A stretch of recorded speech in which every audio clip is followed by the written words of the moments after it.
One more time. Let's hear it for DSMS.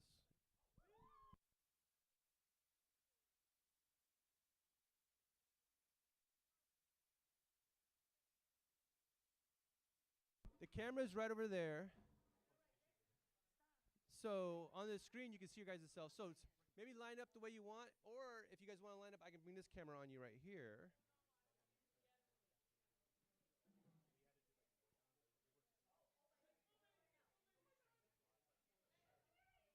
So you guys want to readjust to this camera?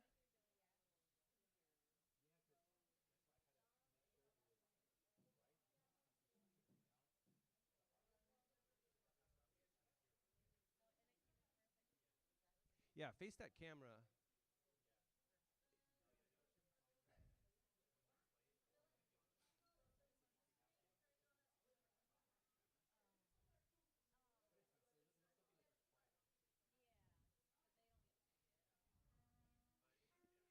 All right, let's try other camera again.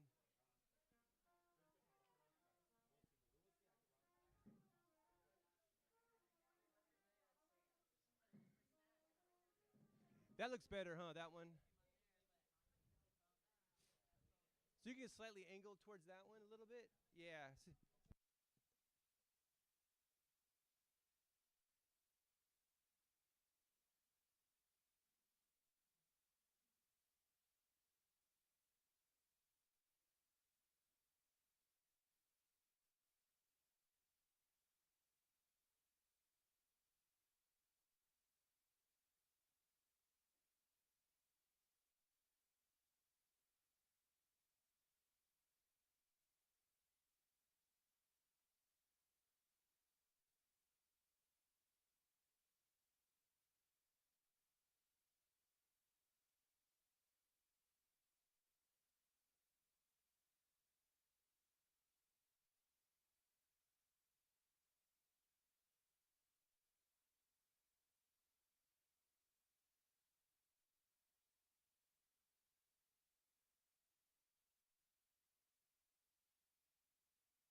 All right, everybody. So we have a special guest today for our 2023-24 DVEA Esports finales. We have Desert Springs Middle School's band. And they have a group. So I was up at DSMS a couple weeks ago, and I was able to meet a few of these amazing students. And we did a little video with Vince, Ray Vince back there. Merry Vince, guys? Yeah, there he is. We did a little video for our SIS Synergy, and I had a chance to meet a few of the students. And most of the students we interviewed were in the band, so I thought that was pretty amazing. And they agreed to come down and perform for us because they are very talented, and we need something special to kick off our last esports competition of the year. And so with that, you're live online right now. We have, oh my gosh, we have 2.4K viewers. Oh, wait, 2 viewers, sorry.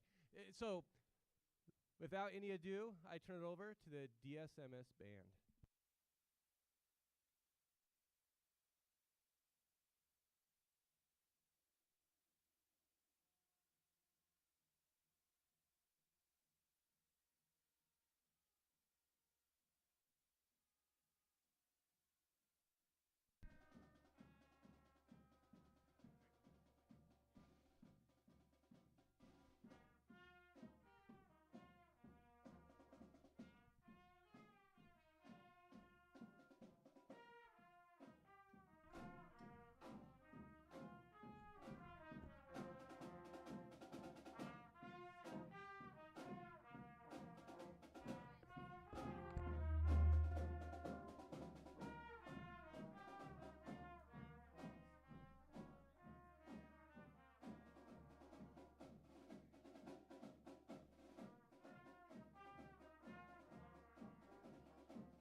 Big round of applause for your DSMS band.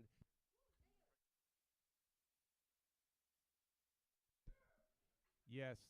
So we're getting ready to start our tournament, but we're going to ask you to come back maybe for our in-between match. Do you guys have time to do one more in-between? So go ahead and grab a seat, and we're getting ready to start the first match of the evening. You can put your stuff back on the back shelf if you want. Thank you, guys. Once again, big round of applause for our DSMS band.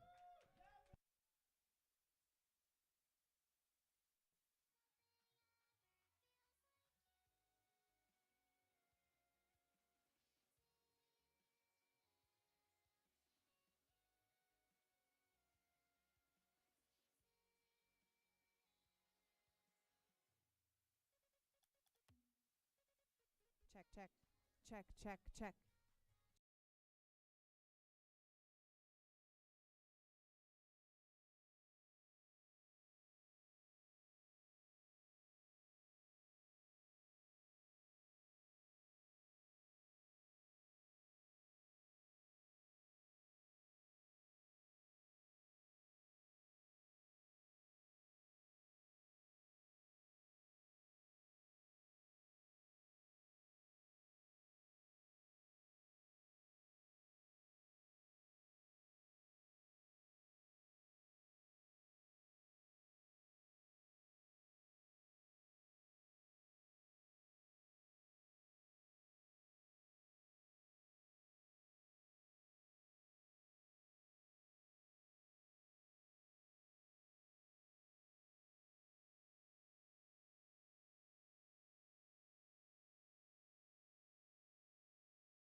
All right, James Workman. Is everybody joined to the server? Let me see a thumbs up from Workman. All right. And Sila Vista is ready as well, Ryan?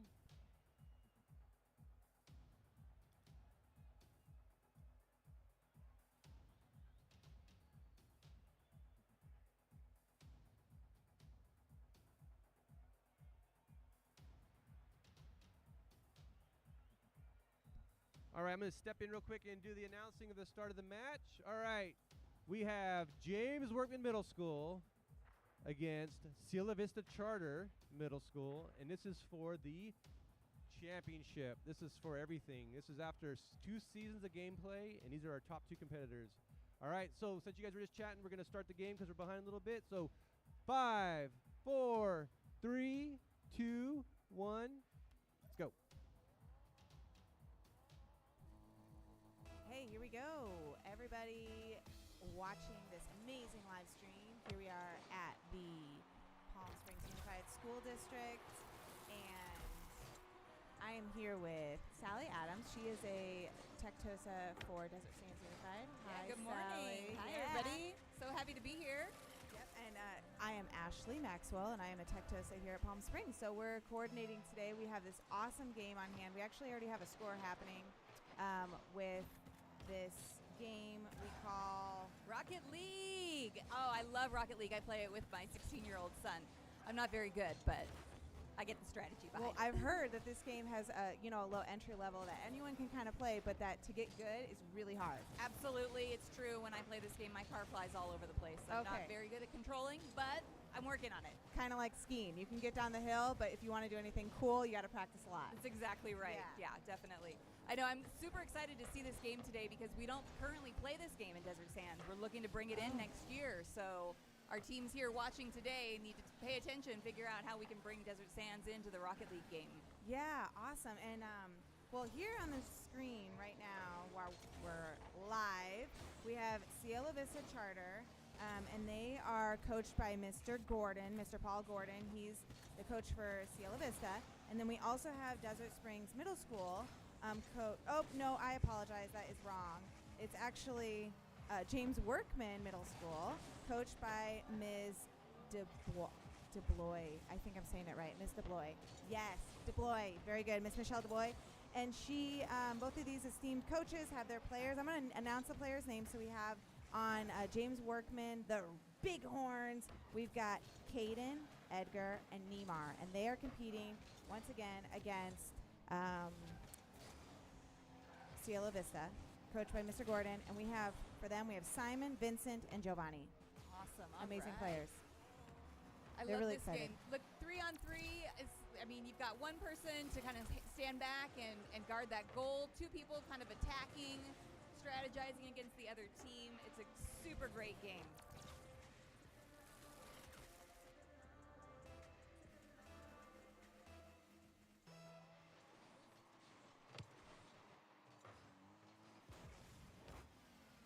So we've got James Workman with 2 goals so far, a little over 3 minutes left in this match. Oh, all right. CBC with the score. Cielo Vista, way to go. That's right. I love the cheering section. We have some other players in playing different types of games, but here to cheer on their team. That's what it's all about, is teamwork and participation.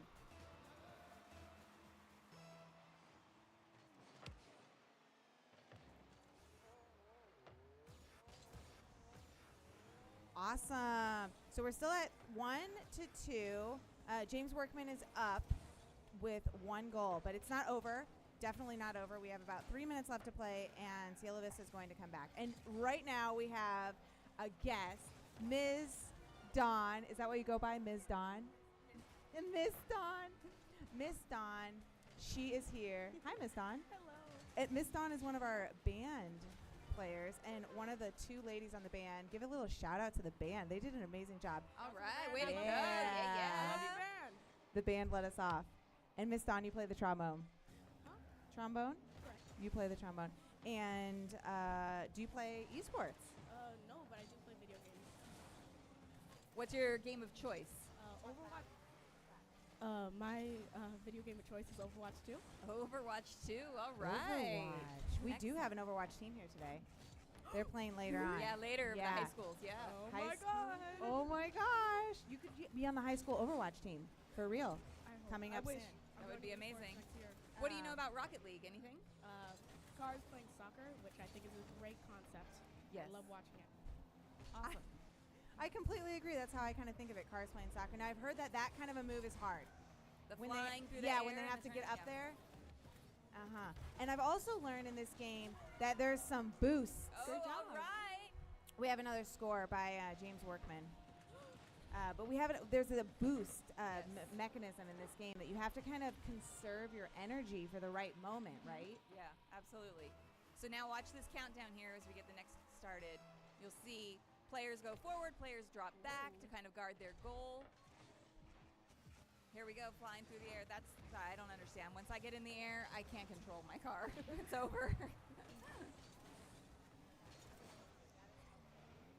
So Dawn, have you played this game or you just watched it? Not at all. Just watched it. Awesome. There's a really great tutorial. Maybe sometime you'll try it out. Ooh, I wish. I hope. Well, actually, I was a little bit incorrect because Cielo Vista is the team that is up right now for Oh. 4-1. So I apologize, but So James sorry, you Workman, guys. yeah, it was a little bit of a mistake there, a little confusion. But actually interviewed one of the James Workman players, and it seems like their strategy is going well. He said that their goal today was to have really good defense. That was their main goal. That's awesome. To defend their goal. So not focusing as much on the offense, knowing that that will happen naturally, but really focusing on the defense, which apparently is paying off. They're up 3 scores to 1. Absolutely. All right, we've got less than a minute remaining in this match, 4-1.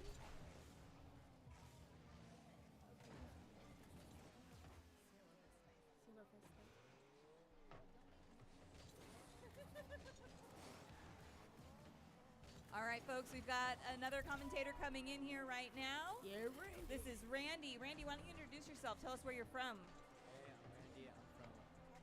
Hey, I'm Randy. I'm from DSMS. DSMS, awesome. And what is your game of choice, Randy? I usually play Smash. Smash, all right. That's my game of choice for today, too. Excellent. So do you know anything about Rocket League? Yeah, I do. I've played it. I've played it a couple times, not very often though. No. Excellent. All right, we've got 30 seconds remaining. Score is now 5-1. Is Cielo Vista going to be able to hold off James Workman? Yay! Excellent. We just got another goal. Good job, Cielo Vista. 6-1 is our score with 20 seconds left in this match. So Elizabeth is losing. The other way We around. were right. James Workman is up. I keep missing. All right, friends. We have had our teams back and forth. So sorry about that, but it is James Workman who is winning 6-1. We've got about 10 seconds left to go. Let's see who's gonna. Are they gonna hold it off? 3, 2, 1. Oh. With that final Oh move. my God. Oh, all right, James Workman, way to go. Good job. Nice work. Awesome. Good job of the Bighorns. James Workman there scored, what are they, 6-1? They did really well. Yeah, 6-1. So we're going to work on that defense, and they're working hard with Cielo Vista's working hard to get the defense. So I wanted just to make an announcement about our coach, Ms. Dubois. She Yeah, Ms. teaches Dubois. math, science, and esports over there at James Workman, the Bighorns. And she said that these kids, and I quote, were really great to work with this year. So good set of kids. That's what esports is all about, right? Being a good citizen, a good teammate. Absolutely. Working together, collaboration, working on that communication skills, definitely.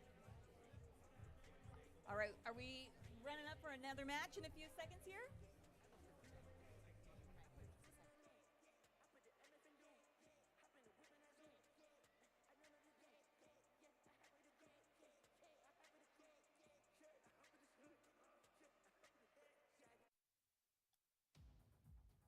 So, Sally, you guys come from Palm Desert area, Desert Sands. That's what I want Correct. to say. Yeah. So Desert Sands kind of encompasses where you guys leave off in Rancho Mirage. We pick up in Palm Desert, all the way out through Indio. And so our teams here today, we brought Desert Ridge Academy and Shadow Hills High School, which actually are schools located directly next to each other. They kind of share a parking lot. They're feeder schools. And so those are our winning teams from our spring tournament this year. Awesome. You're the other half of our Desert Valley Esports Alliance. Well, yeah, we're the other third. We're hoping that CV will be able to bring it in Yeah. next year. But yes, we are so happy for our first time to be here today and kind of expand that Desert Valley League. That's awesome. And this game, Rocket League? Rocket League. Rocket yeah, League. Rocket League. This game, Rocket League, is one that you're hoping to expand over there, Desert Sands. Absolutely, yes. So right now at our elementary level, we're playing Mario Kart, and our middle school and high schools are playing Smash. And so we're hoping to bring Rocket League in for a district tournament next year.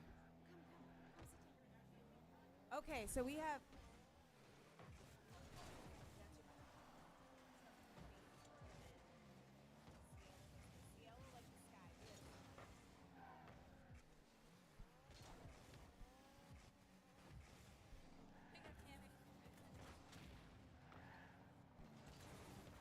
Awesome. Here we go. Okay, perfect. I got this. All right, so we're going to get round 2 started here in about 4 minutes. Cielo Vista versus James Workman Middle School. Very good. And James Workman won the first game. Probably pretty good margin there. So we're hoping that we're all kind of giving a cheer to Cielo Vista. They're the blue team on the screen with just under 4 minutes. We want to see them score first. I want to see those Rams just ram that ball into the goal. That's my hope. And over there on the Cielo Vista squad, led by Mr. Gordon, we have 2 7th graders and a 6th grader. We have a first-time player. So unlike the other squad who has an 8th grader, very experienced. So tell me, shoutcasters, fellow shoutcasters who do some games, how much of an advantage of it is the practice? The aspect of practice. Is it, can I pick up this game and just compete these players, or do I need to practice a lot? I think I probably need to practice. What do you think?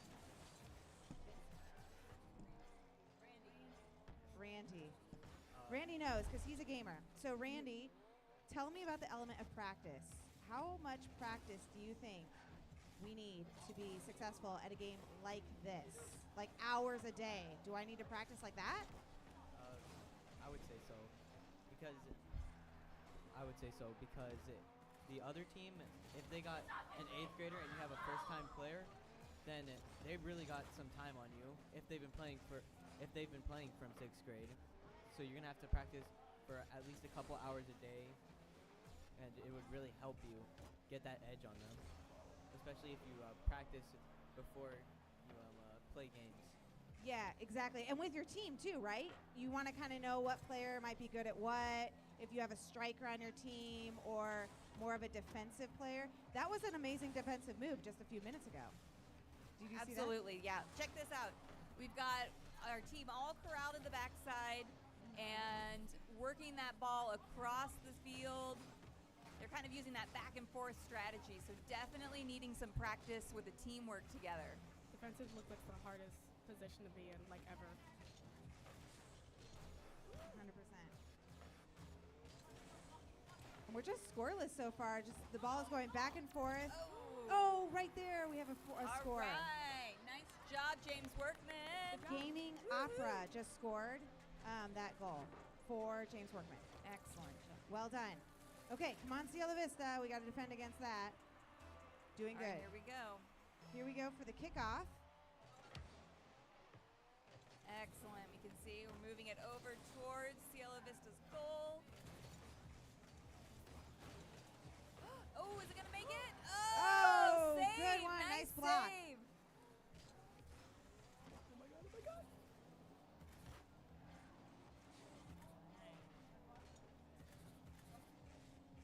I like these games with the teamwork involved, especially the communication, because I can hear the players behind me and they're talking amongst each other, cheering each other on not only, but also talking strategy.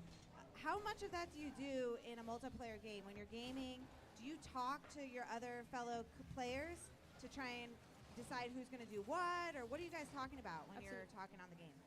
Absolutely. If you want to win the game, then you'd have to find a good type of strategy to knock them all down one by one. They're talking about boost in this game, which I know that there's these almost like pads on the floor that the cars need to drive over in order to get that boost that they're looking for. And the boost, from what I'm understanding, gives them power to be able to jump in the air and strike the ball hard. Is Yeah, that right? looks like it helps maintain their flying I think time. so. Yeah, helps. That's good. Helps maintain their flying time. We have 7 seconds and just one score. The defense was very strong in this game. Absolutely. Really good communication in this game, kind of defending each other's goals. Here we go, and James done. Workman, Good winner. job, James 1-0. Workman. Let's Way give to him a round go, of you applause. guys. Excellent team. Now, Cielo Vista, let's give Simon, Vincent, and Giovanni a big round of applause for playing. Right. And thank you to Mr. Gordon. One of your players says Mr. you're Gordon. kind of hard on us sometimes, but they know it's because you want us to improve. That is amazing. Very good.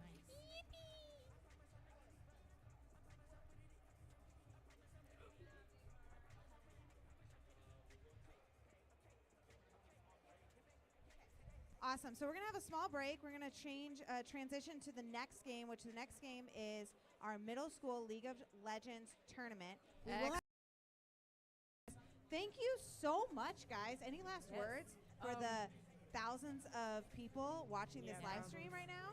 I love you all. Please stay chill. Don't worry about a lot of things. Be cool like that. No need to be rude. Go to sleep on time. Yeah, thank that's you good so advice. much. I like Dawn, that. that was amazing. Be kind. I summed it up. That's amazing. Randy, what do you think? Randy. Make sure you match. It's going to be very interesting. I can already tell. Awesome. Good, And then- Randy. Thank you so much. That's all right, great. guys, you, we'll see Randy. you in just a few. Well done. These guys took a lot of risk to shoutcast. It's kind of scary. It is a little intimidating sitting here and knowing that everybody's listening to what you say and you have no idea what you're talking about sometimes. It's great. It is great. Are these our new shoutcasters? I'm okay with that. We have two new shoutcasters joining us. So tell me now more about the program.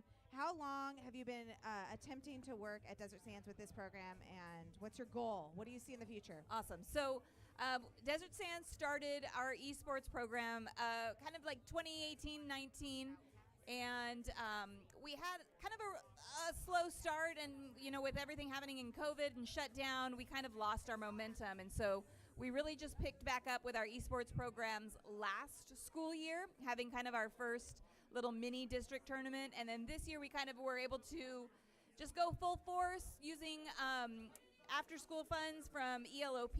We were able to get middle school teams at every middle school, teams at every high school, really taking advantage of the funding that was available, and from the support in our technology department, we were able really just to help our teams grow. We have amazing coaches at all of our school sites, and so this year we had a district-wide tournament in March where we competed for Smash titles for middle school and high school, and just hoping to expand next year. Really, we want to provide opportunities for kids who really feel passionate about playing and being part of this community. It's a sport just as any other sport. You can see we had one of our teams from Indio High School play in CIF this year. And so we just want to make more opportunities for kids who feel like this is what they can be successful at and this is what they enjoy. Yeah, that's so great. I love that you're trying to involve more kids in the sport. That's what we're trying to do here at Palm Springs Unified. And now that we're in this transition, I just want to remind all the players we have the champion of Rocket League, the big champion, the season champion, the whole champion of the whole shebang was James Workman. James Workman, all right. School. Way to They go, deserve James a huge round of Workman. applause. James Workman, their players, I just want to give a shout out to their players. We had Caden, Edgar, and Neymar, who played Rocket League. Excellent. And are the champions. And Caden is going on to high school next year All and wants right. to be in esports in high school. Oh, So I love it. this is a sports, let's call it an esport that is growing with the kids. So not only in high Definitely. school, but I know even in college and beyond, Absolutely. people are Absolutely. playing these esports. The opportunity So- for scholarships through esports, and not just in gaming, but in design and strategy and shoutcasting like this, the opportunities for our students are really amazing opportunities that didn't exist just a handful of years ago. And the funding is there. If we can get our kids to the right pathways and find their niche in the right games, like we can make so many opportunities available for them. Awesome. That's what it's all about. And Edgar and Neymar, Edgar is a sixth grader, so we'll probably see him back next year, and Neymar as well. And so, hey, great job, Bighorns at James Workman for winning the Rocket League championships for Way to go. 2023-2024 at the Desert Esports Alliance. Well done, amazing. We're going to have your trophy at the end of the tournament. You can see them all displayed in the back. Those are over some there. amazing looking trophies. I took They a look are earlier. Yeah. amazing trophies. So yes, James Workman, you'll get this big trophy, take home to your squad, plus some medals. Thank you for participating, and Nice. well done, Rocket League. Your practice has paid off. And here we are. We're getting ready. Coming So up the next, we've got League of Legends, right? Yes. Amazing. I have Okay. never played this game. Have my friends here. I have two new friends sitting on either side of me this morning. Do you want to introduce yourselves? Nice and close, nice and loud. Tell us who you are. Hi, Oh, you turned it off, my friend. hi, I'm Aiden, and I'll be shoutcasting for League. My school is ICMS, Raymond Cree. All right. So tell me your name one more time. Aiden? Aiden from Raymond Cree. Yeah. All right. And over here I have My name is Guadalupe from Raymond Tree. You're also from Raymond Creek. Yeah. Tell me your name one more time. I couldn't hear. Guadalupe? Guadalupe. So I have Raymond and Guadalupe, both from Raymond Cree Middle School. Do you guys play League of Legends? Yeah. All right. So tell me first, what is League of Legends all about? League of Legends is basically getting to the middle and destroying the crystals. Getting to the middle and destroying the crystals? Yeah, at the home page. Okay. How would you explain it, Guadalupe? It's the same, like what he said, but yeah, pretty much. All right. So tell me how many players are on a team? 5. Five players. Okay. And is it just those 5 players, or are you playing with PC characters also? Like, is there computer characters too that play? What's that called? NPCs. NPCs. Yes, thank you. I'm like, I know it's some letters. NPC. Are there NPC characters too? Yeah. Like the monsters at junglers. Okay. All right. So, how do you strategize in this game? Tell me. Really, you have someone go each lane and buy items. So you have an advantage on everyone. Oh, what kind of items do you buy? Depends on your character. Not all items are good. Oh. Some items are good against other characters and help you do more damage against them.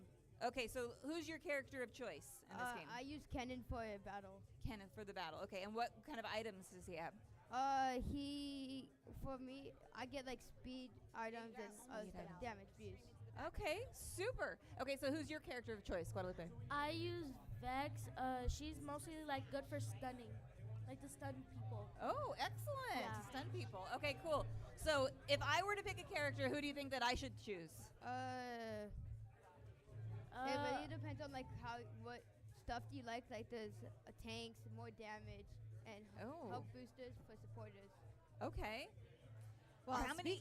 Speaking of characters, I've actually done a little research on this game, and I heard that the characters are called champions. Is that true? Yeah. Okay. Okay. So we got over 160 champions to choose Wow. from. Yeah. Different champions. That's way And too many. just to give those novice viewers, if you play Rocket League or Smash or maybe Overland and you have not played this game was started in 2009, so it's 15 years old, probably older than our shoutcasters here. It's almost ancient, but it's one of the best games in all of esports history. In fact, it's been called the gateway to esports, like the first game that started the whole esports industry, which is pretty amazing. Cool. I like So that. it's 5-on-5. You all mentioned that.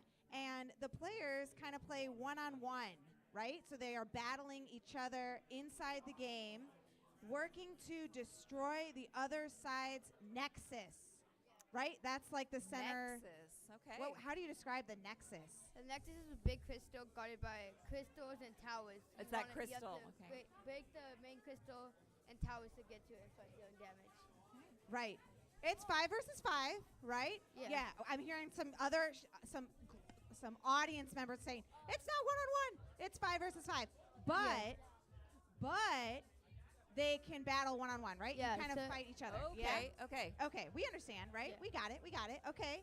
And the champions, the players, grow stronger getting experience points. And that's what you were talking about, right? Yeah. Where they can kind of destroy. Yeah, it depends on how many minions and champions they kill. It helps them get levels and new abilities. Yes, Ooh. exactly. New abilities. And they Okay. can purchase things, right? Yeah, And I've read that there are over 200 different items to purchase. yeah. Okay. When you get the chance, what's the first thing you purchase? You first purchase like a starter item used basically for your character. A starter item. Okay. Huh. Is that like a defensive item? Or is It it depends on what your character uses. Sometimes it's goddess tiers for mana characters, and if you don't have mana, it's usually damage boost. Mana. Oh, interesting. Mana or damage. Okay. Interesting. All right. And this action of gaining the points is called farming, Yeah. right? Farming. Yeah. All this lingo we know. Okay, so these guys, Right. their goal is basically to go to farm. They farm the characters as they are working to battle their opponent, get to the nexus, destroy the nexus, and not be eliminated themselves. Yeah. Okay. It's a complex. That's a lot. That's a lot of different pieces going on at the same time. Is there time limit in the game also, or is it No. just whoever gets to the Nexus first? It's whoever destroys the crystal or Destroy the nexus. crystal. Okay. Awesome. And Okay. games have been known to last as short as 15 minutes. Have you ever played a game to only last 15 minutes? No. Yeah, but in tournaments they usually last like 30 minutes. Okay. About Like 30 30 minutes. or like 20. Like 20. Wait, I've got some comments out here in the audience. How long does it take you to play League of Legends? Like 21 minutes.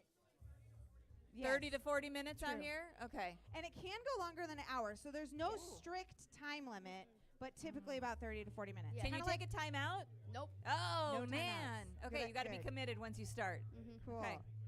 Okay, it looks like we're getting close to being ready. So just for all the other newbies, anyway, these people get stronger. These champions, I shouldn't say people. The champions get stronger as they defeat different enemies or opponents. They can also destroy the minions, Yeah. which are they're.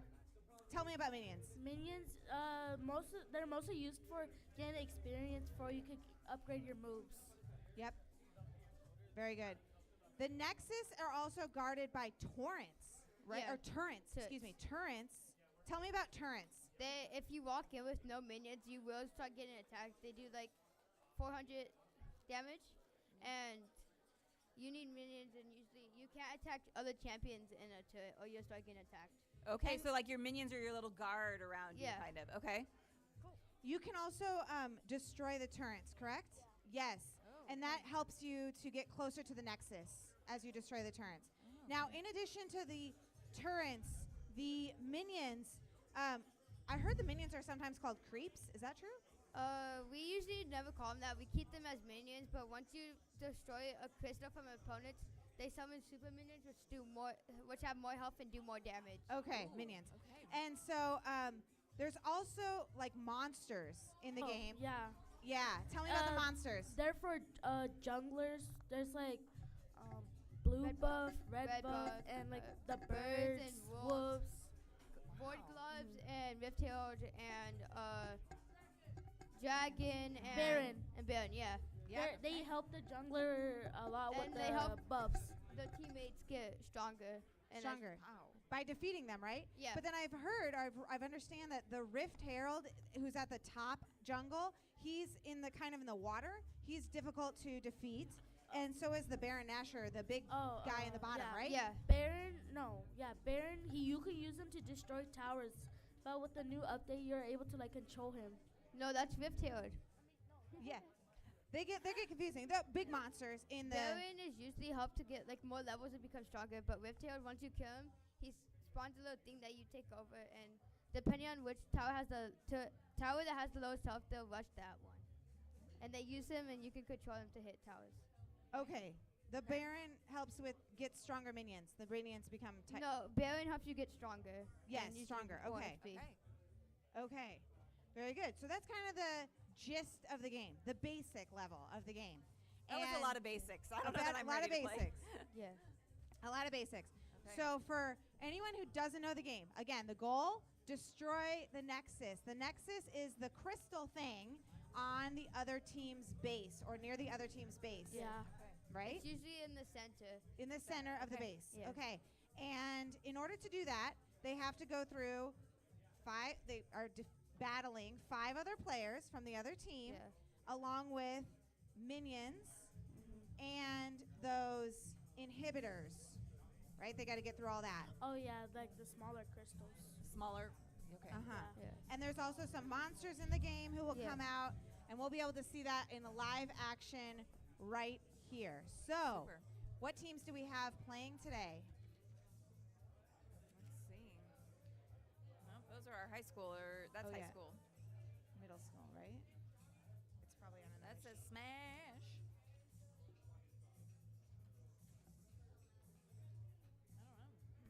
All right, we have the Cielo Vista.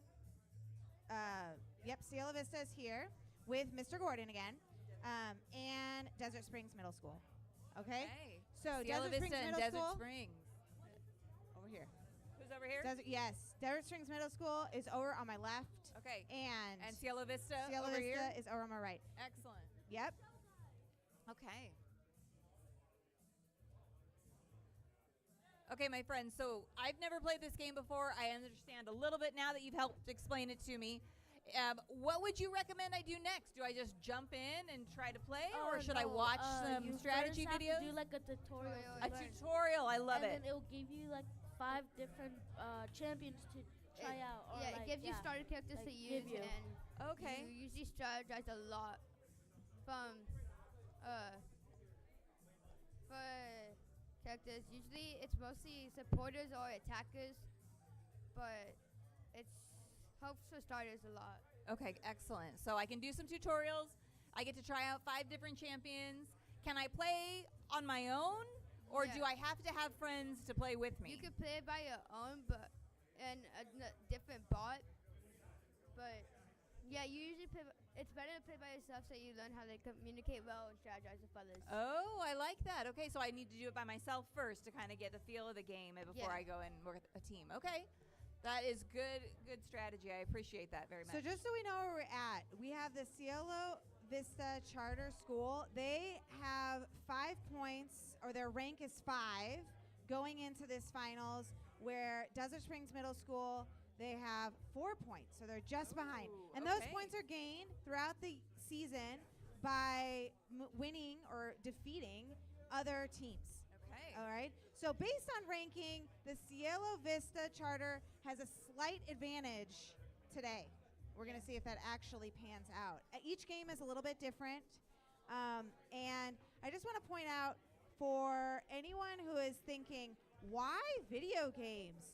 Why? This is not academic. These kids should be in school. Well, I beg to differ, because video games actually have a great real-life application, including communication and teamwork. Definitely. So my experts, middle schoolers, justify why you are out of class today. Talk about communication and teamwork. How important is that when you're playing these games? Well, for communication and teamwork, it's important because if you get mad, you'll lose focus and start yelling. Oh, and that's good. you want to be able to listen to what's happening around. Oh, I like that. So you've got to listen. Part of communicating is listening well, right? Yeah. And then also controlling your emotions, using good communication skills, talking it out. What else, Guadalupe? Also to recommend communicating, to use like a Discord or something, like to learn to be able to communicate, because certain times the talking in League won't work sometimes for us. Okay. Oh, sorry, because of the feedback. There's a feedback loop here.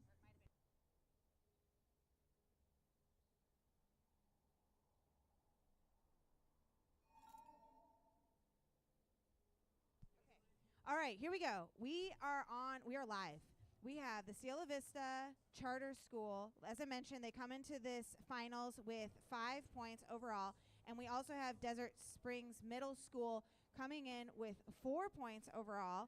And these players are ready to go. In the Cielo Vista squad, we have Patrick, Colin, Jacob, and Brian and Guillermo are here today. And on the Desert Springs squad, we have a bunch of players. I'm not sure exactly who's playing, but I'm going to name them off. We got Anthony, Elijah, Andrew, Braden, Joseph, Roberto, Danielle, and Osvaldo. And they are here today. Cheney. Oh, we forgot Cameron. There's a few people not playing for sure. Cameron's also here playing. Cameron in the house. And you play Smash too, right? Oh, yeah. So a couple different players.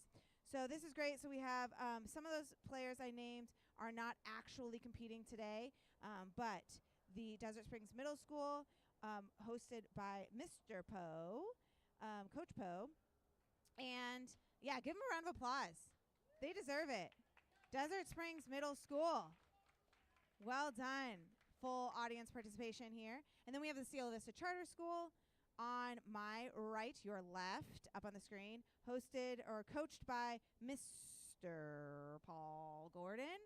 Very good. Give a round of applause, Mr. Gordon. Very good. So at Desert Springs Middle School, in fact, they have a shoutcasting class. Did you guys know that? No. Yeah, they do. A shoutcasting class. That's Are we pretty ready? amazing. I'd like We're to be ready. in that class. Yeah, I would love. Ready Oh, we're and go. Here we go. Okay. All right, let's So get they're going started. to start. Let's get started. All right, boys, tell me, what's happening now? What are Right we now doing? they're What are we choosing the characters and seeing. They're choosing the characters and they all have different. No, right now they're banning characters. Yeah. Oh, very they're good. banning. Yeah. What- Tell me about banning characters. Banning Why do Certain you, characters that you It's- shouldn't be using that they don't want to use. so you get to choose who the other team cannot Yeah. use? Yes. Like Wow, that's great most, strategy. Most people in games will like ban supporters because supporters are more useful. Supporters and Help the junglers. most. Yeah. Wow. That is fascinating. And they do the pick and ban, right? So you Yeah. pick one and then ban and pick. And the banning is where you tell the enemy or the opponent you cannot choose that player, right? That's what banning is all about. Wow, that is Yeah. really good Most strategy. people would go for the characters they use. Yeah. Most Too. people use Like most people in games would use Yumi because she's a good supporter. and they get rid of tanks and mid lane tanks and people who have strong. don't have a lot of help and support a lot. And we have Anthony joining our shoutcasting crew. So just as a reminder, announce your names again in the mic. Remember, you have to talk very loud. Hello, I'm Aiden. Aiden. My name is Guadalupe. And I just joined, and my name is Anthony. Anthony. Okay, cool. And where do you come from? Which school?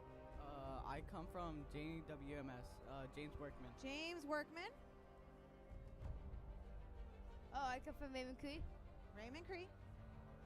And Oh, I come from Raymond Creek too. Raymond Cree as well. Very good.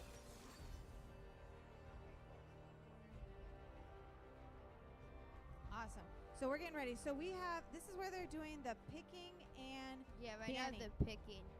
okay, now they're picking. Yeah. So tell me a little bit, someone who's never played this game, what is the best strategy as a team when you're doing the picking banning? The picking is like people who do damage, some tanks and supporters and junglers. So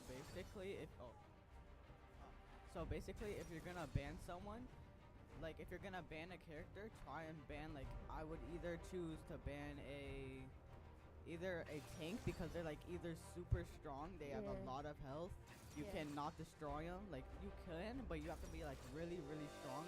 Yeah. And another one I would do might be supporter Yeah. because What supporter would you ban? supporter. It's a hard question, but whoa. That's fine. You can lower it. You guys gotta So louder in the mic so Okay. we can hear you because they can't, all the noise they can't hear very well. You're doing amazing. You just have to talk like you're shouting to the back of the room pretty much. Okay? Keep going. Okay. Sorry. So a supporter I would probably ban would be. I'll answer the question in a bit because I have to think about that one. I would ban Yumi because she's quicker to get away and she does a lot of health boost, damage boost, and speed boost. Yeah. And then Yeah, I agree. I also would ban Yumi because Yumi, her shield, if they're close of dying, Yumi could protect them with one more shot. And then she has her ult. It doesn't do a lot, but it'll do a bit of a chunk. And then, yeah, a melee or jungler I would also Yeah. attack. I'd also ban someone who has no mana, so you have an advantage, so they don't have to, so they can't just stay there forever. Yeah. Alright.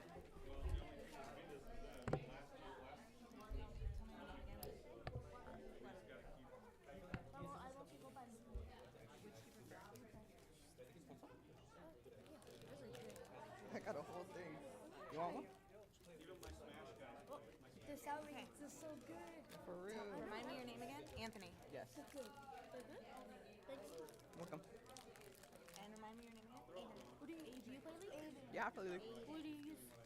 My main.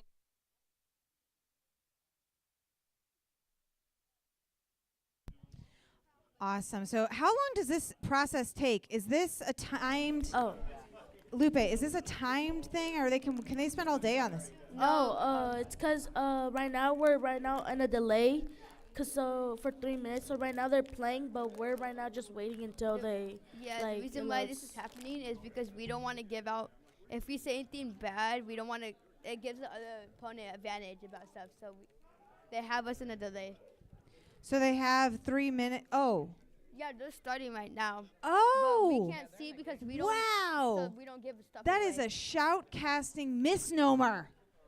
Yeah. So what you're saying is that us as shoutcasters, we have to wait to start talking because these players behind us, they're already starting, but we don't want to give away any secrets of the game to the other players. I get it. So we're waiting. If you're gonna like give away secrets, then they're gonna automatically know where you are, and like there's been like cheats like that, and cause like there's been in like an official tournament. Well, this is an official one, but like you know what I mean.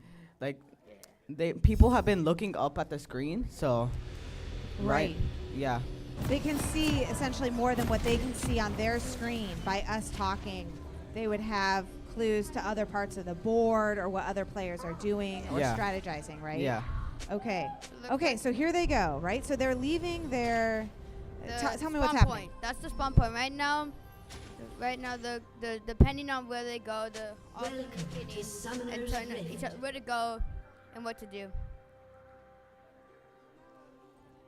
Okay, and I can see what are these players doing? They're hiding in the bushes? So right now they're waiting for the monster to come, or like basically. So like I think I don't know which one. I can't really. Oh, right this now, one right here, Master Boss is the jungler because you see that little like fox thing, like the little fox, or like you would call it support animal. Yeah, support animal. It's waiting for the monster so they can attack it. Once they attack it. Yeah, right now they're waiting for red buffs, so all of them have a boost for everything, and then usually there's like one jungler, but looks like they have 3 helping out, so they can get the buff. So they're waiting for a specific monster. Is it another player they're waiting for? The opposite team? Oh no, it's a jungle monster that will spawn like that. There he is. Like that's blue buff for he'll help you with mana if I'm right. He helps you with mana, and then red buff I'm pretty sure is damage. Red buff is damage and XP, and blue buff is mana and other stuff. Yeah. So it looks like Aiden, Bad, and Dustin are in a battle right now, and it looks like they have the same health. But Aiden is Bad is down. Those are the minions they're fighting as well, right? Yeah. A good way to get gold is either to destroy the monsters or to get rid of the minions. The minions do gold and XP, so do the monsters, but the monsters do more because they only spawn in like a certain time. And they only spawn in at certain intervals, whereas the minions are coming more frequently. They go like every 2 minutes, I'm pretty sure. Very good. Now, so how many players are actually in this battle scene that we're seeing here? So the one at the bottom, there is about like 4 players right there, 2 on blue and 2 on red. And in the middle, it is 1 blue, 1 red.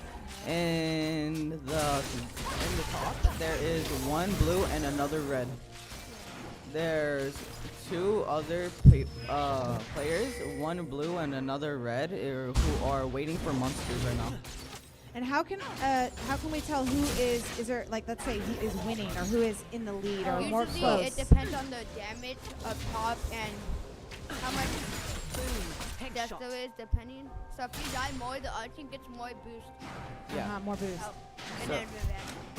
So basically, if you kill a player, you get a bunch of gold and XP.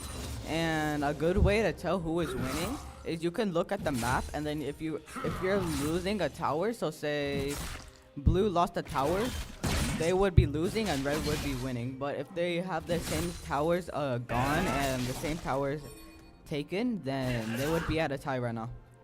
Okay, those are the turrets, right? The towers? Yes. The turns. And the turns are the things that will kind of destroy you or eliminate you from the game if you get stuck there. Yes. So basically, if you're in one, if you're in there and there's no minions in there with you, it is gonna automatically attack you and. And if there's minions in there, but you start attacking the opponent player, it'll start attacking you again. Yes. Wow. And do different characters, champions, do they battle other champions better or worse? Is that part of the strategy? There will be certain champions be good against other champions, like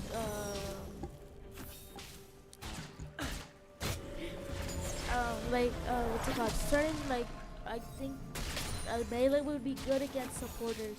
Yeah, melee's tanks are usually good against like small and quick people, and usually it depends on what they do.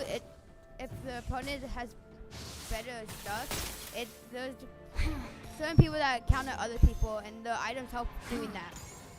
So basically, if you go into your items, if you're at your base and you click P, you can see what items you can buy and what items, and under the item, it will say this is good for, and then it will show what player. If it doesn't, it's just gonna say generally good. And awesome. That helps a lot. And I also understand that in order to start using your item, you need to be at your base, or you need to back to your base, right? yes, you can click B to recall, but if you get damaged once, then that recall is gonna be canceled. So what's happening right now between these two teams? What do you guys notice on the screen? Who's winning? Where are they struggling? So right now, no teams have lost their towers, which means they are both Almost equal. Yeah, they're equal, but if you're going off of kills, right now Red is winning because they got 2 kills right now. So Red has an advantage, and they have a better advantage against them since they're more higher levels, and they have better abilities now. That's Desert Springs. That's Desert Springs, yep. Yeah. And that's great. These teams are really, really close. So that's Desert Springs, the red, and then we have Cielo Vista is in the blue. It looks like they're able to communicate well and knowing what to do and paying attention to maps and stuff. So paying attention to the map, that thing in the lower right corner, is really important for overall success. Yeah, what do you say, Lupe? Yeah, what's it called? Like, bottom tower looks like Red has taken more damage because I think they have 2, but Cassie and Ash are better because they're long range, so they'll do like more damage. See, right now a blue character just died and they both got XP.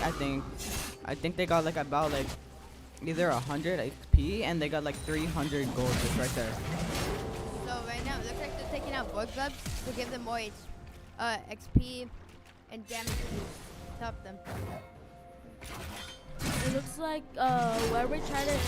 Dustin was trying to get it, but Warwick tried to come and kill him, but Warwick lost him to so he was trying to intervene with it and kill it.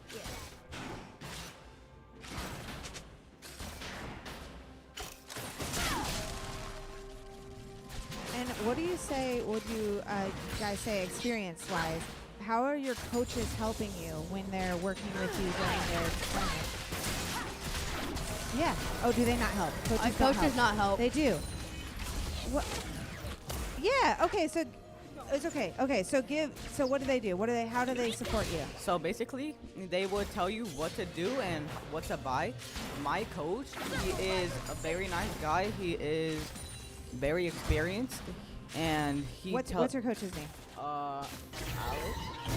My coach's name is Alex, and he has really helped our team level up and do things like that. He hasn't been helping us a lot because he's been doing some other things real quick, and yeah.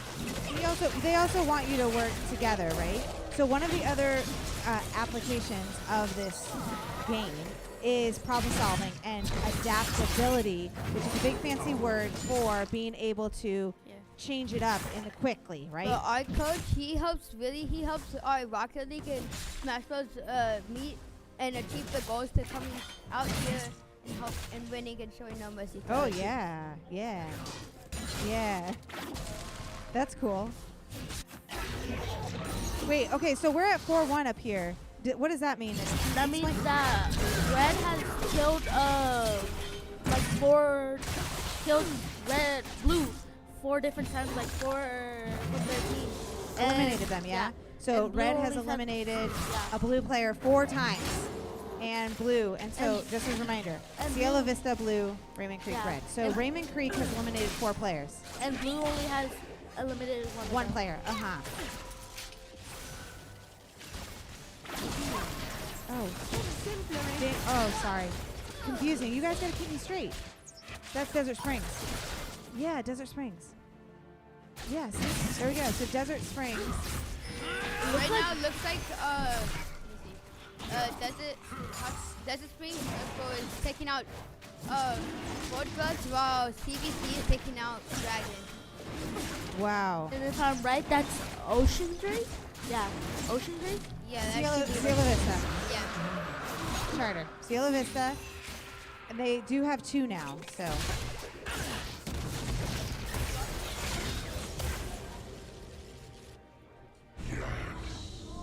It looks like there's 3, there's 2 top, and they're trying to right now go get A to B bad. I wish for that.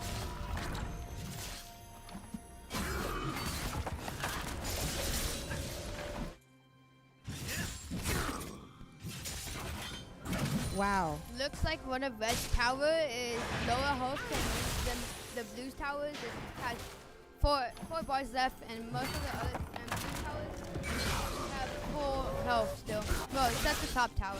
So they have gotten some of the towers, and then we can see that mostly in the lower, in that map. Yeah, it shows the number of how many bars there's left. But top tower's blue top tower's taking a little. Blue top tower is taking a little damage, and red bottom tower has taken a full bar of damage. It looks like Pineapple was trying to, I don't really know the name, but that little creature he was killing helps you with speed, so to go faster. Bring it down. So a little good thing to know if you're gonna play League and you're like new to League, you would wanna pick a ranged attack so you don't get too close into combat. That's a good starting. It's either a range attack like you said, or a supporter, so you just listen to a person and help them a lot. You wanna make sure you listen to your teammates and like make sure you know which of your teammates is where and who is attacking who and who needs really help, who really needs help. If you're on one, if you're playing League, you can see above your map. You can see who is low, what their level is, what character they are, and if you click on them, it will show you how much health, how much mana, and what they have bought in.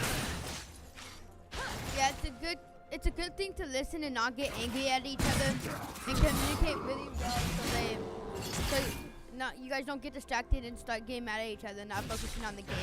That's a great life skill too. Like people on your team, right? You don't want to get Yeah. mad at them. Yeah. It looks like on top where Dustin and Aiden be bad, they're going on and on because they're both tanks, which is like hard to kill. So they're like getting low, but then like retreat back because they're always like they're both tanks. Yeah, on top they're both. It looks like they're both using tank characters, so it's harder to kill each other. But the crocodile A to B bad is using is a little quicker as a tank than most tanks are. Most tanks are slower. And for a master boss, when he has those Warwick has those red eyes, that means he gets a damage buff and a speed buff. So if you see a little wolf above your head, be careful because that means he's between you and someone else.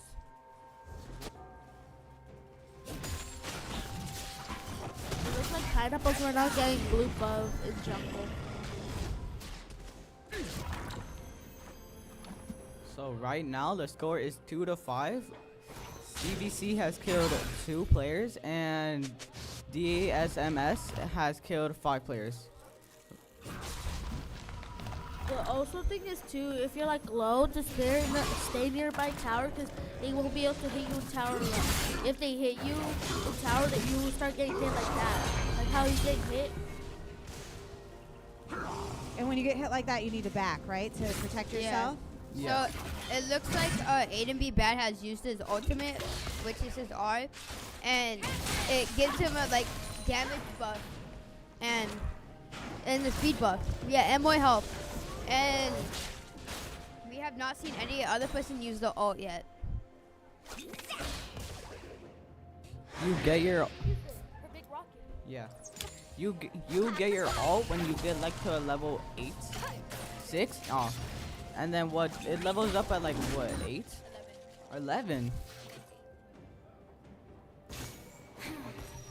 There's a lot of nuances on the game, right? You can keep learning and growing 18. through high school and even in college, right? You can keep learning this game, apparently. So I hear. Your R levels up every 6 levels. So you get it in level 6. It levels up. I think you first get it at level 6 and then it starts leveling up every 5 or 6. Yeah. So the first one, once you get it at level 6. It levels up 5 levels later, and then it levels up again at 6 levels later.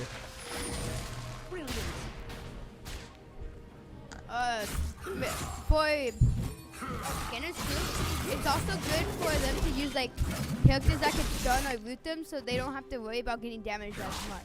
Like as Morgana's using her little abilities that gets them stuck, they're not doing well with that. So right now, CBC just tried to get one of the bosses, and they got ambushed right now. By DHS and looks like they're gonna start taking over Riftails or not. Maybe Pineapple will. Probably. I think they're all gonna first like take them out and then like start like going for Rift Herald. Rift Herald is a big help for towers especially.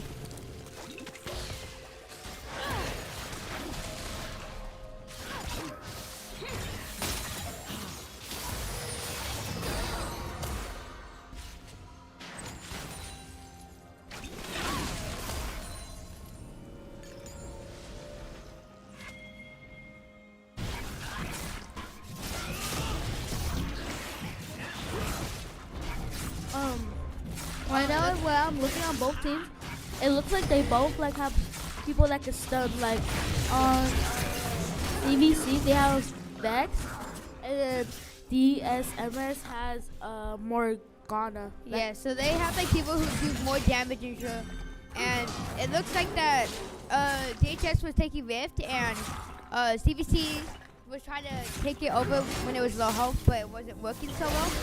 And right now, they're attacking every tower as they can to get some tower low enough to use it.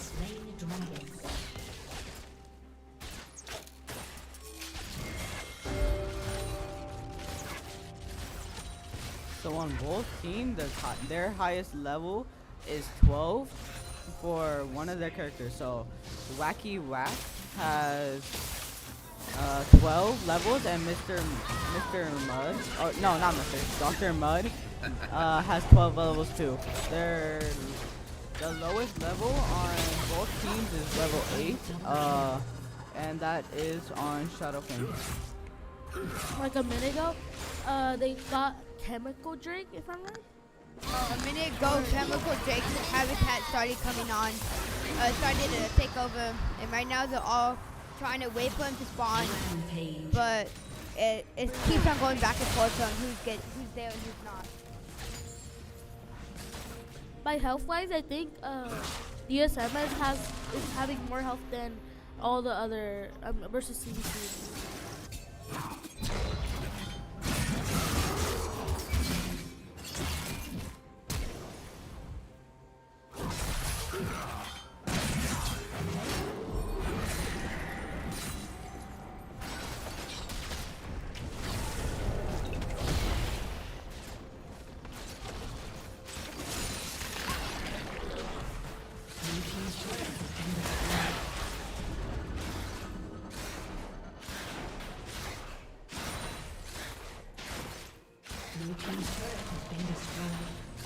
So right now, CBC is winning because they just destroyed one of those turrets, towers. Wait. No, DHS is winning with one tower gone, and it looks like Tarkon is having trouble taking over, protecting right now, because as if the champions are hiding behind minions, so Ashley can't hit her range attacks. So DSMS has taken 2 towers already. They have taken one in the middle and one in the bottom.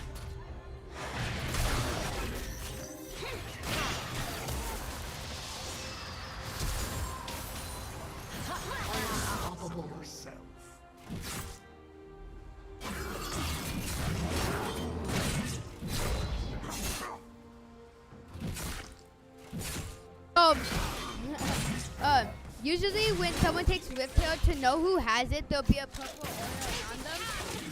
Or, yeah. And they usually, the good way to use Rift Tail is to go to a tower that has low health and start rushing it.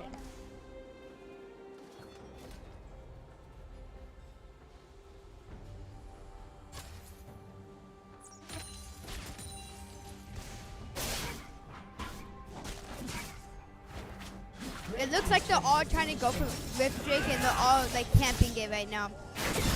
But it looks like Corvette is killing Pineapple, so he was not there. And looks like Racky Rack came to help.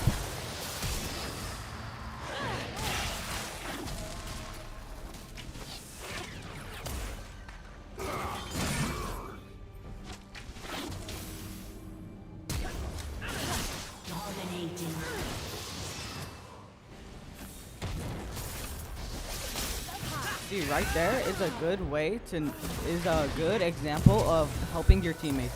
So basically, Wacky Rap has placed a wall in front of their enemy to get that enemy stopped, and then they stop them from moving. They stop them from moving, and then once they stop moving, their teammate comes in and destroys them. Yeah, so it looks like once Wacky Rack placed down the wall, Morgana rooted the other champion, so one of the teammates could destroy them. Xiaofeng, used the ult to snipe while they were rooted down from Roblox's life. And it looks like Desert Springs has a lead on towers and everything. Yeah, Desert Springs has a lead on towers and kills.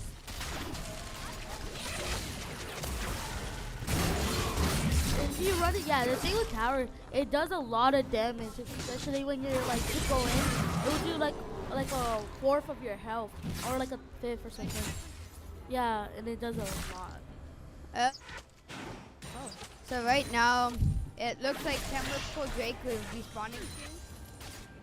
And it has just spawned right now. Yes.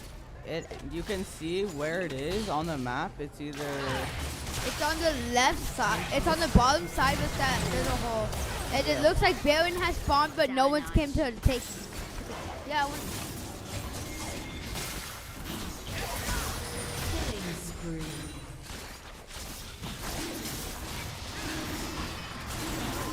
So it looks like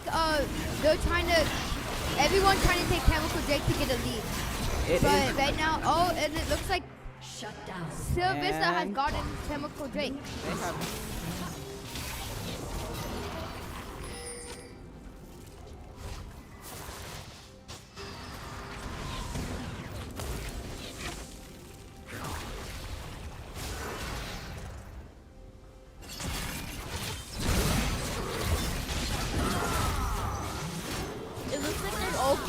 Up on Dustin, but Dustin is surviving every attack.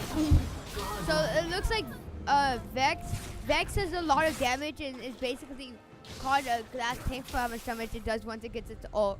Right, Lupe? Yeah, she does a lot of damage. I focus on her E and her Q because her Q would almost do a big chunk of their health. Can you explain what her E does? Oh yeah, her E like summons like a big circle. It's like if she were to do a spell, and it'll come from like the ground. And then her W is like a shield. It will like cause she has this thing where she has another bar. When it pulls up, she like makes them fears them, so they will start running away. So basically, what you're saying, her Q does like a lot of her damage, so you basically focus to max that one out, correct? Yeah, and then her W is like a shield, so she will take a blow, a hit, and I don't really focus on that as much because it doesn't do as much damage as I like it. Who would you use, Anthony, for your main character? So my main character, I would probably use.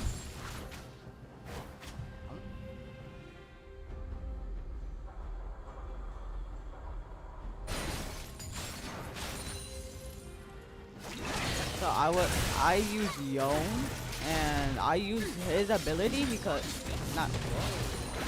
So I use Yon because one of his abilities is to like basically put his soul out there, and then basically you would attack. You can die while doing that, but it's a good way to get back super fast.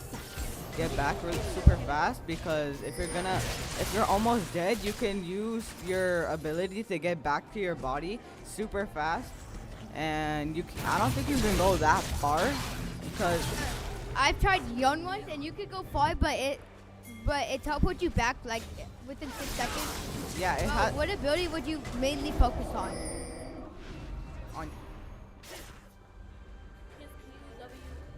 I would moan.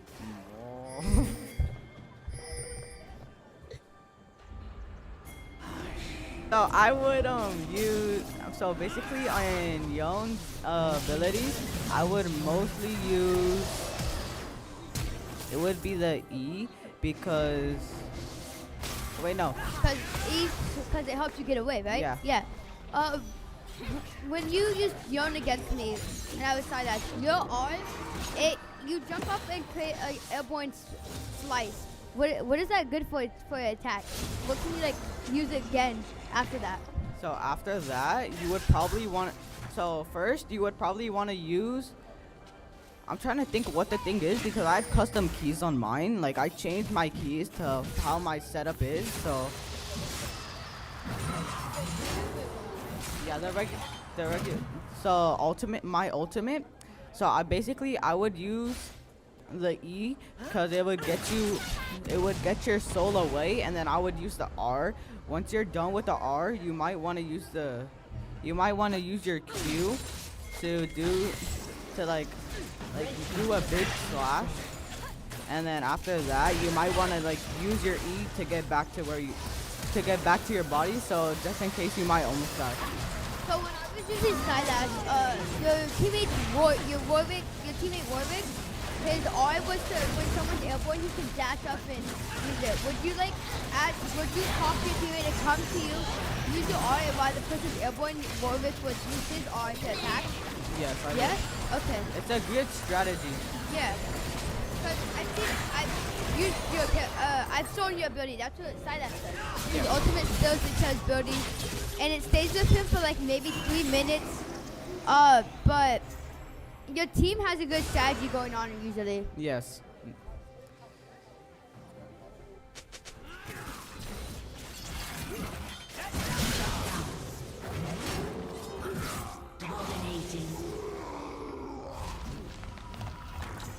It looks like CVCs right now are losing because they have four towers taken down.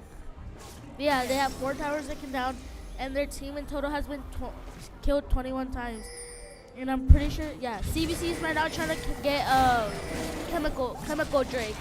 So another strategy is don't get cocky over the team when you start having good leads, because when my team was cocky against another team, we were doing good and then ended up losing.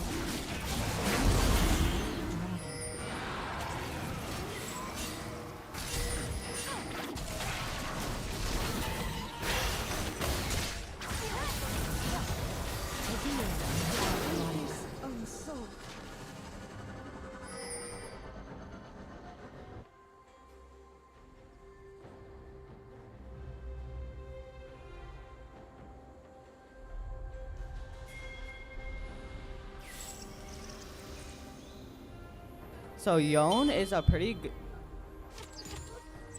Our team is pretty good. With our, our team is pretty good. Right now, I am Bex.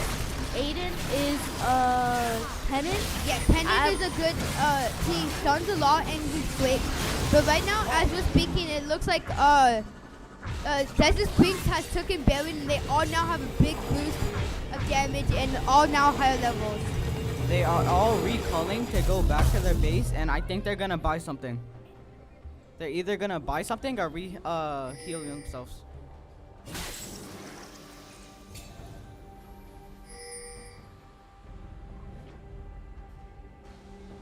Yeah,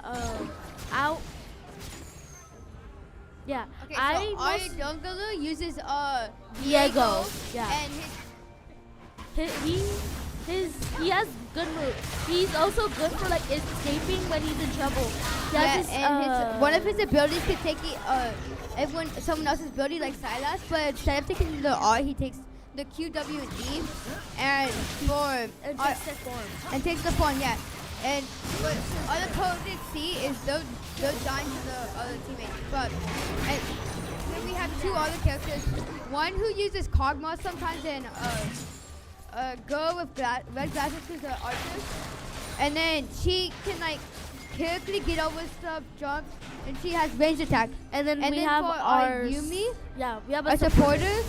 He's good on listening and following commands and knowing what to do at right time.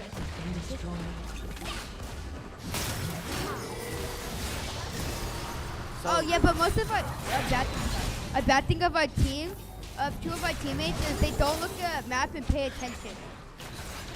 So right now, Desert Springs is getting really close to their base. They have two openings to their base. They have one on the bottom and one in the middle.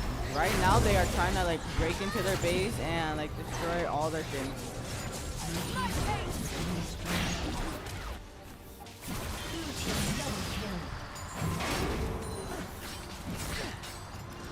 Right now, since after Desert Springs has gotten Baron, they started pushing middle and doing a lot of damage. It's a good strategy to push middle with everyone because it's a straight shot and they know what to do. So as we're speaking, they have three ways to get into their base. They have the bottom, they have the middle, and they have the top. Right now, their best way to get in is either going to be the middle or the top. Right now, I would probably take the middle because it's just like a straight way to go instead of going. Yeah, that's a good idea. What you're talking about, mid is a great stat. So when our team gets Riptailed and Baron, and mid has the lowest health, our usual strategy is just go straight down and we usually win. And the game has just ended, and Desert Springs has just won. Yeah. It looks like. Oh. So right now we guess okay, so right now they're all taking down crystals and most of all Sylvista's team is dead, so they all have openings and taking everything. Everybody in Stella Vista's team is dead except for Astrolabra.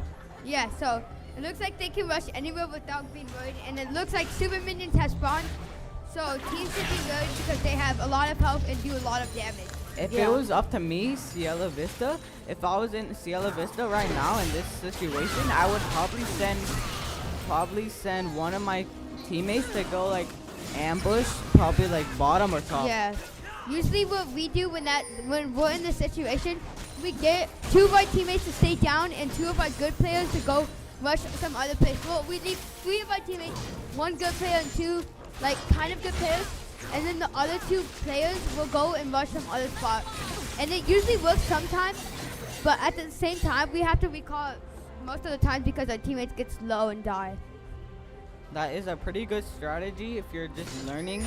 If you're learning and you are already in your opposite team is like already at your base, you would probably want to get to middle or bottom, because that is one of the most unexpected places to be when you're ambushing. Most people would probably think of the top because people really think that it's like an easy way to get to the other person's base. Yeah, another. What he was saying is, yeah, I agree on what you're saying. Top is a good way to get there too, because usually, usually bot is always protected and someone's always going down there.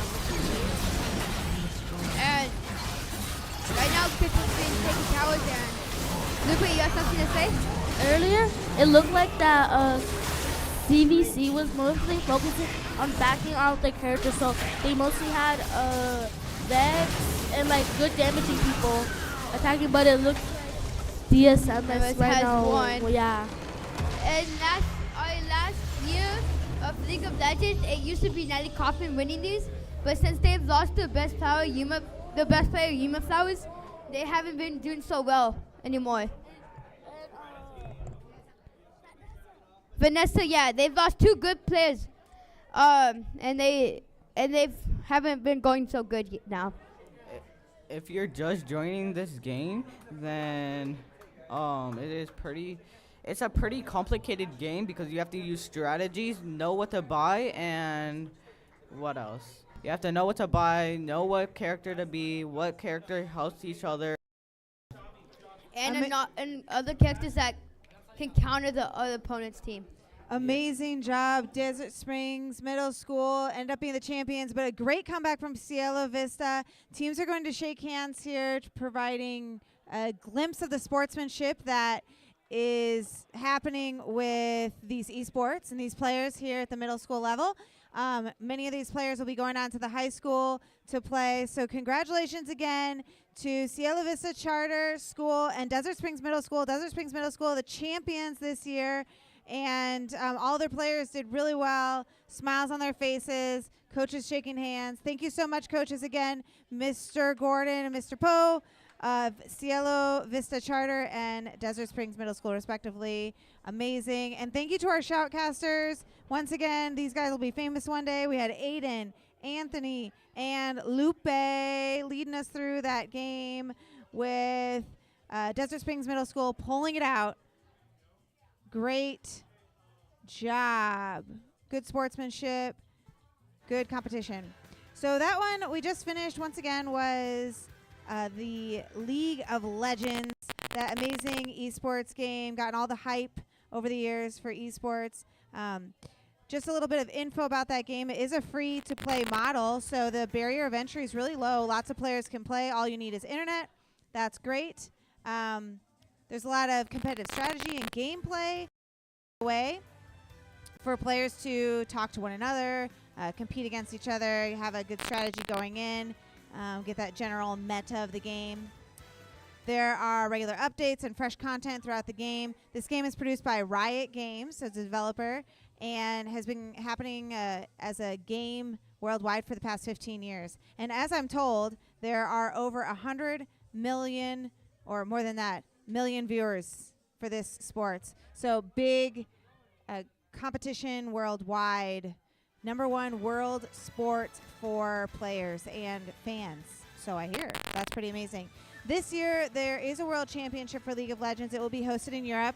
I don't know if any of our teams here at the Desert Valley Esports Alliance will be attending that world championship in London on November 2nd, 2024. But if we could, we would. So we'll have to see about that.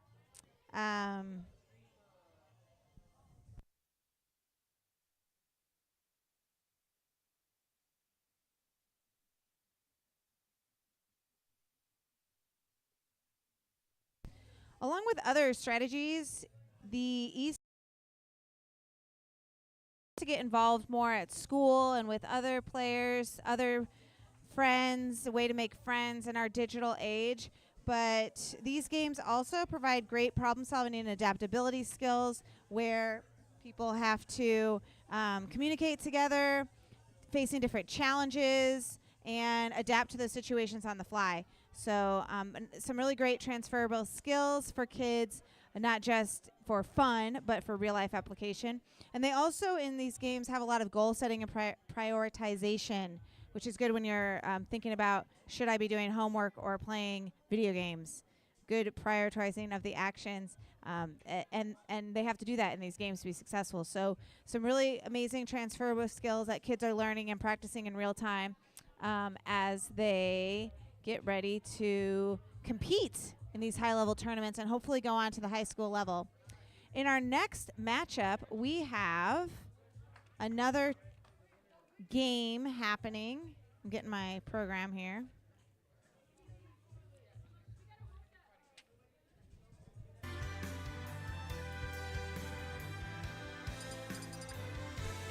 All right, so in our next program, our next game, we have Smash coming up. I have some new shoutcasters joining me, I believe. Smash is played on a different device. It's a Nintendo game. It's played on a Nintendo Switch. So but different than the last game. This game does cost money, and it does have a lot of players around the world. One of the most popular games ever sold by Nintendo or any other.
This is on.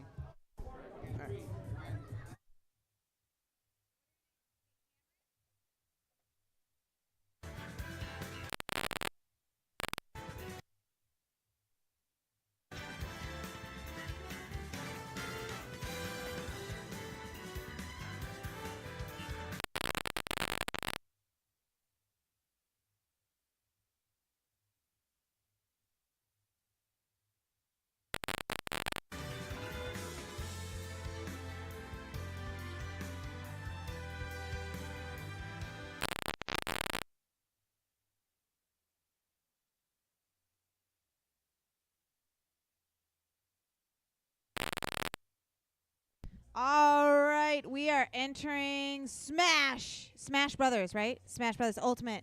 And I have my amazing 3 shoutcasters here. We have Cameron, Baltazar, and Manuel. What's up, guys? Yeah. What's up? What's up? Yeah, that's right. We're learning shoutcasting along with video gaming, and trying new things and being courageous, and that's what we're all about. And we're doing it. It's live. We're right here. So these guys, you guys all play Smash, right? Cool. So Yes, they said yes. They said yes. And so what is the object of Smash? For somebody who's never played before, I've never played this game. What is my goal? How do I play? So basically, you just fight each other off the platforms with all lives, depending on stock. Depending on if you have stock, you have to get rid of all of them, knock them off stage, or have them out, crit them out with all damage.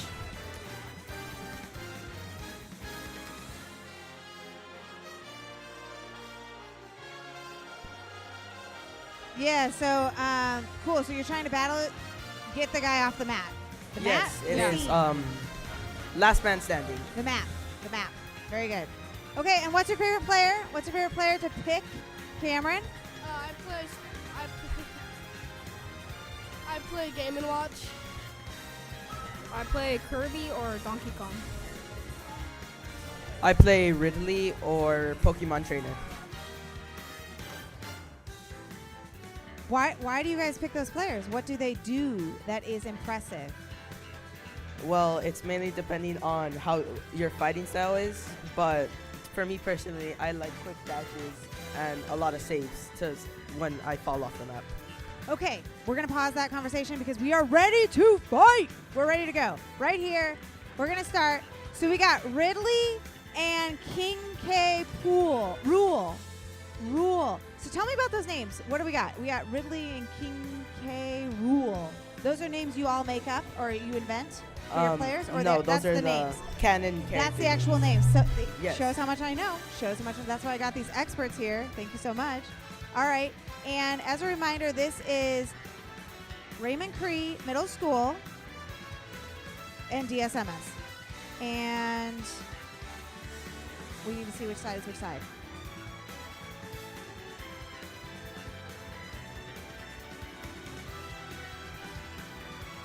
Left is DSMS and right is Raymond Cree. Okay, so red, Desert Springs Middle School. Raymond Cree is in the blue. And here we are. We're Yes. ready. Yeah, we're ready. We want to see it. We're ready to fight.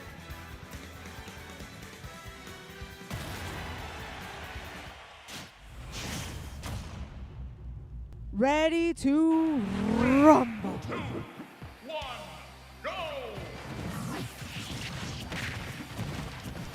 All right, here we go. Okay, so what's going on? Explain to me. I have no idea. Here. Oh, was that a big hit?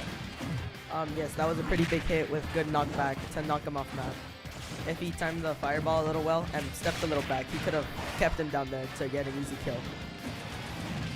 Like right there, he can't save himself anymore. And so he still has some more stock, right? Yes, those are his lives. Both have stock. Okay. And the percentage is like amount of damage. So when it gets really high and when it's red, if you get a really heavy attack, you're kind of dead. Yeah, you'll be eliminated. You're just kind of guaranteed dead. Uh-huh. And it's getting up there, right? Yeah, it's getting up there. And now it resets. Okay, now it Lost the stock. resets. Okay, very good. So we have 1 point for Ridley. Ridley is DSMS. Okay, so Ridley's up, but they're coming back here. Raymond Cree. Oh, very nice. 2-2. Yeah, so now they're pretty tied. It would be more one-sided if that Ridley hit that combo right before he died. He would have gotten King K Roll up higher.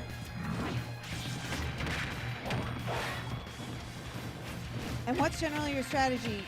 You can see here, I know that there's small characters and then large characters, right?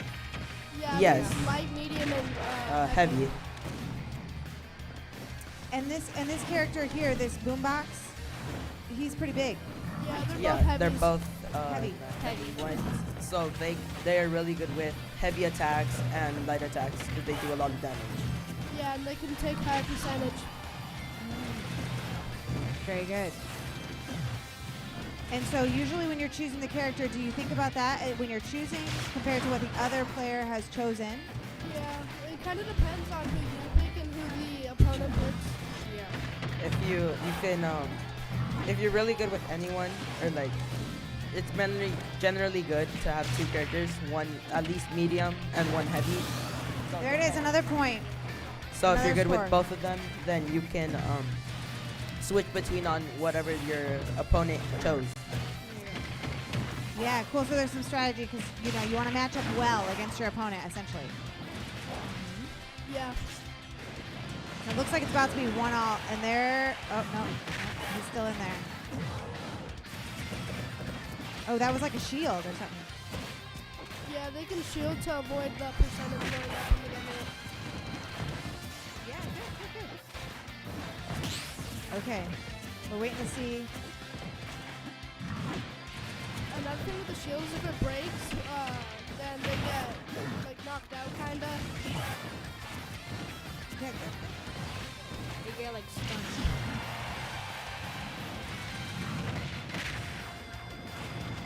At what percentage does it max out, or they Like just get weaker and weaker until? 300, like mainly 200 to 300. Uh huh. If you're lucky enough to survive all those.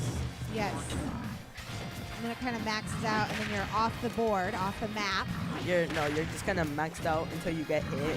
It really doesn't take much if you're at 300 to get knocked off. Oh! And Bull wins the Ooh. fight. There it is. Okay, so that's the game. Very good. So Desert Springs Middle School won that first game, and we play the best 2 out of 3 games. Yes? No. DSO's lost. Oh, sorry. Gosh, I'm so confused all the time. Sorry, Raymond Cree won that one. Well done, Raymond Cree. First round goes to Raymond Cree. Okay, so Desert Springs is going to come up with a game plan to see how they can defeat Raymond Cree. Yeah, so now they'll switch out players.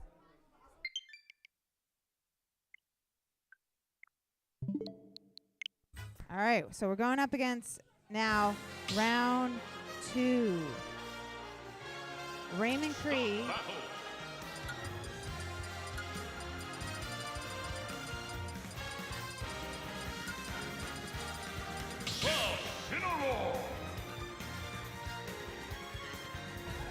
So on the This is a Raymond pretty Cree good team, matchup. just so you know, we have Angel, Donovan, Enrique, Rafael, Jordan, and Joshua are all players for the Raymond Cree squad.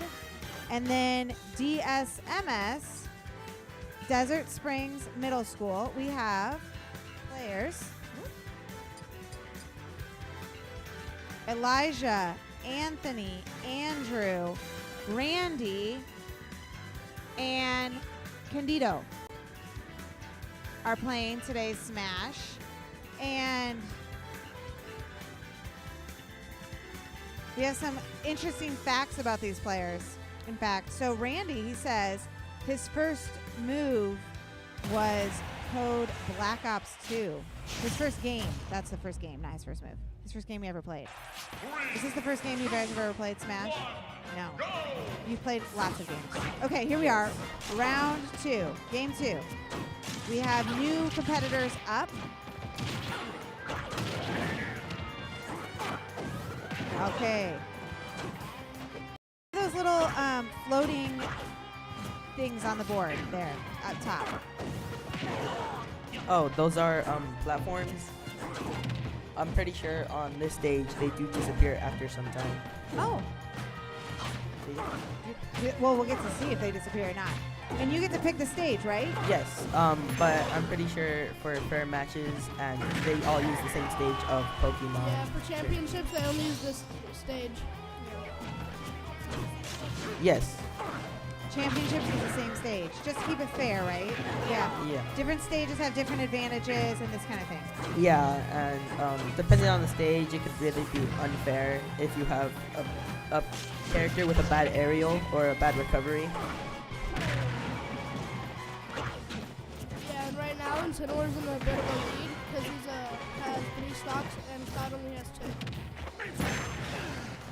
And it looks like he's about to lose another.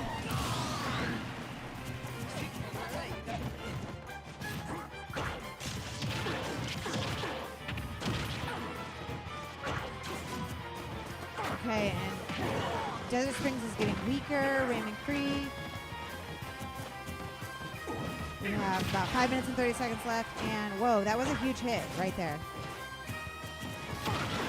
Whoa, that was another big hit. He's trying to get him off of the board. Elite.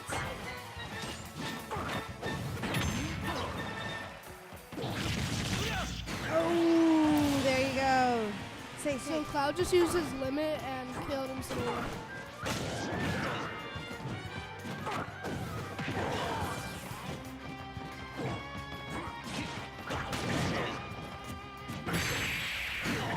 Oh. And that is out. DSMS low. DSMS just did that one again, so they have 2 games to none. Oh, 1-all. Cameron, help me out, bro. DSMS has 1 point and Raymond Cree has 1. Yes, they are tied 1-1. We are at 1-1. Cameron is my backup man with the score. He knows the deets. I don't know much actually. I'm just the MC. These guys are the ones who know everything. Yeah. So, you guys have a favorite player and you have a favorite map, I'm assuming, right? Talk to the mic. I mean, I don't really have a. if you map. do have a favorite map, it is mainly based off with your character as well. See what you say? I don't really have a favorite map. Okay, so we have Sonic and Cloud here. These are the two players. Two players, right? Is that what we call them? Yes, characters. Two characters. And we have a different map. So what is this map called? Final Destination, yes. Ooh, Final Destination. Again, it's just one of those fair maps. There's no really advantage to it. It's just a giant platform. Yeah, this is actually my favorite map. Oh, this is good. Yeah, it's a nice, just simple platform.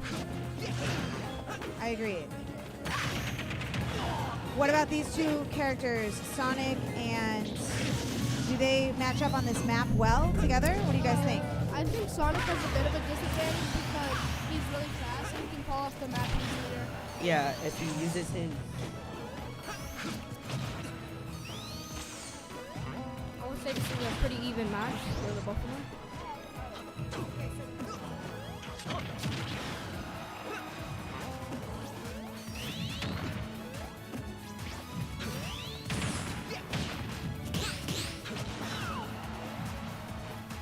So Cloud just parried him twice.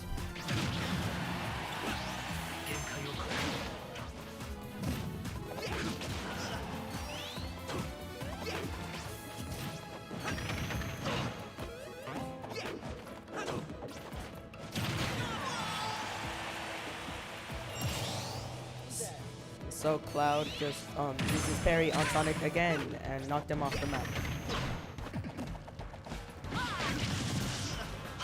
So they're both somewhat tied, but Sonic is in a bit of a lead. Yes. Cloud is tankier. I think Cloud is more tankier than Sonic.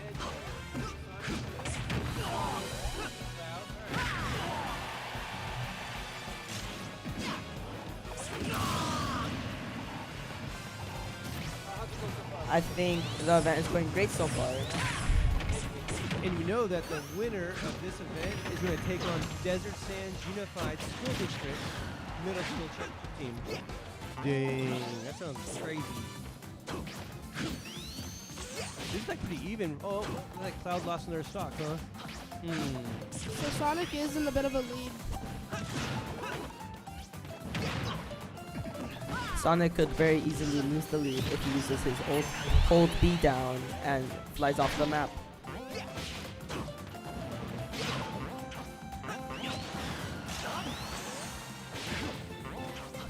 Sonic does not want to lose that stock. Is he going to... Oh! What about that? He's still alive. What do you guys think? He barely made that platform. That was a very lucky jump and recovery.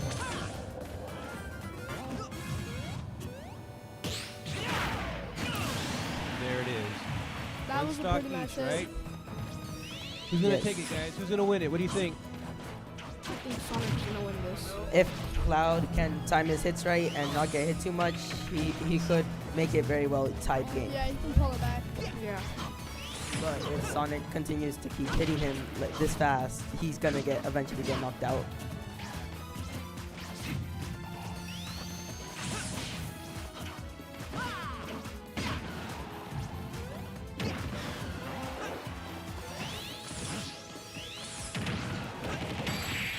And that was- Sonic wins the game. Wow. That was... It was a pretty close game. That was the very last good combo.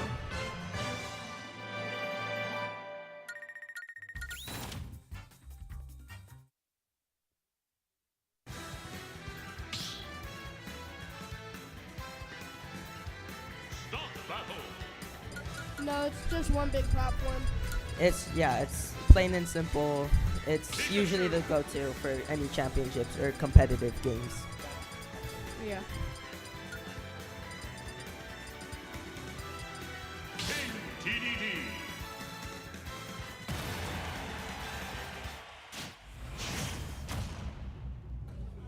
It is now currently 2-1. DSMS with 1.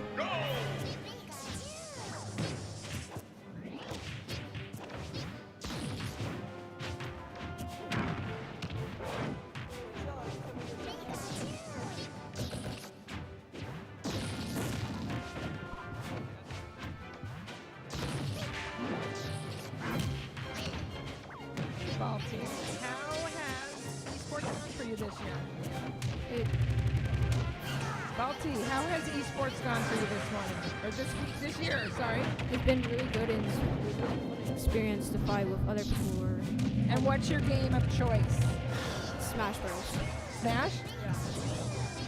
And you sometimes sub for us in League of Legends, right? Yeah. Yeah. Then you do not like that game as much. No, I don't really like it. What would we like instead, Balti? Smash Bros. Smash Bros. Yeah. Smash Bros.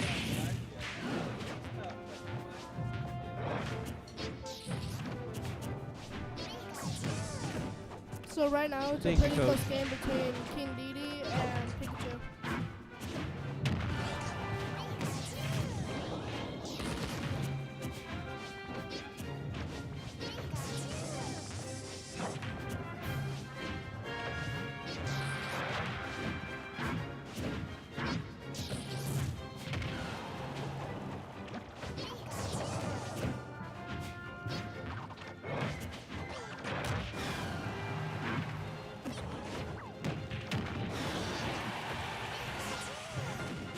So right now King Dedede is controlling the edge pretty well.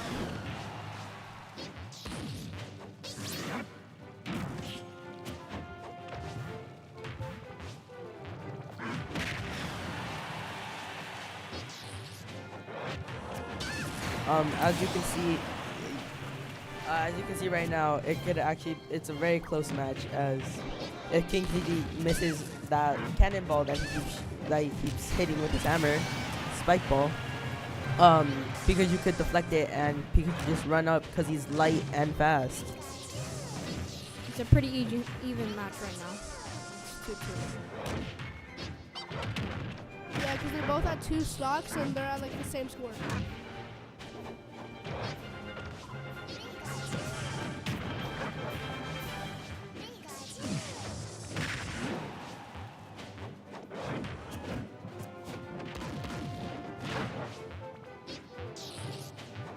And Pikachu tries down spike King Dedede. So right now Pikachu is in a bit of a lead because he has more percentage on King Dedede.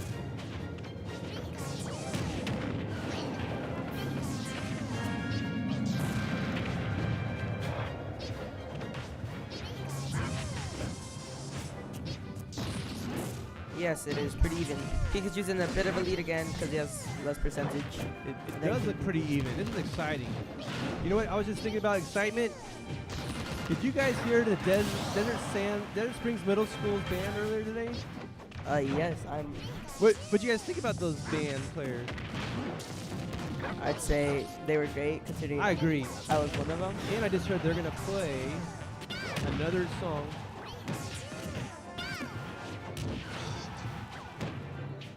So after this match, after this game, you guys gonna do another quick song. That sounds so cool. Yes, we are. And I saw you on League of Legends, right? How'd that go for you? You guys, I saw you won. Yeah, League was a pretty nice match. It was a somewhat nice match. Yeah, it was exciting. I enjoyed watching it. Really exciting. You know, stick with League of Legends because every single college, D1 and D2, has a League of Legends team. And some offer like partial scholarships. Yeah, that would be nice because League of Legends is my favorite game.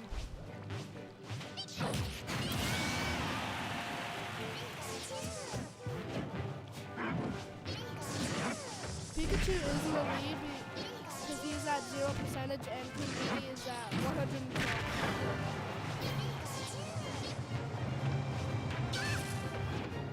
And King Dedede is at a disadvantage because he has to get close to hit, and Pikachu is at somewhat range. Pikachu seems to be controlling Edge very well here. If he keeps doing that, he could eventually knock him out until King Dedede has no more recovery. Yeah, but the only advantage King Dedede has is he's a heavy and he can do a lot of damage. Pikachu is a light. King Dedede's hanging in there for a pretty long time.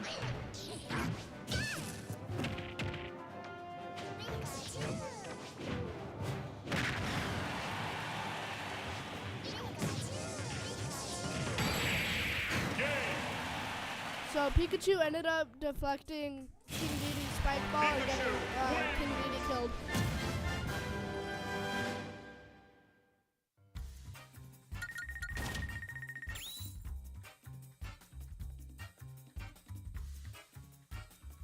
It is 3-1. With Krieg in the lead. All right, so looks like Raymond Cree takes the first match. So this is a 2 out of 3, right? So now they each got to figure out what strategies. What would you guys say? What kind of strategy they need to talk about right now? Just trying to see what good characters go against the opponent's characters. Yes, like what order would they play in? Who are they gonna throw in next as a good candidate to fight the next opponent?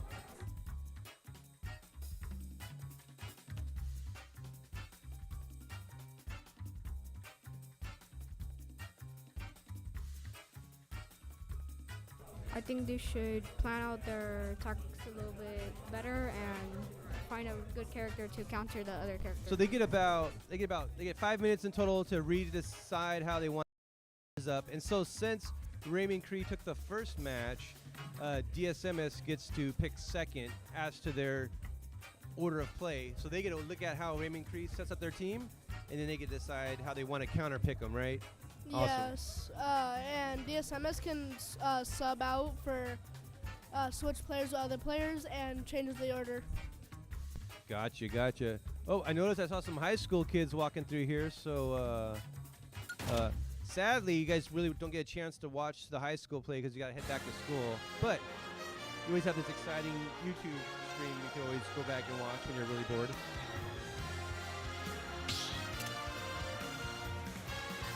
So, what's your favorite? All right, so we got your DSMS, James Workman, DSMS. All right, you against one. Sorry about that, buddy. So, what is your favorite overall game right now? Right now, currently, it would have to be Minecraft. It would be Minecraft. Currently, right now, it would be Smash Bros. Yeah.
So right now it is a King DD versus a Game & Watch. My personal name.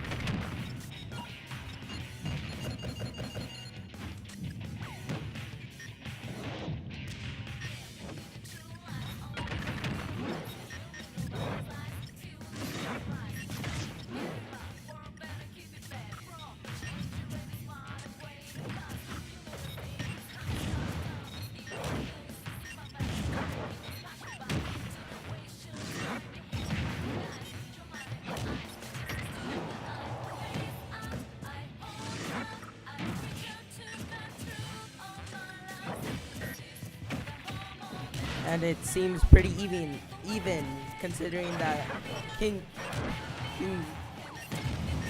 Didi is a heavy and take a lot of damage, so they are very close in percentage, but he is taking that damage. Never mind. You spoke a little too soon.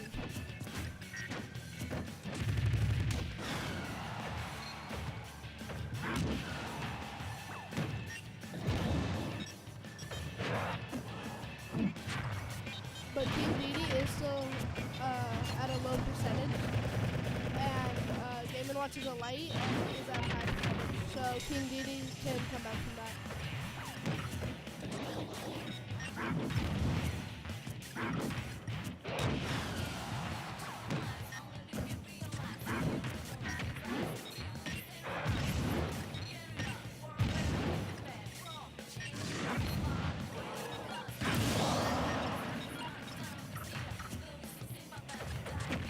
And Mr. Game & Watch is actually doing very well. He might be able to 3-stock.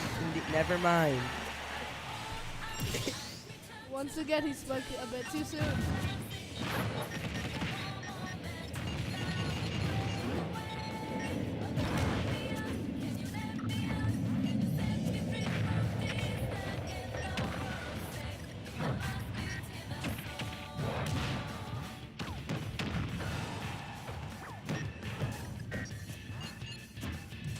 So there still is a chance for a comeback by King Didi.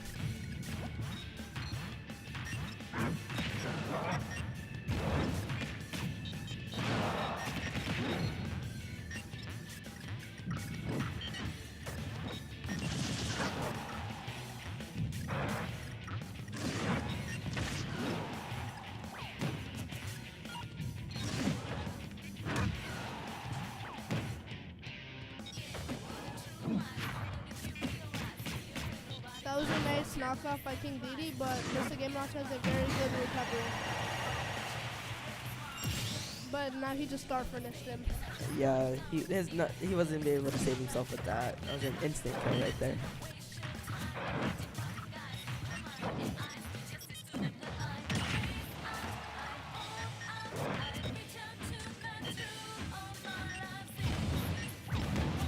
Mr. Game & Watch is in the lead because King Didi has 140 percentage when Mr. Game & Watch has 130.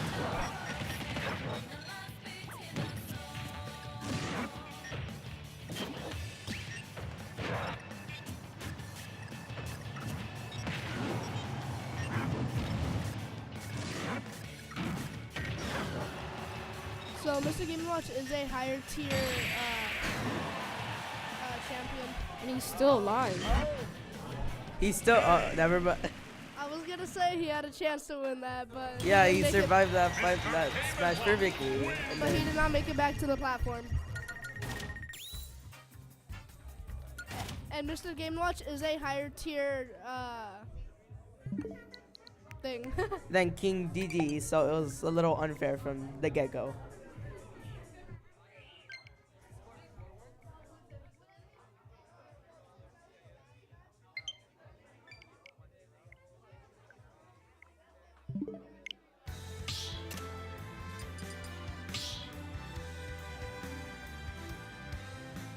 Stop battle!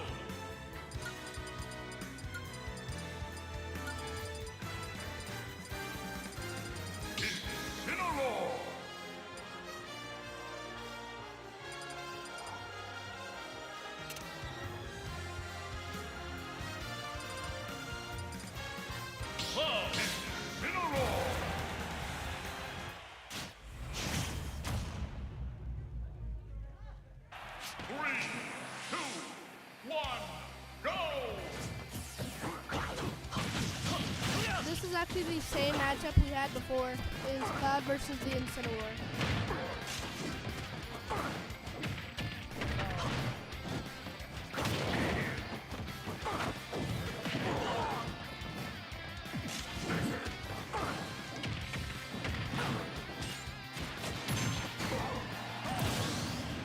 And he got his first stock out.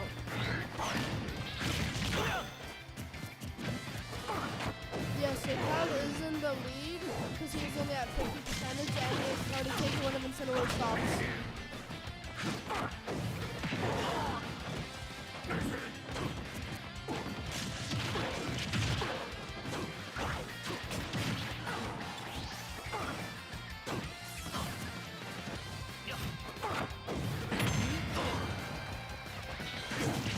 So what Incineroar just did is a special input with one of his abilities.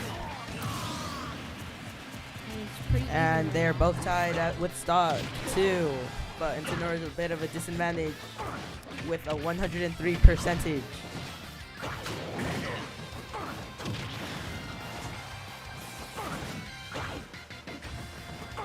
So they are matched in stock, but the percentage is in Cloud's.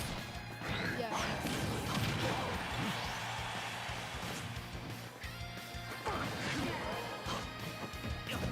So the chance of Incineroar losing a stock right now is pretty high because he's at 160%.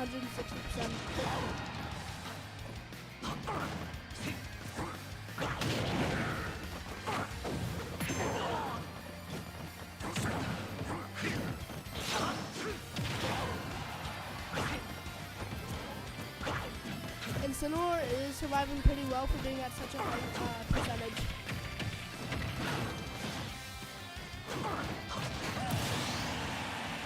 And there he goes, down to one stock.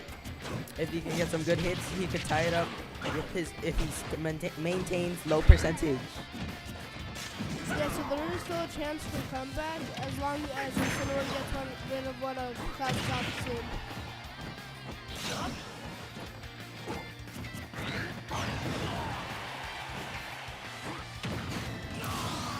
Incineroar finally killed Cloud. Yeah, so now Incineroar can have a comeback.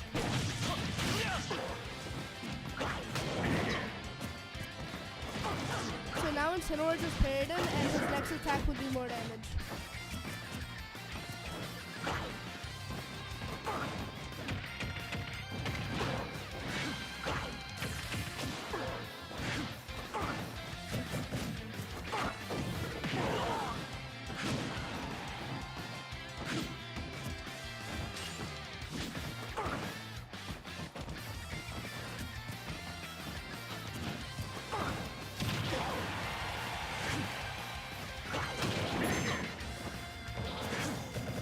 So as long as Incineroar can just not get hit anymore, or try not to. Oh, never mind, I take it back.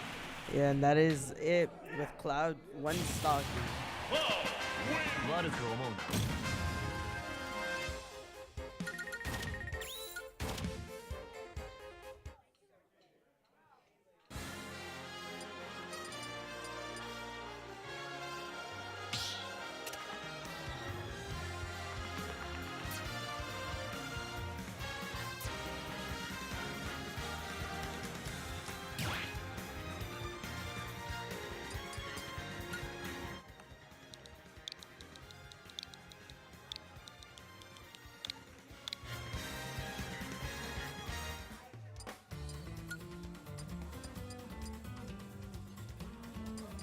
So right now, someone is getting their control set up.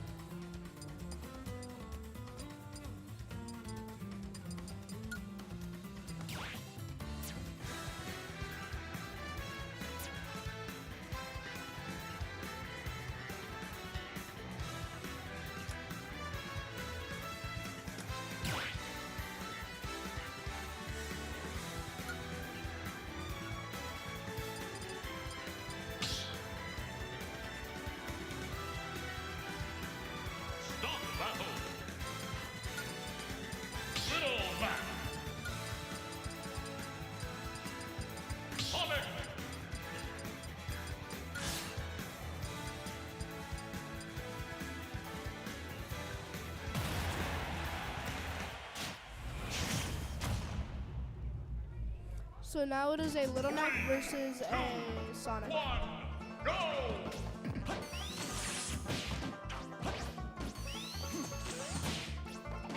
And Sonic is fast and can evade the hits, but if Little Mac can hit him with his strong attacks, then he'll be good. Because Little Mac has pretty strong attacks. And like we just saw right here, he also has a long wait time after those strong attacks, so Sonic is able to run behind him and hit him.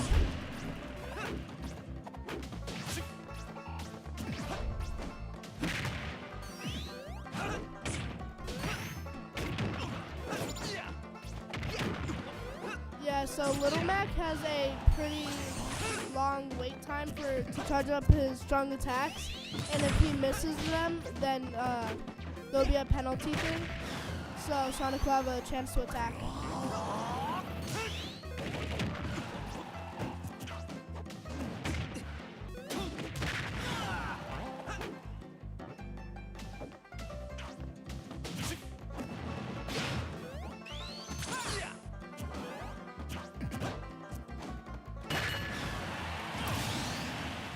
That was a nice dodge by Little Mac to get behind Sonic and hit him to get a stop. Sonic is still in the lead because he has more percentage on the Little Mac.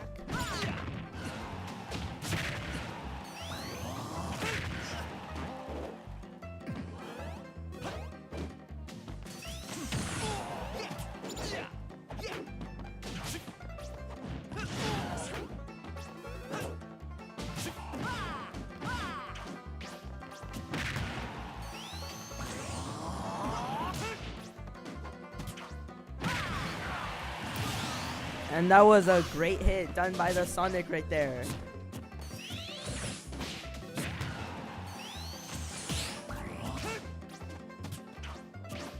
That would have been a nice hit by Little Mac if he was able to hit it.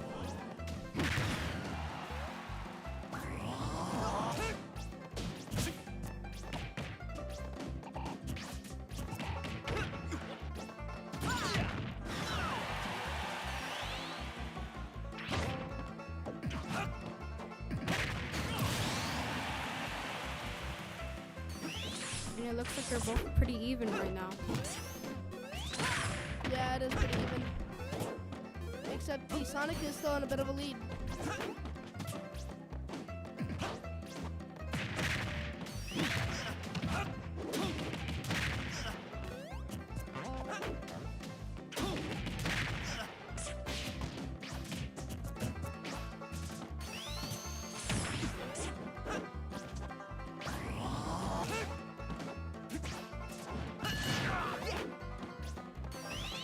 So now the Little Mac does have his KO, which I'm pretty sure can kill at this percentage. But if he missed, but he used it and missed, and the Sonic almost fell off stage and killed himself. One of the dangers of playing non-Sonic on one of these platforms. And that's game. So the Sonic did end up taking the win.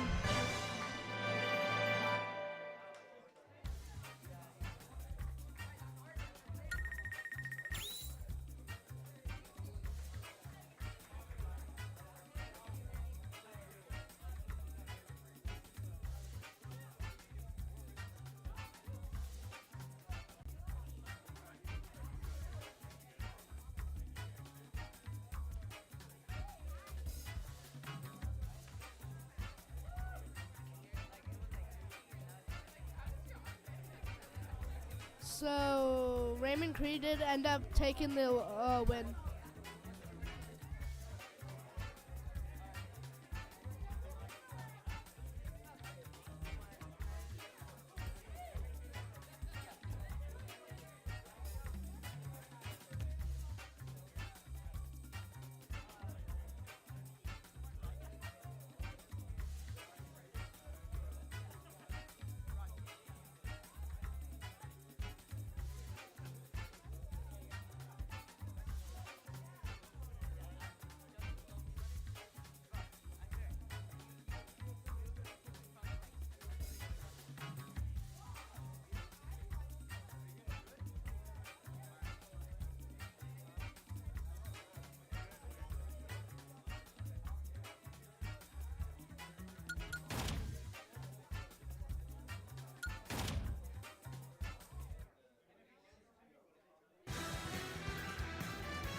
So DSMS did end up winning League. And James Workman won Rocket League. And DSMS lost Smash with Raymond Creed winning.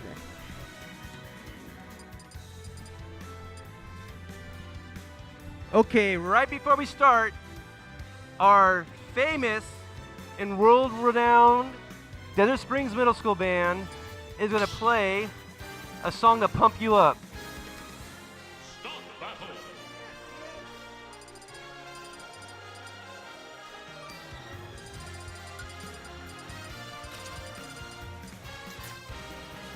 You got something stuck in your tooth?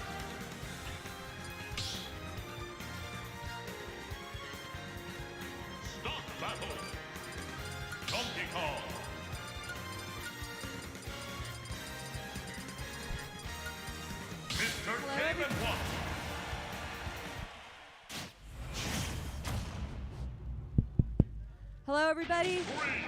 Just like to welcome Desert Sands Unified to Palm Springs Unified. Happy to have you here. Happy to have this collaboration. To the Palm Springs Unified students, let's kick their butts. Yeah.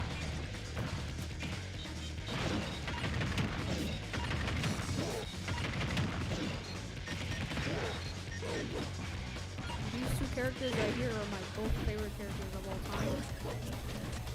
It looks like Donkey Kong is not in a good shape right now, and Donkey Kong just died. Mr. Game & Watch is doing pretty good right now.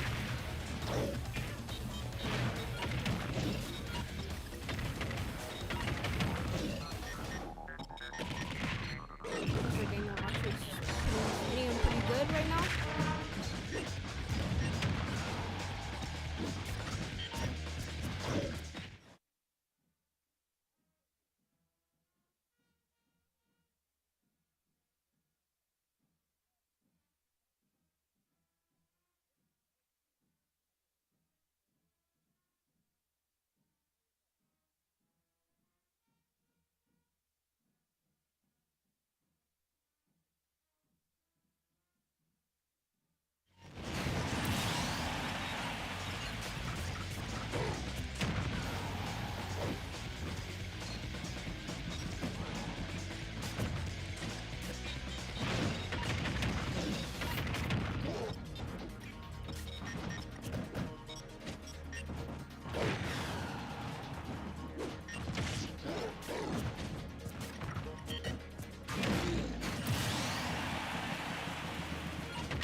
Looks like Donkey Kong is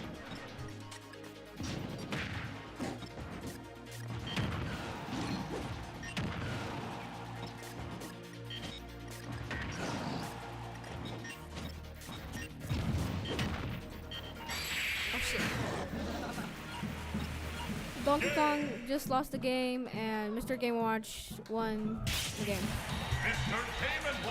He has just 1-3 stock. He has lost. Mr. Game & Watch has lost 1 stock, and Donkey Kong has lost 3 stocks. That's very impressive. Looks like we're having some difficulties.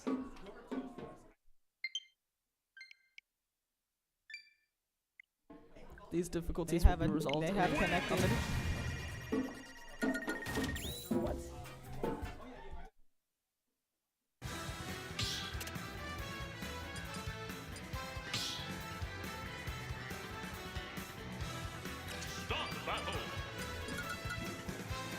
So it looks like they are changing their names from Elite and Ragtoad. Or I can't pronounce that. I forgot how to pronounce that. So right now it is Cloud versus Shulk. What? So looks like it's a pretty even match with both characters being the same kind of Looks like we're starting. Looks like we're starting to give it out. Elite already getting a bunch of damage out. What's the...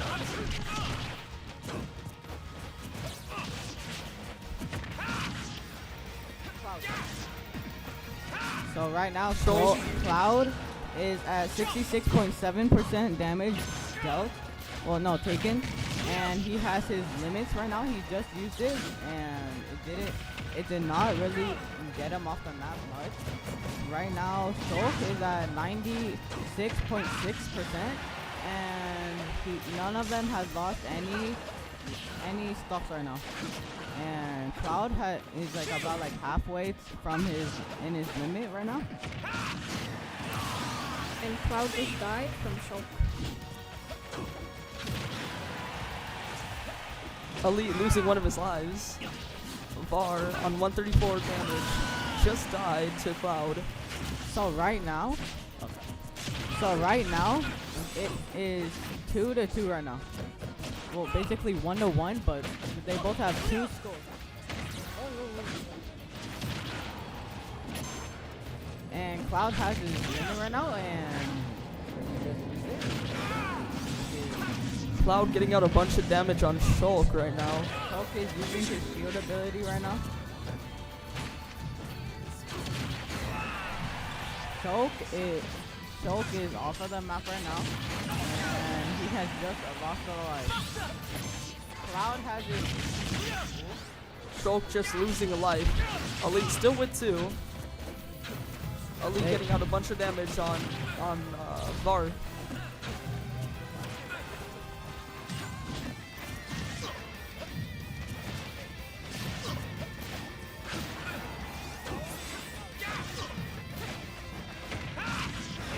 Looks like Shulk might win this or lose this. Shulk getting out a bunch of damage on Elite right now. Shulk has just blocked his limit right now, and they have both just knocked each other off of the map. And Cloud just won the game. Good game.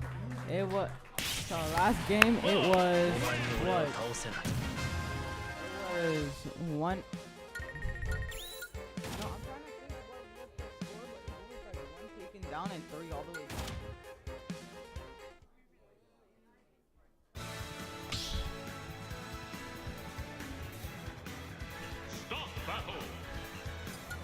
And both of the teams are choosing their characters. So right now it is Ghost Skull versus U.S.D.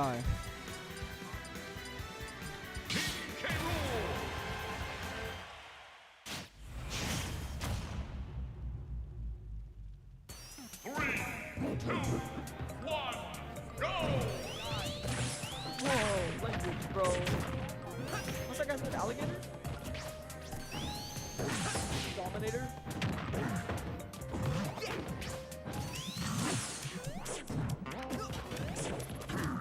Ghost Skull getting out a bunch of damage on you. So right now it is Sonic versus Roll.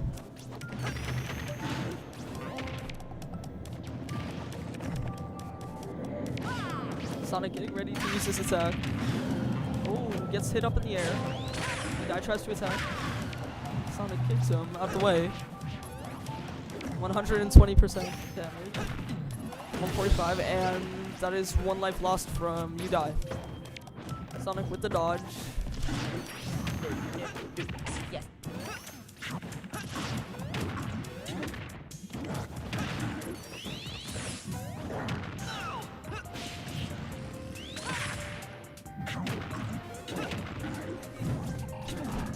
U.S.D. barely getting out any damage on Ghost Skull right now.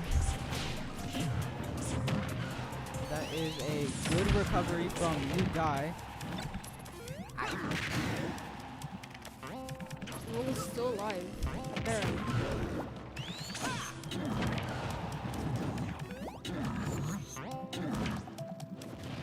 Right now I got beef with Caden. He thinks I'm taking up all the fame right now.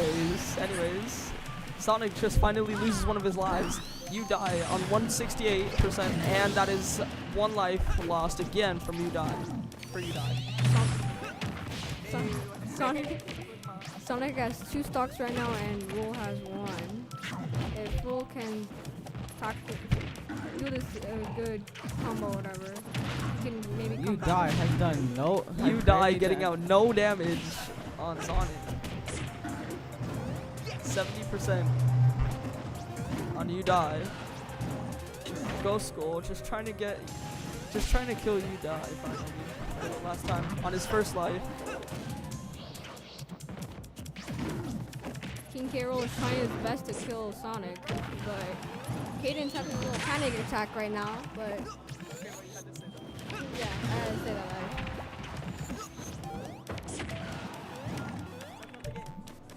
King K. Rool is still somehow alive, and never mind. And that's game. And I think he jinxed it right there. I don't know. And Sonic won the game.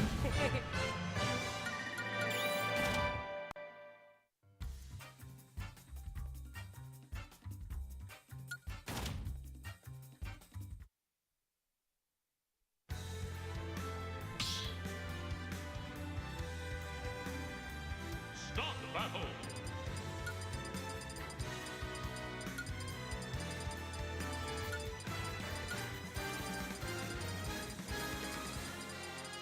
Hero Pikachu.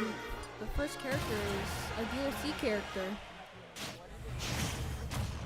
A DLC. Pikachu versus Hero. Hero. 2, 1, go! Right now, then. Oh, whoa. So I'm guessing they cannot use. they have just ended the game right there. That is not very Sigma-like. He was forced to say that, by the way. Start the battle.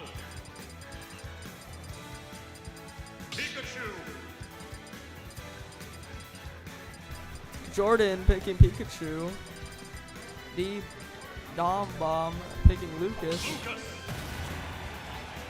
We have a special guest right now, and he wants to talk into the mic right now. So right now it is Pikachu versus Lucas.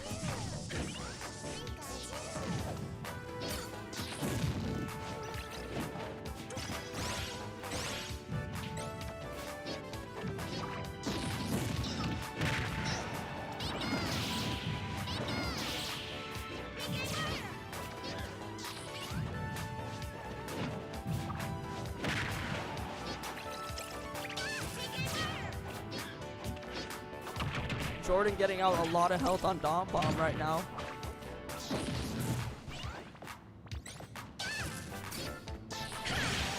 Jordan dodging a lot of Dom Bomb's attacks right now. All of them are still on 3 lives. Looks like Bomb has a very good advantage right now. Water. Both up. Looks like they're both pretty even right now.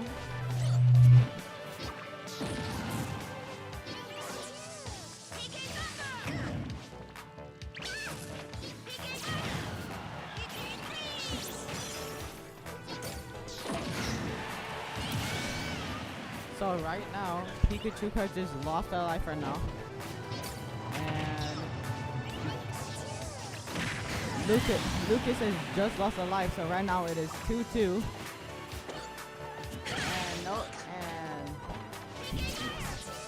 And Lucas has just gotten first blood right there.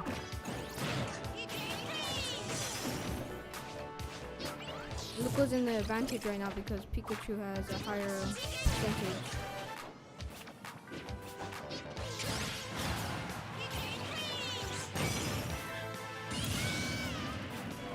Jordan on his last life. Dom Bomb's still on his second life with 12.8% left.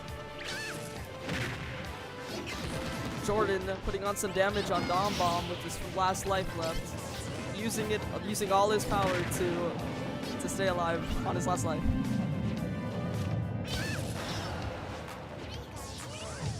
Right now, Kaden Picky is doing a better job at commentating than me.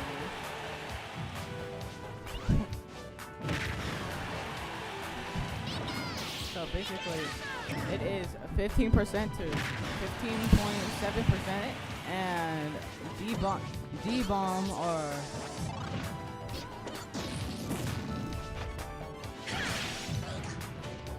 Pikachu is hanging in there.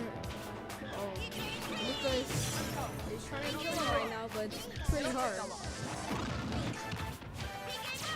Having a hard time trying to kill Pikachu right now.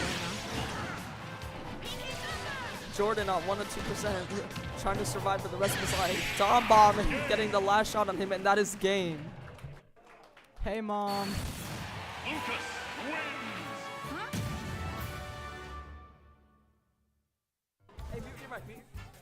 All right, congratulations, both teams. That was the Desert Sands Palm My Springs grandpa friendly. finally came back from the war. We have a few. Wait a second.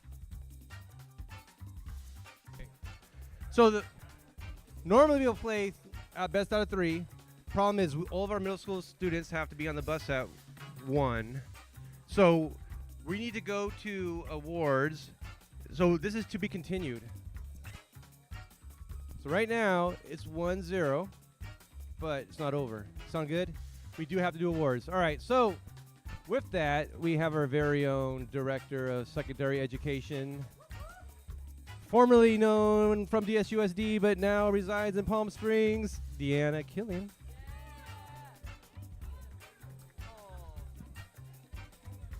Also, big round of applause for, it was Desert Ridge from U.S.D. Big round of applause for Desert Ridge, everybody.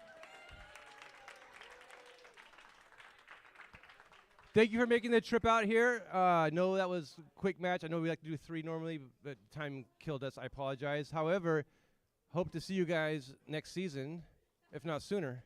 All right. So with that, we'll do the awards. I need Ashley. There she is. All right. So we'll do the first match of the day. Second place, then first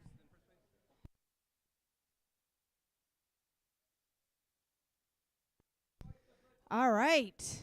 First match of the day. Start with the first match of the day, which is the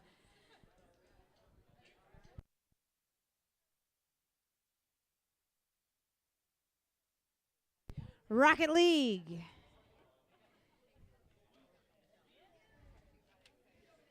Rocket League. And our champions for Rocket League, we had Cielo Vista and James Workman, middle school Rocket League champs.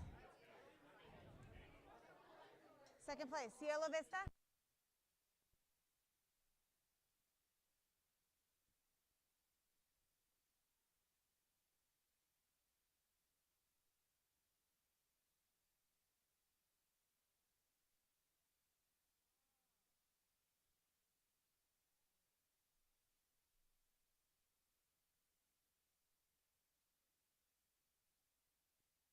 We're looking for the second place and first place teams for Rocket League. Cielo Vista and James Workman Middle School.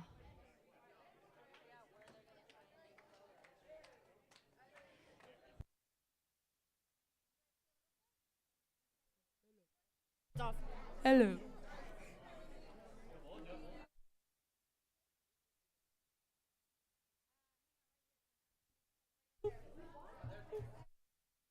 Cielo Vista, James Workman. I have James Workman, champions for Rocket League in the house.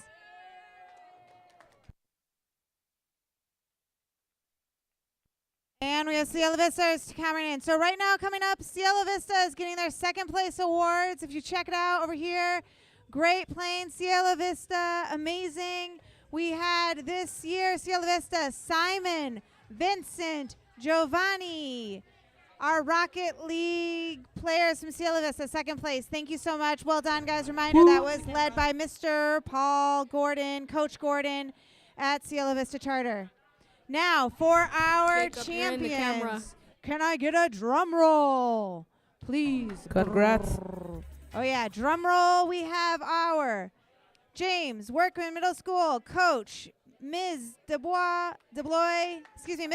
Miss Michelle DeBlois, and her players, champions of the 2023-2024 Desert Valley Sports Alliance Palm Sigma. Springs Esports Tournament, Caden, Edgar, Neymar, Rocket League champions for 2023-2024. Congrats, James Workman, Middle James School. Workman, thank you so much.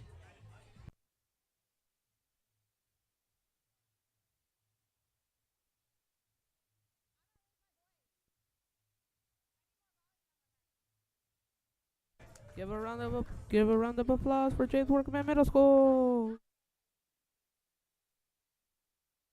Awesome job, guys. Thank you so much for participating. Thank you, coaches, for all of your hard work throughout the entire season. It seriously could not have been done without you. Definitely countless hours and energy managing these wonderful young men and women, ladies and young gentlemen. Amazing.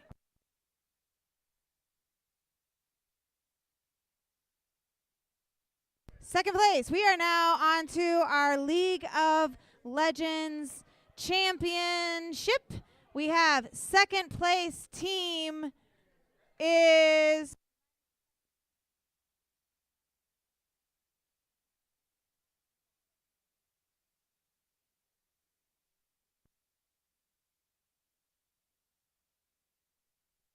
second place, League of Legends, Cielo Vista Charter. Amazing. I have your names here. Second place for League of Legends, Cielo Vista Charter School.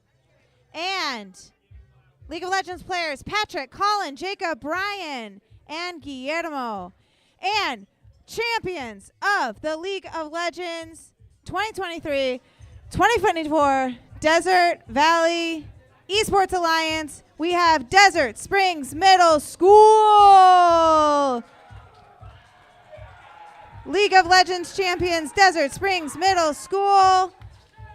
Great playing, coached by Mr. Coach Russell Poe of Desert Springs Middle School. We have a bunch of players who played. Not all of them played today, but they are important. We have Anthony, Elijah, Andrew, Cameron, Braden, Joseph, Roberto, Danielle, and Osvaldo. Champions for League of Legends 2023-2024 Desert Sports Alliance. Give it up for Desert Springs Middle School and Coach Poe. Amazing.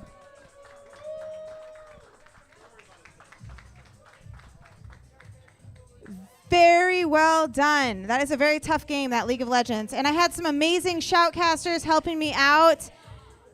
I had Aiden, Anthony, and Lupe taking it down for the League of Legends. Super supportive. The shoutcast scene is not easy. These guys are learning. That's amazing. We're going to get a coach, picture with the coach.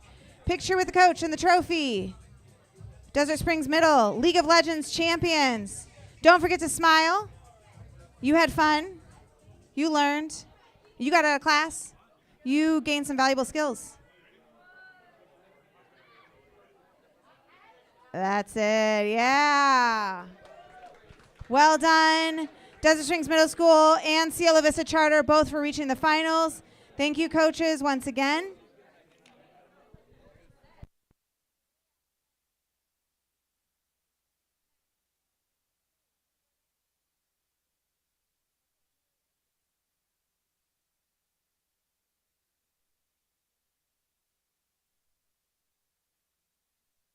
We have our middle school Smash tournament now. Starting with both of our teams, our champion team and our second place team. Second place team. Thank you. Desert Springs Middle School is my second place Smash team. Very amazing. Thank you so much. Desert Springs Middle School, second place Smash team. Our Smash players at Desert Springs, Randy, Candido, Anthony, Elijah, Andrew, and Cameron. Very good. I think Cameron was shoutcasting with me, too. Awesome job, Cameron. And the rest of the Desert Springs Middle School, coached by Russell Poe, Coach Poe. The Smash squad did amazing. Thank you so much. Now for our champions.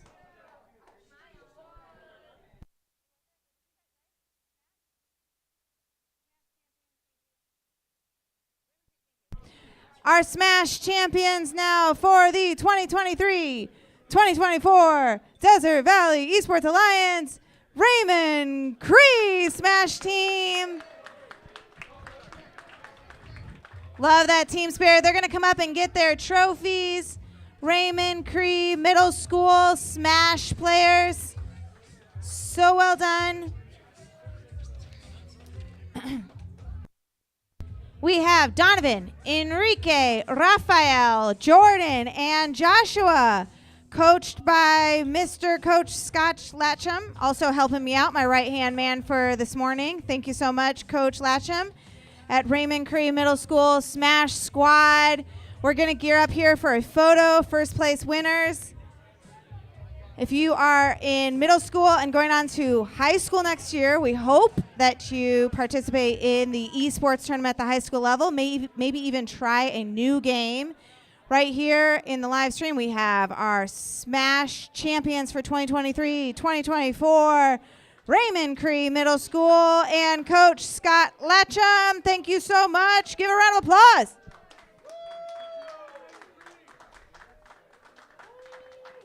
Woo-woo, yeah. Well done, guys. That trophy is going to go in there, hopefully either in their esports room or in the very front of the school, so we can encourage lots of other kids to play esports. If you know somebody who does not play, invite them to your match or your practice so they can see what this is all about. Very fun. Thank you so much, Donovan, Enrique, Rafael, Jordan, and Joshua, coached by Mr. and Angel, and coached by Mr. Scott Latcham at Raymond Cree. Champions, well done. Smash.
Thank you so much, middle school teams, for participating. And one shout out to also to our fellas to the south, our Desert Sands Unified School District and their squad, Desert Ridge, for participating in Smash this year with us. We have some awards for you for coming.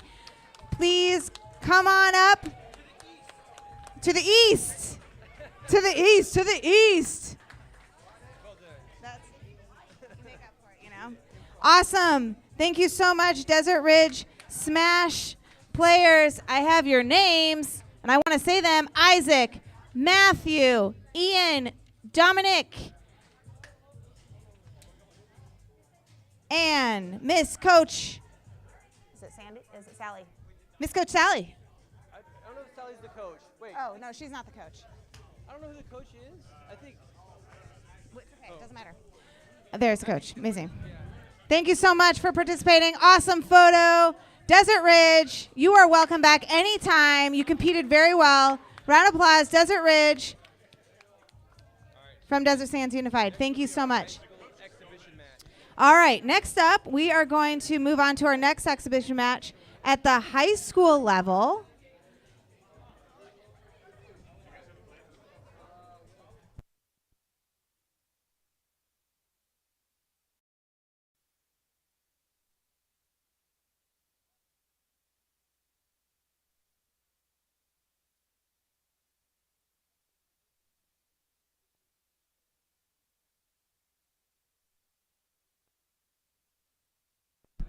and to create a, not necessarily like the flag thingy, but to create a rivalry between us and Desert Sands. We're going to have a trophy that goes back and forth. So right now, Raymond Cree will hold on to that trophy. So this is the trophy for the Valley for Smash.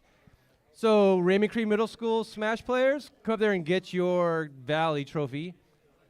And it might not be there next year, so it might be down in Desert Sands.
All right, we're gearing up to start our high school tournament with the 2023-2024 Desert Valley Esports Alliance here at Palm Springs Unified School District. We have an exhibition match coming in all the way from the Big East at Desert Sands Unified School District. We have Shadow Hills High School and Coach Anziano with their team competing today.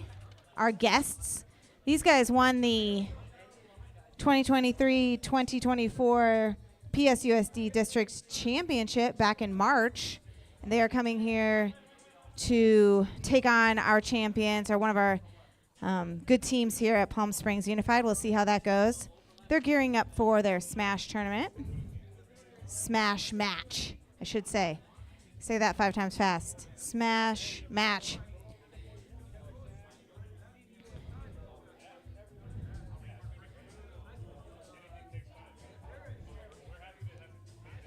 And that Shadow Hills team has 5 players in attendance. We have Joel, Jacob, Malachi, Jesus, and David. And that is in no particular order whatsoever. I've been told specifically, no particular order.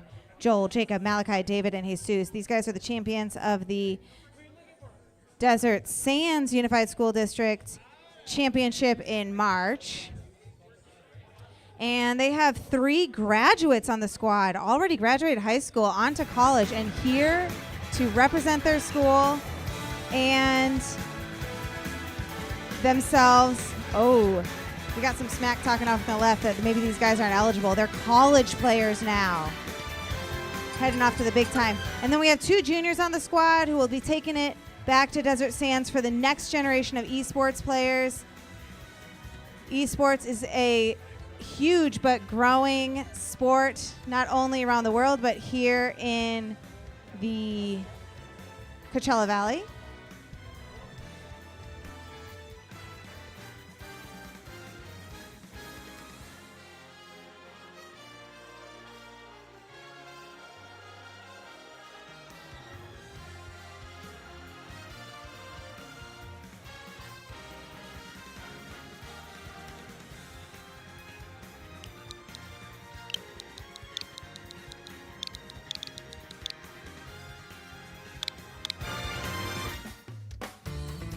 And from Palm Springs Unified School District, we have the CCHS squad, the Cathedral City High School squad. That team is comprised of players Diego, Xavier, Angel, Emmanuel, and Joseph, led by Coach Flores at Cathedral City High School. They are named in no particular order. I've been told specifically Diego, Xavier, Angel, Emmanuel, and Joseph are Smash players from Palm Springs Unified.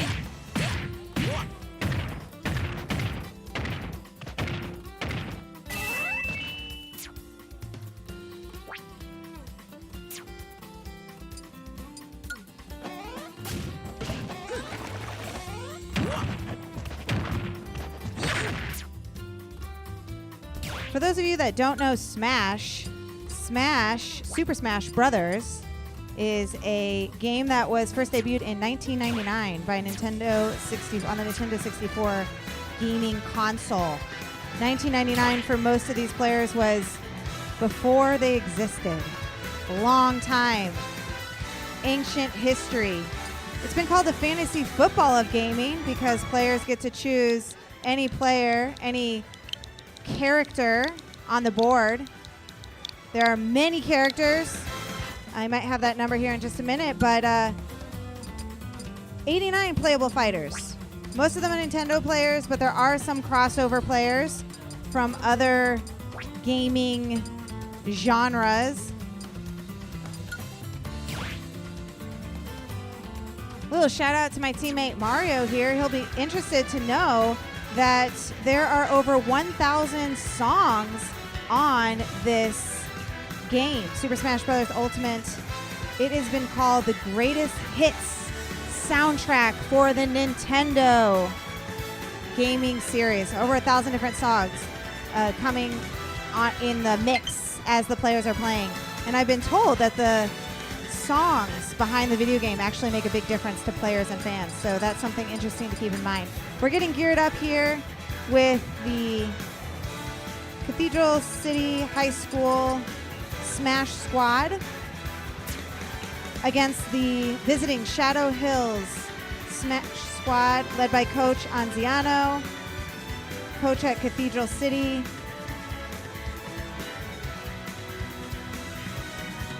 Is Coach Mr. Flores, Mr. Daniel Flores at Cathedral City.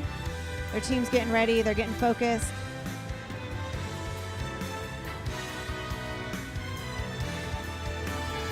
There are essentially 3 ways to win Smash.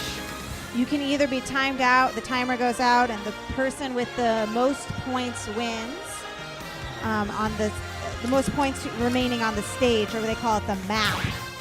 You can also run out of stock, which are considered lives for newbies. And the last player standing with the most stock will win, or just having more stamina than the other opponents, allowing their health to reach back to 0 as they battle. This is played one-on-one. We do have 5 players on each team And as they are battling, they compete head to head as they go through. They're getting ready here. You can see on the screen they're selecting their battlefield as well as their players. So we're going to watch them do that. Certain battlefields bode well to certain players and or characters, we might say. And different characters compete or are competitive against other characters in different ways. So there is some strategy to picking the players as well as the stadium or map that they're playing on.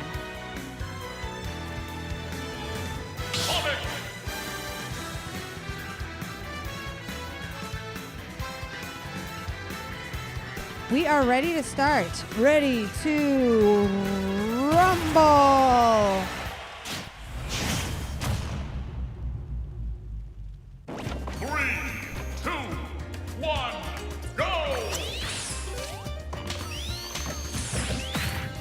Here we go, here we go.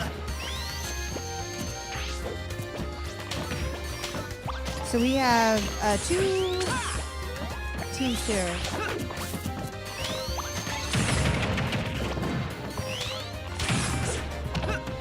Yes. Okay. I'll try my hardest.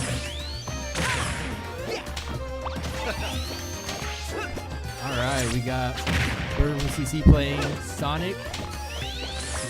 Burger from Shadow Hills. XC's on Isabel with the up air. And as I understand it, the teams will get weaker as they get hit or competitive against the other opponent. And as that weakness increases, so does the percentage. Is that true? Correct, yeah. Yes, for novices. Yeah. The weaker they are, the harder they get hit, the farther they get thrown. Correct. Right. And if they get thrown off of the map, that would be then stock. That would be eliminated. Exactly. That's for all the newbies watching. And what is the... oh, there we go. The so that person just lost 1 stock. Correct. So, Cathedral City currently in the lead, up 1 stock.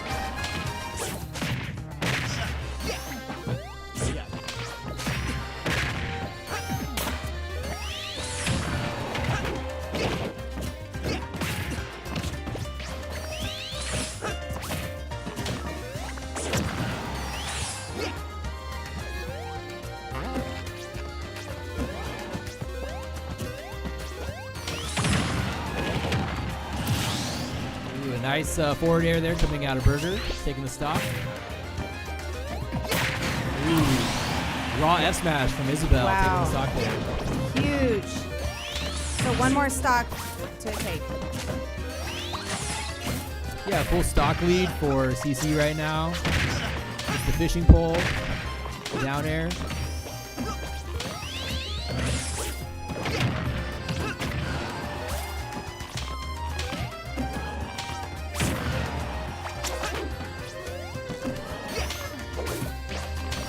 Throwing a lot of moves out.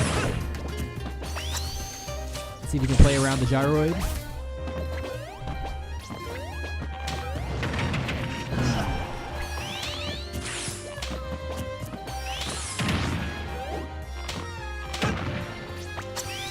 So, Coach Carmona, there is some strategy, too, with the order that they set up their players, right? As I understand it, the teams will organize their squad 1 to 5 in a certain order. Can you talk more about that? Yeah, I believe for this first set they chose random orders, but to remove that element of strategy. But yeah, for sure, sometimes you have a better matchup depending on the player that each person plays. So you might want to choose to put one person against another. Yeah, that makes sense. It's like most athletic even or turn it. There it is, the game. Yeah. Okay. Unfortunate SD by Burger there. Couldn't handle the pressure.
right, taking to 75M for Burger. Start battle.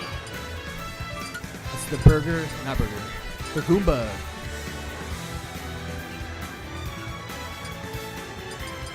$75M is the Goomba Classic stage. A little more visible for him.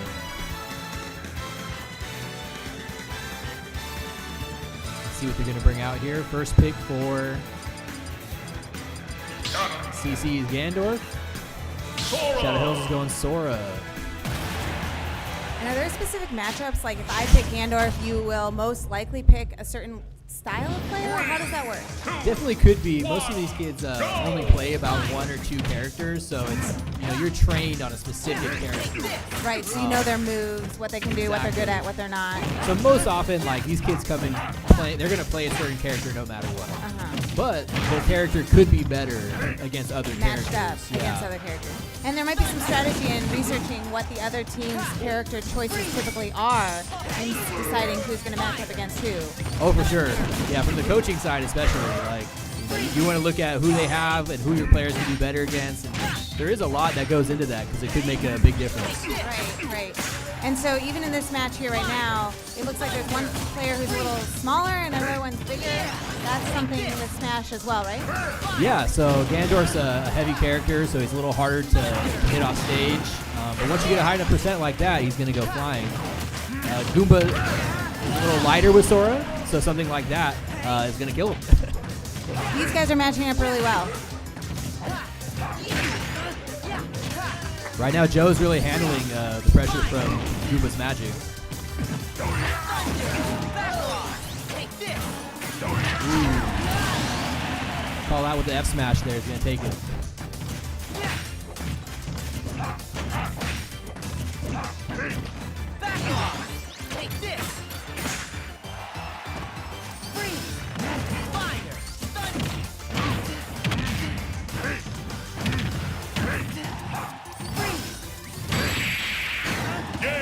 Wow, crazy 3-stock coming out of Joe there. Yeah, swept him, winning it handily.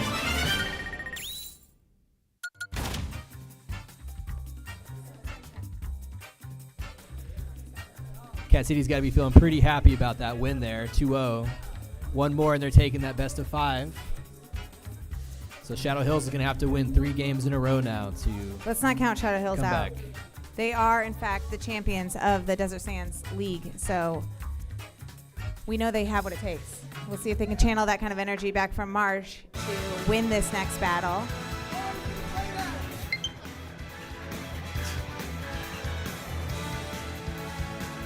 So now they're picking this is the stage picking, right? Yeah, we're picking the stage here. And I believe that Shadow Hills, the team picks the stage to battle. I believe the winner's picking the stage and they pick their stage first. I gotcha. That's my understanding. Uh-huh. Pick their character first. Pick their character first. Which leaves them open for a potential counter pick. Right. If the other kid plays something that they don't usually play, maybe they want to do something that's better against the character they're playing Correct. against. If they know how the characters can match up against one another. Exactly. So it's all on the line here for Shadow Hills. We're rooting them on. We come from Palm Springs Unified, but we want to see it go all the way to 5 sets. Of course, keep it competitive. Yes. I've been All hearing right, here this we go. We banjo are is really ready. good, so I'm excited to see it. We have Ness versus Banjo-Kazooie.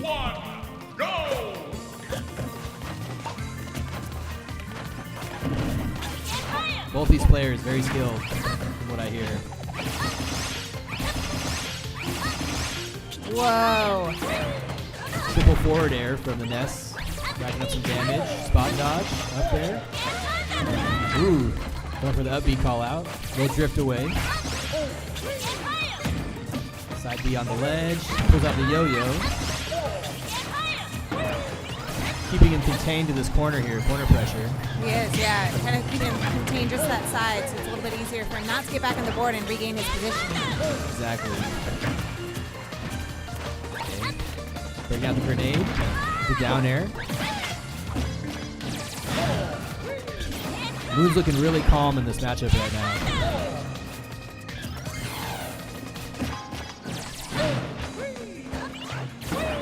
A high recovery. Ooh, still catching with up B.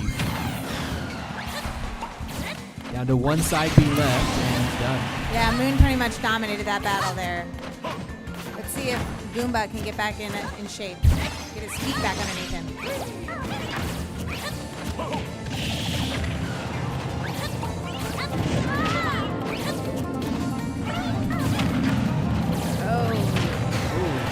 Wow, good job. And they're almost even here starting. Well, not for long. That was pretty dominant. Insane off the stage combo using down B to down air to spike him down.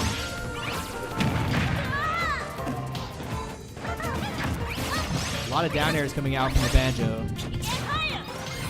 Ooh, catch him with the side B. He's got the off stage pressure, okay.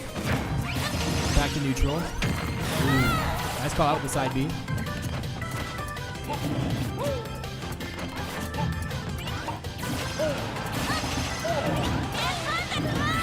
Blue's looking really good with his side barrier pressure. Ooh, the S-smash call out though. He's holding it. Nice get up attack. The side B will take it. Reach to their last stock now.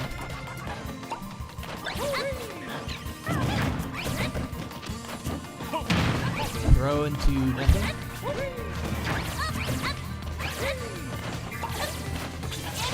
Each are trying to space each other out a little bit. They don't want to get in. Moon finds an opening.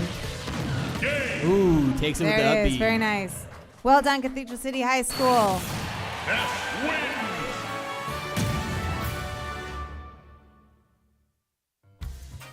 So we are going to have the other players play. This is an exhibition after all. We are hosting the Shadow Hills squad from Desert Sands Unified here in the house. Next, Cathedral City.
You want to ask Coach Daniel what he wants?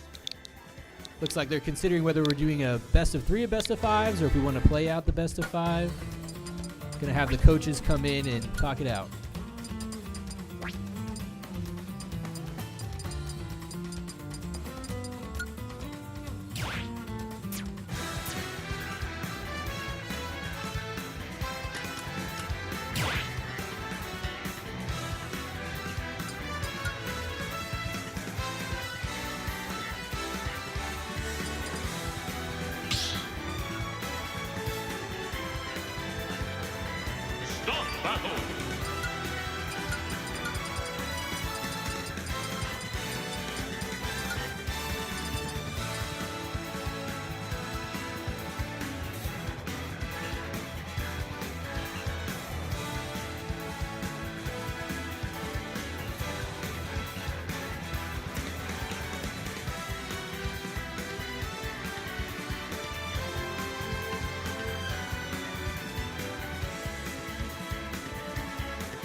Donkey Kong. Mithra. It looks like we got Donkey Kong versus Pyra and Mithra. Donkey Kong a unusual pick. Usually plays low map. Cathedral City. See how his Donkey Kong looks.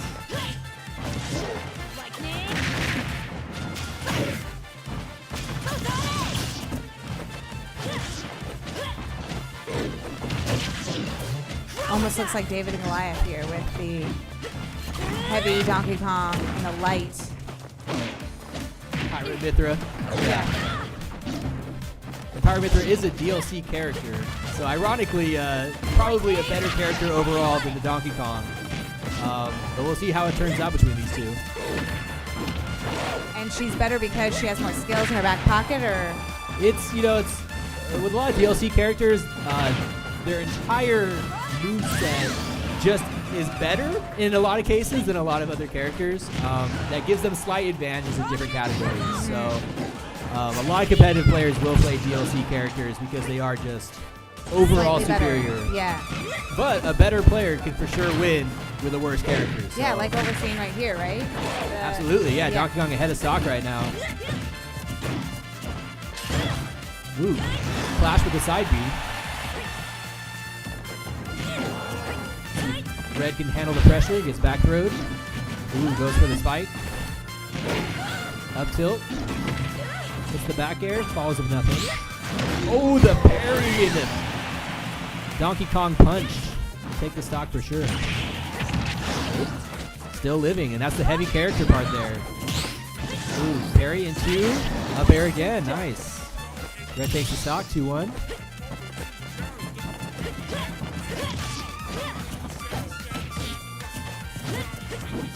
Getting mixed up a little bit there.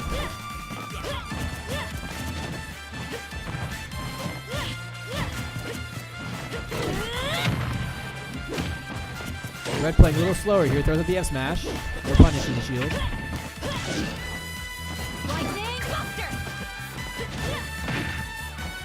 Ooh. F smash almost connects. 6 for the forward air.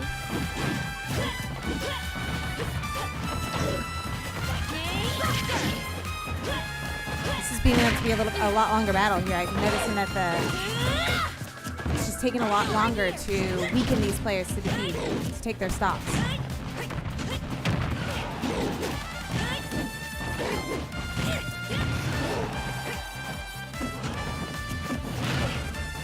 Grabs back thrown. He's looking for the spike again. He doesn't get it. Really handsy with those grabs. Red's going to have to keep a lookout there. He's grabbed again. He's going to throw it off stage. Will be able to recover. He does make it back to stage. Throws out the sword. Ooh, spike into. Nice. Still living there. Throws out the sword. Trying to cover the ledge. You can edge guard him. Go back throw. Almost kills. Gets to ledge. Okay. Ooh, unfortunately runs into the up B. Good air dodge the ledge. Nice back air from Donkey Kong. Ooh, down air. Ooh, off the top. And that is CC taking another game.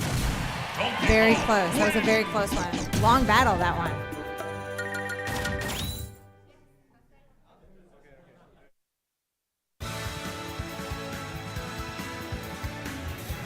That puts us to game 5, it looks like.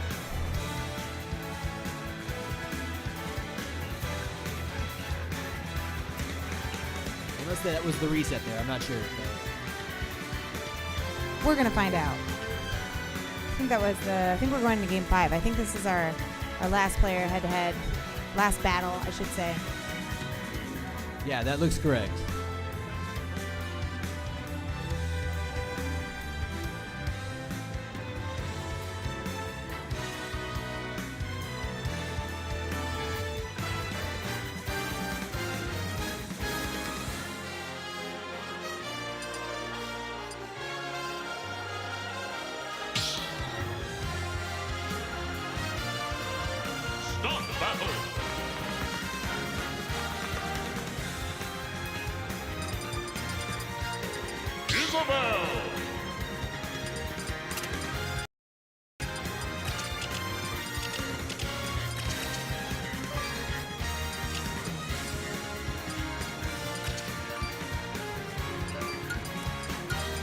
They're trying to get to their right colors here successfully. So again, we have CC on the red side and Shadow Hills on the blue side. Lucina versus Isabel. Another interesting pick for Cathedral City. 3, 2, 1, go!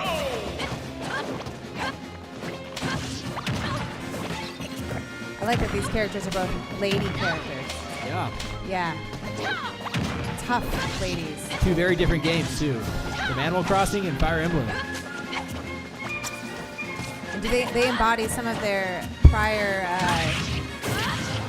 character traits from their original games? Yes. Yeah, when they exactly. come play here, yeah. That's why They call fit it their theme still. Yeah, their theme, exactly. The fantasy football of gaming. Smash. Exactly. Choose your player from any game ever. Love it. Right now, pretty even. Gets the fishing hook there. A very close match here. In fact, equal match.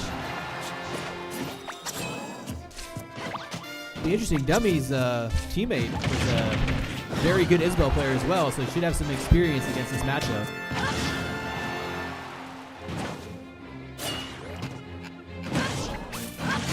He hits him with the down air, still living though. Early uppy, nice punish. CC goes up a stock there.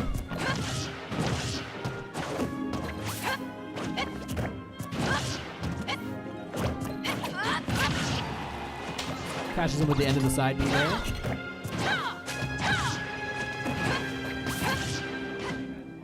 Yeah, CC's just really spacing him out with that sword. One of the advantages of a sword character is that you have a farther range on your attacks. So it's easier to keep them at a distance. And so what do you need to combat that? You need some swift movements, possibly, or... Exactly, yeah. Got to figure out how to maneuver around it. Wait for them to throw a move per chance and then go in, you know. It's really about being patient. Uh-huh. So some different strategies are involved with defeating different players. I like that strategy. She's using a fishing rod to lure her in. Yeah, exactly. Fortunately for CC, they're playing very patient. They're not running in very much. Keeping on the ledge, okay. Back into neutral. Ooh, gets him with the fishing hook there. Forward smash, just misses. Nice punish there on the no tech. Covering super low, going to the other side of the stage is smart. Ooh, hits him with the B though. Neutral B will do it. She was fast.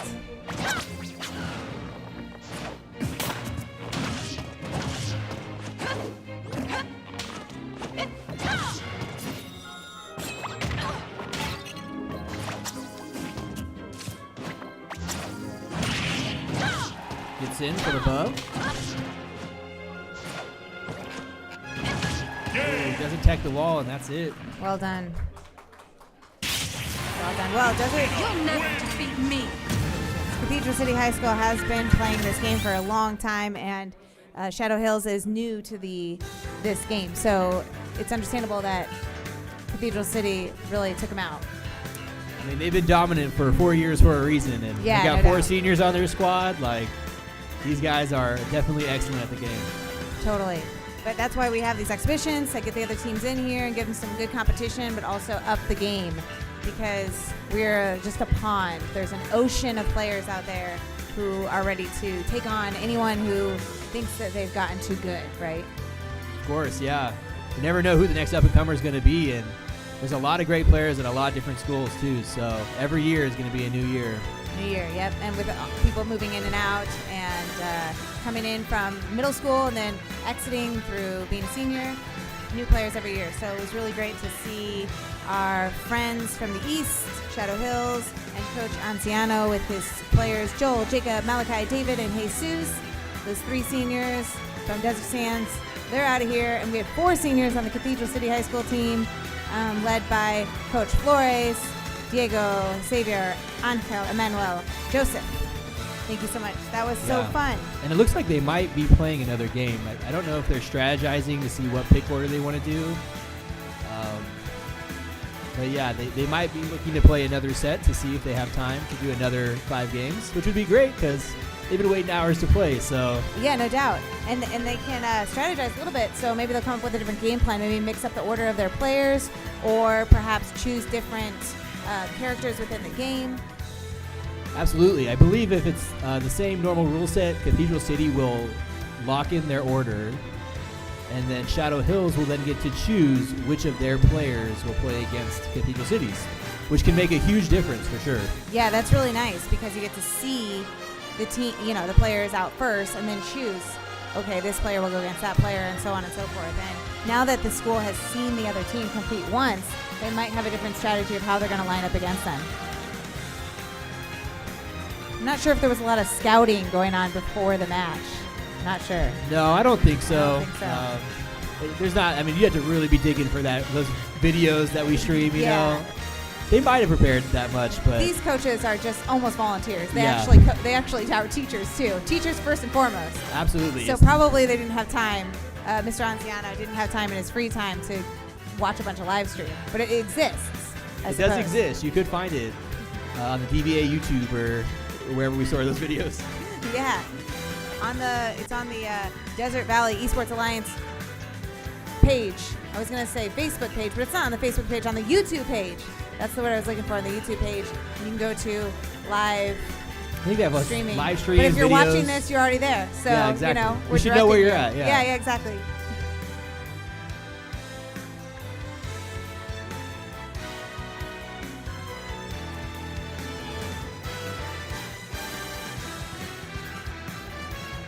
So I believe that each team will probably have another minute or so to choose their lineups. Again, Shadow Hills is kind of waiting on Cathedral City to pick their order, and then Shadow Hills will then get to choose their pick order.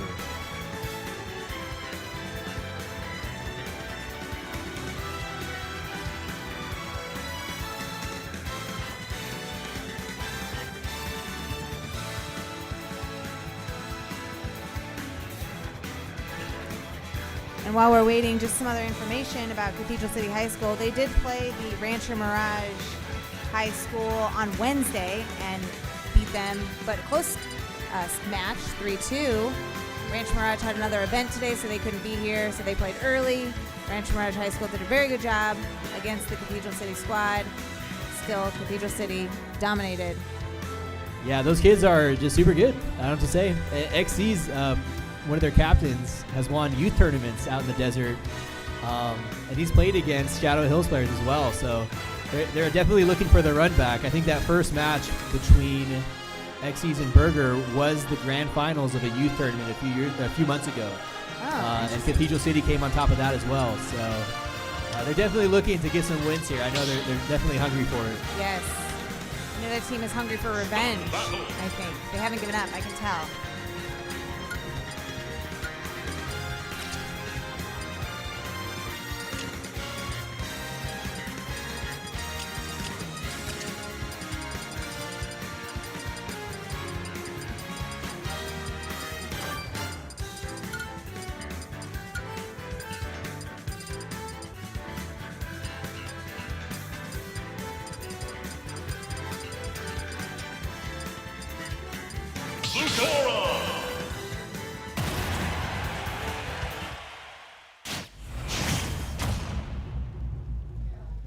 All right, we got Lucas versus Goomba. So Moon usually playing Ness is breaking out the Lucas here.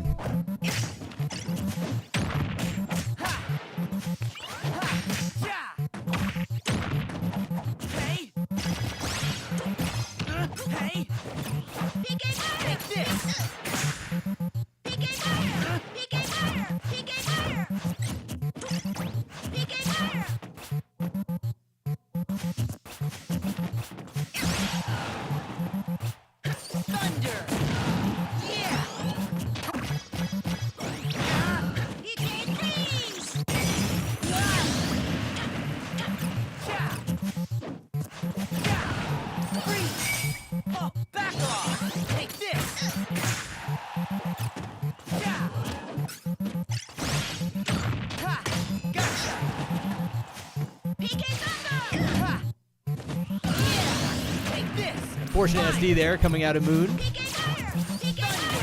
Getting used to his Lucas costume there. Normal Nest player.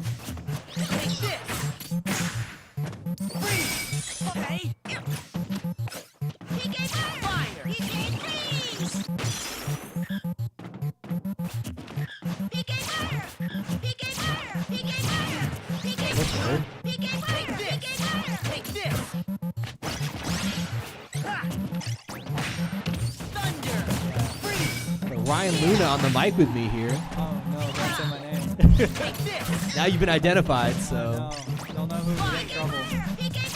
Right now, both trying to space each other out with their specials. Yeah, that was really good. This Lucas, though, is super good spacing. His neutral game is crazy. And I like the Source mix-up. So. We'll see.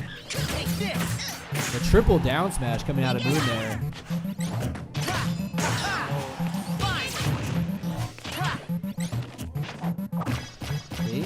Grabs the whiff, throws him back. Almost gets him with a Pika Freeze. I think the Soul is going to try to cheese him here with the hammer. We'll see what happens. Ooh. Up B gets eaten by the stage there, unfortunately. A little lightning celebration.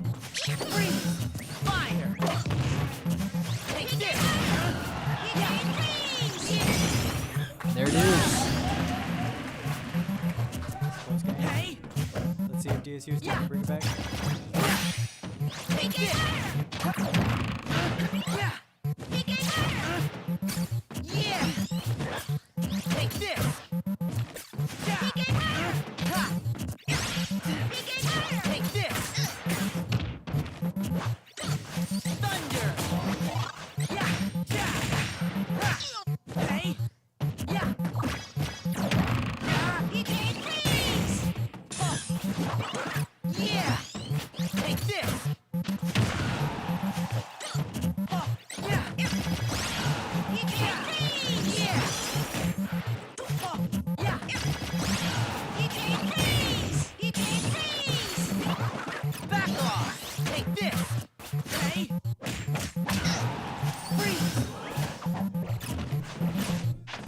Find his opening with a down tilt there.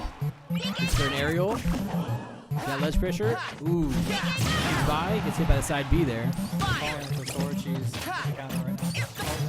Ooh, no tech. You gotta tech those. That was close. That was, we kept it tight for him. Yeah, the sword recovery is crazy. So sometimes you don't even gotta tech. Oh, Ooh. He said no. Yeah, tremendous call out there. Great patience by Moon. Lucas wins.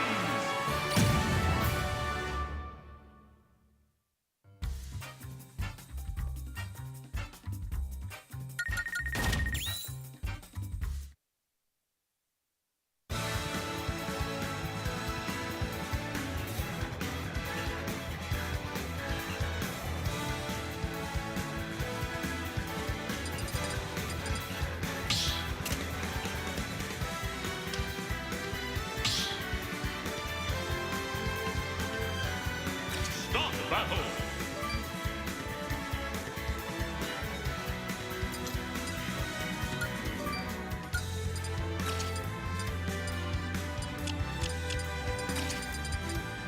Link.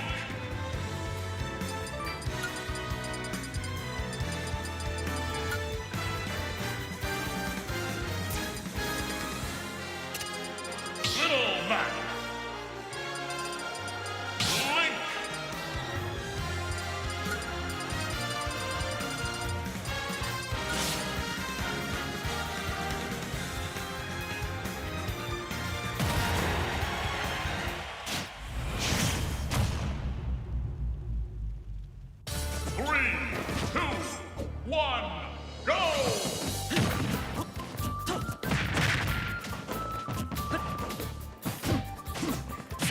So CC's DK is now breaking out the Lil Mac, his Old Faithful, going against Link from Shadow Hills. What team's a Lil Mac on and what team's this other guy? Lil Mac is Cathedral City and Link is Shadow Hills. Lil Mac's so good because he has that super armor. He just like forward smashes. Link just gets sad and throws bombs. So hopefully it works. But Little Max is dumpstering this guy right now, so I don't know. This Link's got to throw some bombs or something.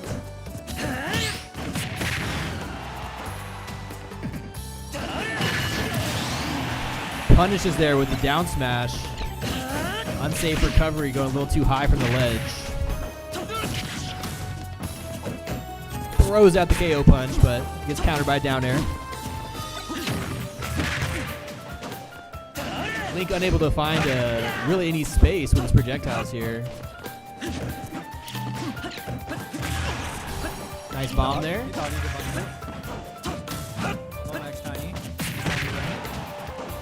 Looks like he's trying to keep his distance a little bit. Nice F smash. Shield almost gone. Oh, call out with the up smash. No kill though. This Link just needs to get him off the stage because his recovery is terrible. No Little Max. Ooh, F smash call out there. Up 2 stocks now. KO punch. Still holding on to it there. Ooh. Because he was in an aerial state there, the KO punch did not do the normal knockback. Insane ledge pressure there. That was an insane read. Got what it takes back.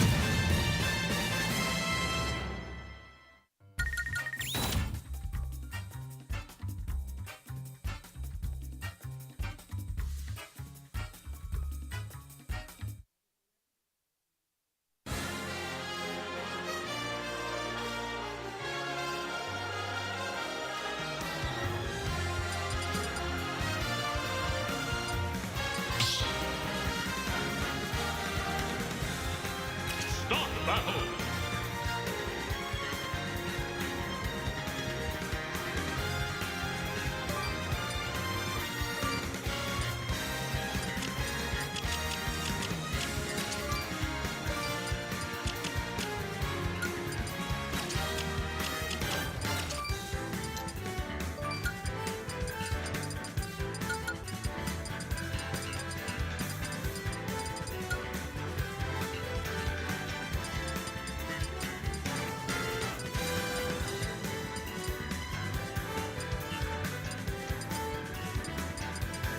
Isabel.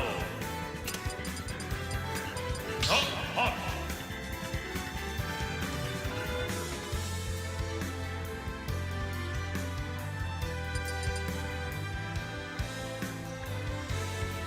Alex.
Burger can do anything with that rune sword there, diamond sword. Down air is going to take a little big pickaxe hits in the air. Another aerial pickaxe. Ooh. Down air is going to hit again. Minecart. Burger's running away with the set right now. Okay, punished on the down tilt. Ooh, gets command grabbed by the cart. Ooh. He's got diamond online again. Shields. Ooh, and the back air will seal it. Burger and his Steve.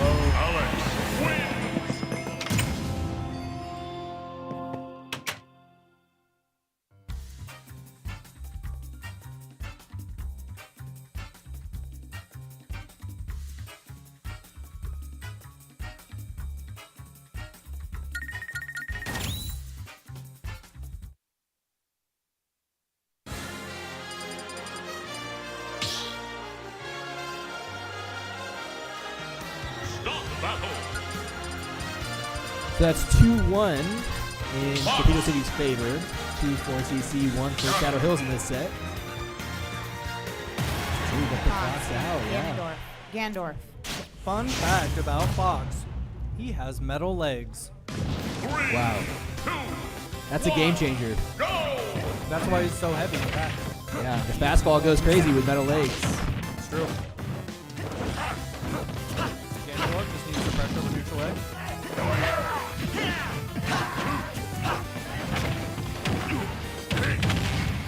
That's Lee popping off.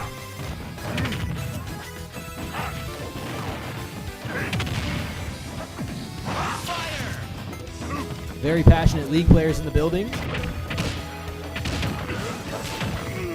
Back to the smash though. We got an up air string there, looking for the down B on the recovery.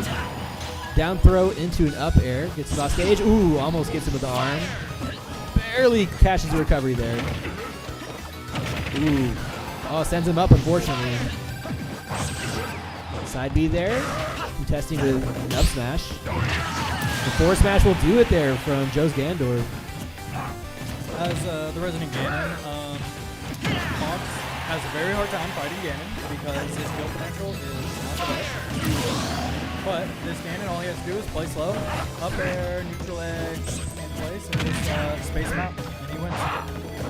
To define spacing is just right outside of their attack range. So like, there's a cell where their attack hits, so if you stand just outside of that, Ganon's kind of like fast, fatty, so he can usually counter pretty fast. Did you say fast, fatty? He's a fast fatty, for sure. Yeah.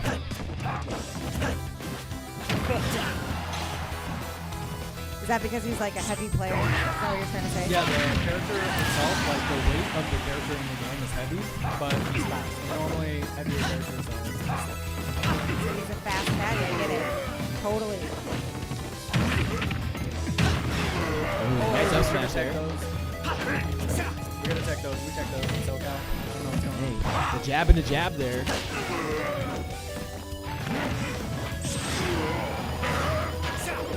No punish here. So Ganon's playing like really aggro right now, but he's getting out-spaced by the Fox. So if he just slows down, spacing him, so like see how he's running up like this, and throwing those smashes, those really slow attacks, all he needs to do is jump in place like that and do a neutral air every single time. And he just misses. And wait for him to mess up like that.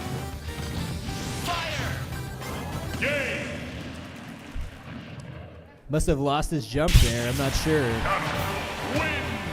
Alright. I believe that puts it 3-1 for that set for CC, officially winning the second set for them.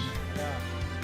So they're officially taking it. That means we're just going to let the kids play because yeah, this is the last match of that set. And we want Desert Sands out here to have a good time, and we want to integrate them as much as possible, and hopefully we can show more from other schools. Definitely. That would be awesome. That's the goal. Spread the word. Spread the hype. Spread the meta.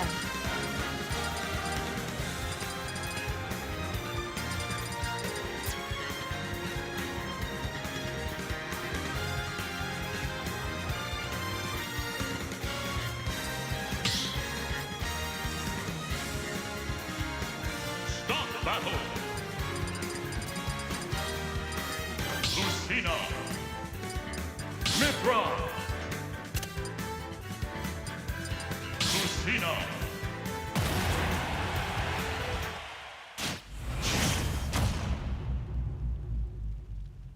Three, two, one, Lucina go! versus. Pyra and Mithra. That's right.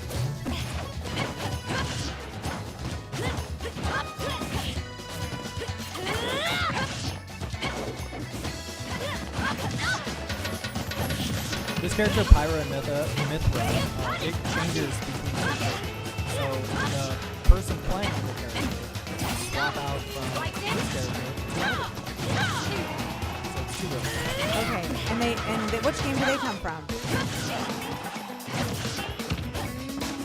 Good question. That's a great question. We're gonna find out. We'll be right back with that information for everyone streaming. We probably already know. The streamers who are listening to this already have this answer, guys.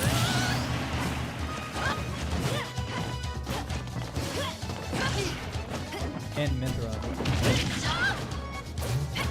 Xenoblade. Never played it myself. Xenoblade. Sick parry. Playing quite well. Super patient. We got the Swordy versus Swordy here. So far, Lucina on top.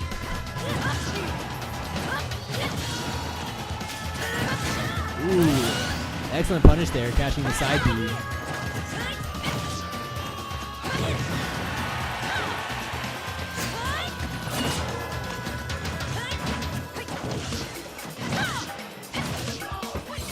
Oh, and it works out.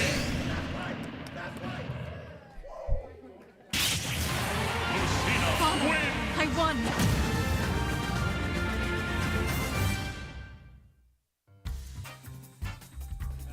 And that is the end of the second set.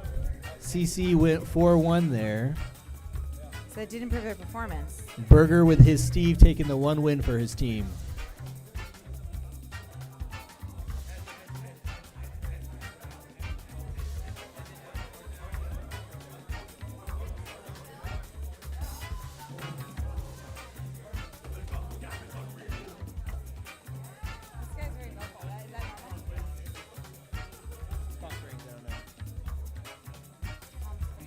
Are you saying it's normal for their team or is it normal for that game?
battle. Corona Blast.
All right, and that concludes our Smash competition against Palm Springs Unified and Desert Sands. We're going to have them up to the awards table. All of the players up to the awards table, please.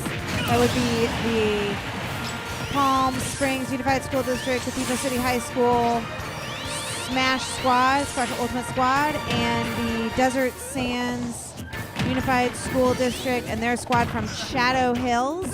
Up to the awards stadium or awards table, please. We would like to present an award to you on our coaches.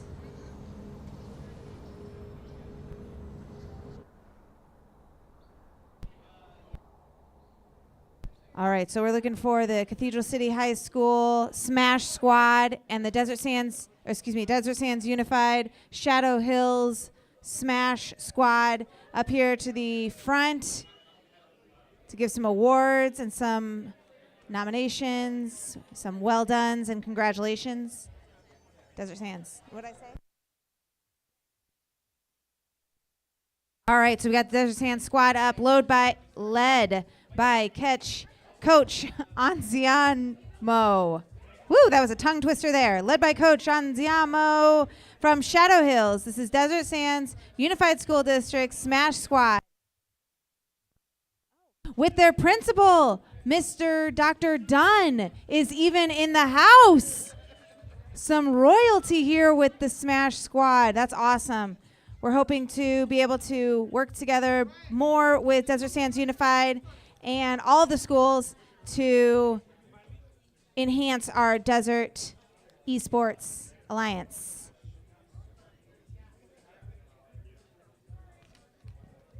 Awesome. Congratulations, guys. And our players are Joel, Jacob, Malachi, David, and Jesus. Give them a big round of applause. They traveled far. We're so happy they're here. Really well done. Thank you, Dr. Dunn and Coach Anziamo. We hope to see you again next year, 2025, the ultimate playoff. We know you'll bring your 2 juniors who will be seniors and some other players on your squad to come back. Thank you so much, players and coaches. Couldn't have done it without you. And support from your administration and district people. That means all the difference. Very awesome. Thank you so much. Thank you, Desert Sands.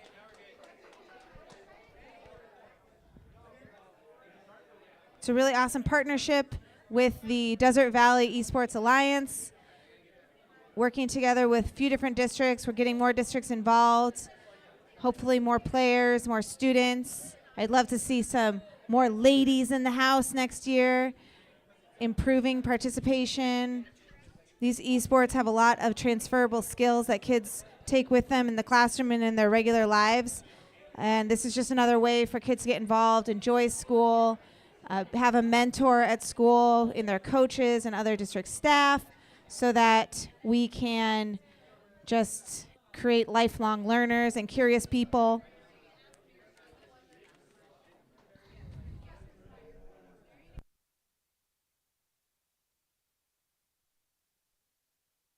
Like to give a good shout out to all of the people that supported us today in the setup here at Palm Springs Unified School District. We have Fernando, who is our tech manager and supporting all of the technology that you're seeing in front of us, all this very expensive equipment, and supported by Thomas, who's on the live stream, carrying it down for us on the live stream, making sure that we're seeing all the great stuff happening. We have Ryan, who is our Smash Brothers support master. That's what I'm going to call him, the support master for Smash. And Manny, who's our DJ. Oh, yeah. He's playing some tunes for us, keeping us alive. We have Vince, who's our data systems manager, making sure that all of our equipment's running smoothly and all the cables are connected and we've got power in the house. We have our network team with manager Pete and Dee and Eric, who are supporting on the back end. Amazing setup throughout yesterday afternoon and yesterday evening, making sure that all the equipment is where it should be, that there is a cable running to every device. And then we have our TOSA team, the amazing TOSA team with coordinator Bhavani, who is our amazing captain, and then myself, Mario, and Stacy, the TOSAs for 2023, 2024, and going on to 2024, 2025. We will be here every day. You can see us, email us. We want to support you. Tech TOSAs, all led by our amazing ETAS director, director of ETAS, Education and Technology Information Services, Mr. William Carr. Mr. Will Carr, thank you so much, leading the entire team. A lot that goes on in the background to make events like this possible, including other schools. Okay, so now receiving their awards for the champions for 2023-2024 Smash Brothers at the high school level. We have the Cathedral City squad led by coach Mr. Daniel Flores. We've got Diego, Javier, Xavier, Angel, Emmanuel, Joseph. I think I got you all. Diego, Xavier, Angel, Emmanuel, and Joseph. Thank you. Good job. Give a round of applause. Our 2023-2024 Smash Brothers champions, Palm Springs Unified School District and Cathedral City High School. Boom. Well done. Photo, photo. Big smiles. Big smiles, big cheese. Uno, dosi, Tracy, smiley. Woo! We want to do a picture of all of the Smash Brothers competitors at the high school level right here, right now. Coaches, and please get in the photo. We want you all. Pretend like you like each other a lot. Squish, squish, squish, squish, squish. Maybe even somebody wants to go down and be the headliner in the front. You know, a pose in the front. Yeah, that's it. We got some direction up there. Get your smiles ready. This will be posted on the website in the very front, the front page of the website. So you really want your, yeah. There you go. Or take a kneel, or just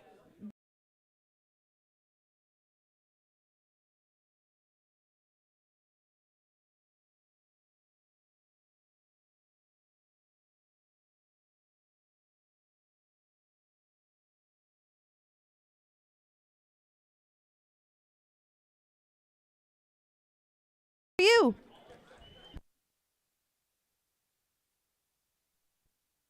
Thank you so much, Smash Brothers. That was so much fun. Smash Brothers. Amazing game. One of the fastest selling games of all times. Very accessible for people to play. If you know anyone who has not played this game and you are a fan of this game, tell them to come to your practice or your tournament and let them try and give them some tips. We want to bring more people into esports. It's a way to be together, to practice those transferable skills, and to get out of class early. I'm in favor of that. Get out of class early.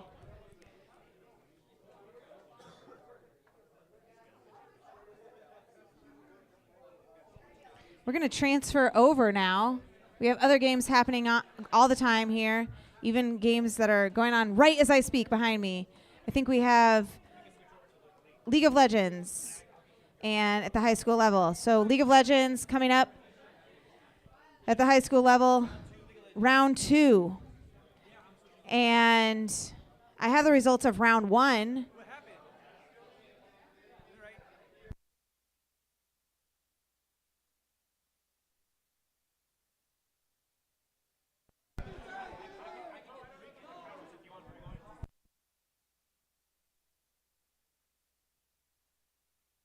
Palm Springs Unified School District is taking on Cathedral City High School, I believe.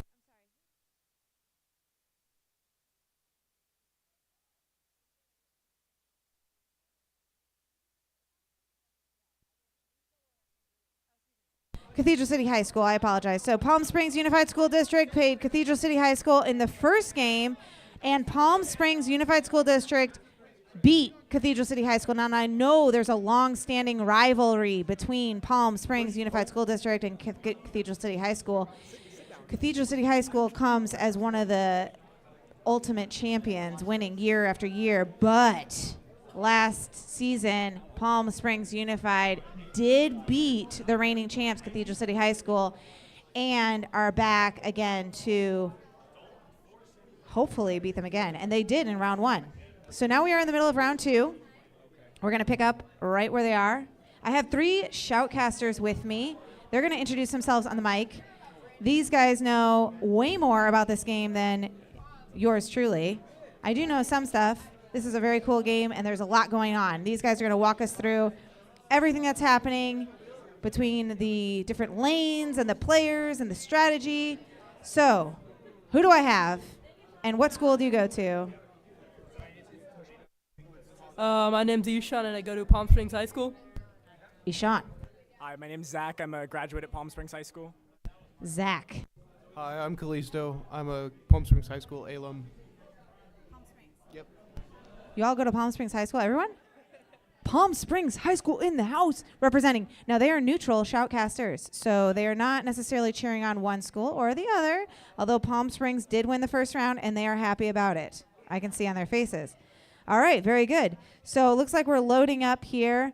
You guys are all a graduate, an alum, and junior, freshman, senior.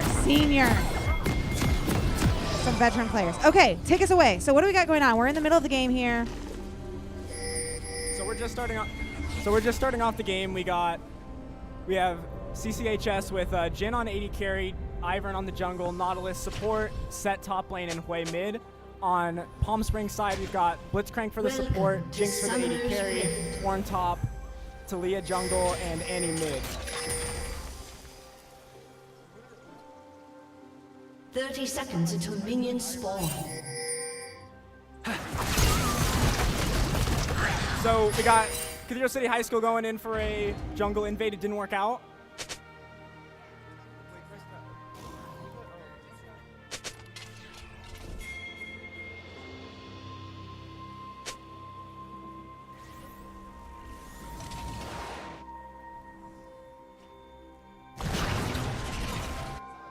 Minions has spawned. Blitzcrank's flash is burned before minions have spawned, putting bot lane at a disadvantage in terms of summoner spells.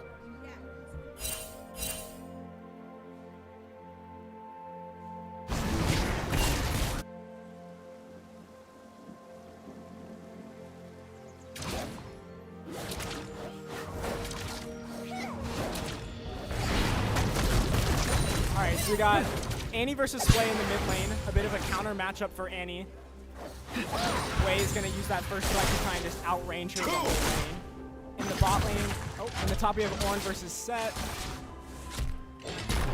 Okay, a little difficult.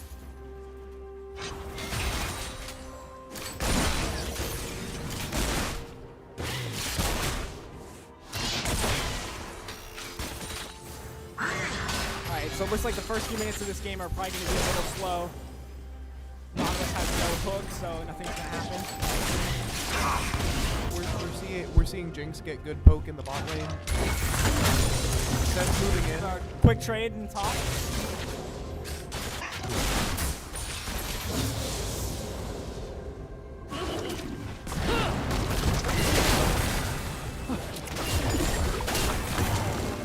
So we got Annie getting poked out in the mid lane. Ornn just doing Ornn things, farming. We have Nautilus missing a hook in the bot lane, putting CC's bot lane in a point of passive for a couple seconds.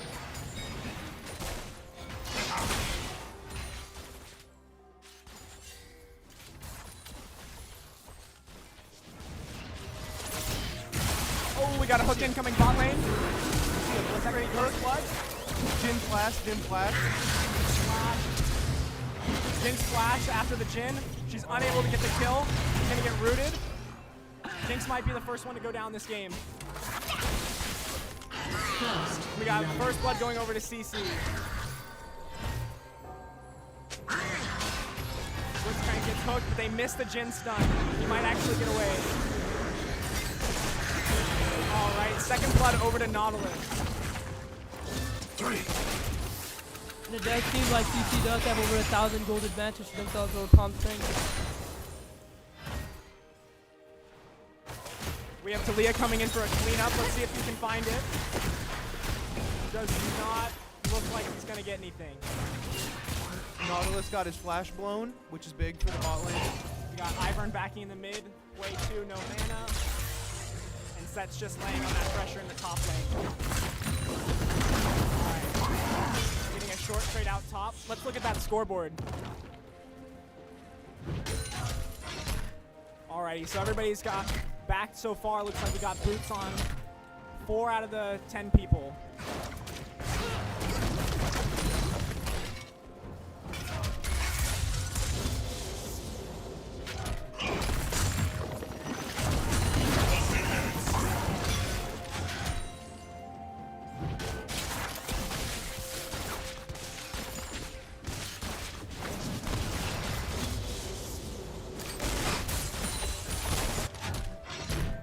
Everybody back in the bot lane. Ivern looks like he's pathing bot. We'll see if anything comes out of that.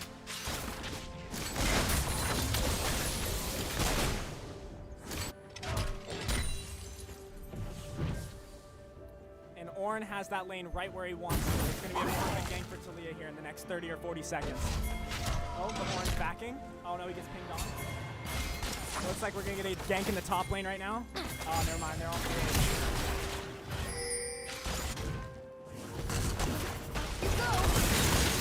Talia going for Set here. Set gets poked down, but it looks like Set gets to walk that off. We've got Nautilus being pressured in the bot lane, but his hook gets him away.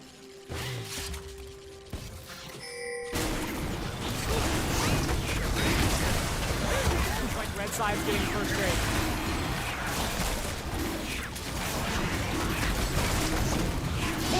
Talia seems to be top side, probably looking to invade while red gets dragon.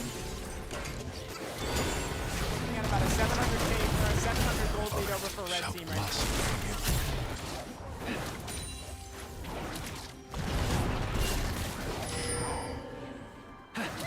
We're looking at an all-in mid lane. Plays all-in in Candy, but he's gonna get ganked. Oh, Talia misses the E.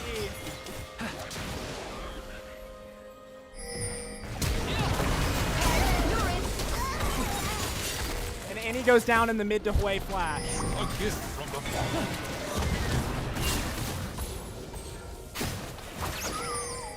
We're also seeing the gold gap between DC and Palm Springs widening.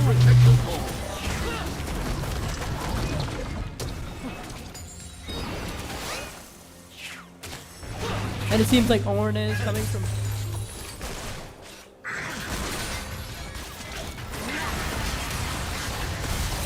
We have an all-in coming out in the bot lane. Seems like both teams are just going to walk it off.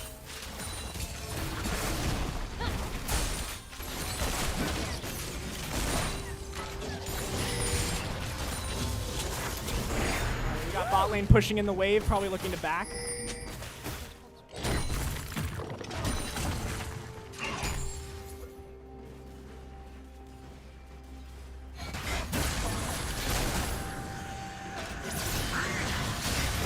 We have a hook coming out from Blitzcrank, but it's missing. Looks like Jinx is gonna get blood. And they're just gonna walk it off. They don't have enough damage or health to kill the Jin there. Alrighty. It looks like Jinx is gonna go for a back. He's not gonna push that lane. He might be afraid of a gank. We've got way hard shoving mid lane, probably looking for a reset.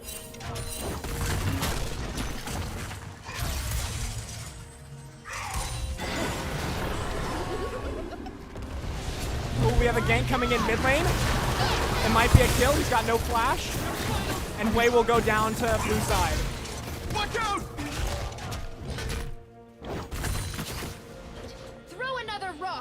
It looks like they might try to push out this wave. Away with you!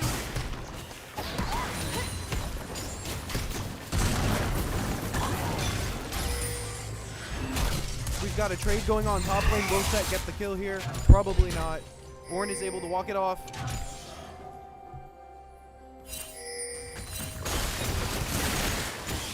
We got a lot of passion coming out from the stands, but we don't know what it is just yet.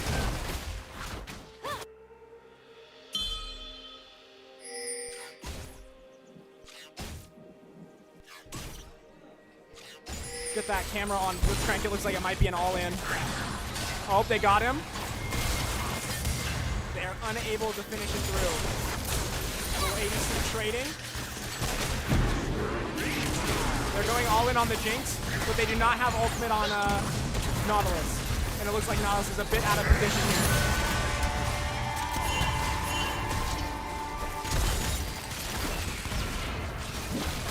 Somehow with all those sums burned and all those abilities used, there's nobody dies.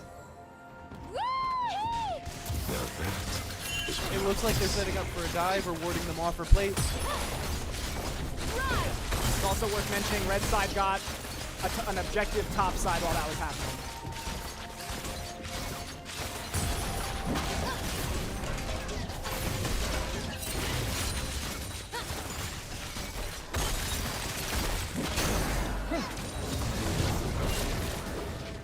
A hard push coming in from Hui in the mid lane. Might be looking to grab that plate.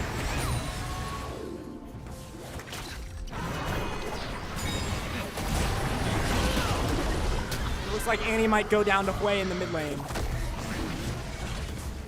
And she walks it off. We've got Ornn shoving top lane in, but it seems like it'll freeze, putting Ornn in a precarious situation.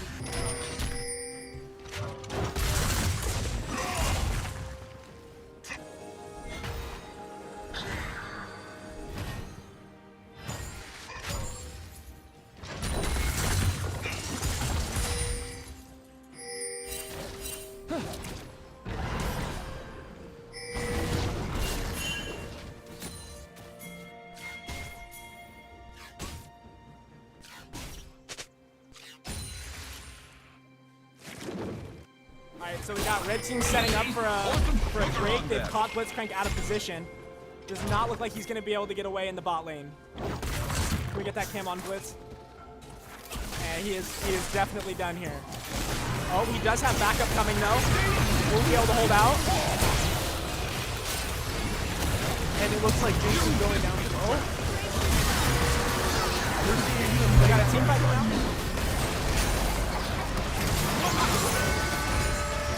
Does not look like, they're able to put Nautilus away. They're still fighting. Annie doing big work in the back line. Jinx R misses. They're still chasing him down. Oh, but she gets speared away. She cannot finish off the kill. Looks like Ivern's gonna walk it off. And Jinx is unable to find that. Come back later for a second helping. It's good to know that both teams walked that off with only one loss on each side. Had that gone one way or the other, the game might have been called right there.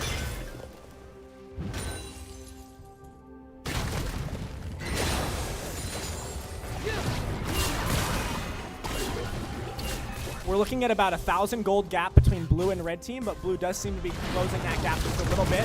They're coming through with the gank in the mid lane. Hui dumps his whole kit on air, but it does not look like Annie wants to commit. And they're just gonna have to walk that off.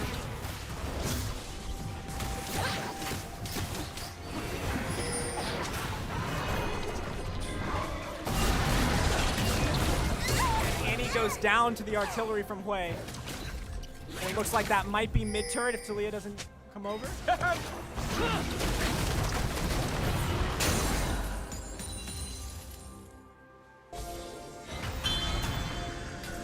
That gold gap we were talking about earlier has now widened to about 2,000 gold. Red team is up almost an entire item over blue team. We're watching the trade come out top.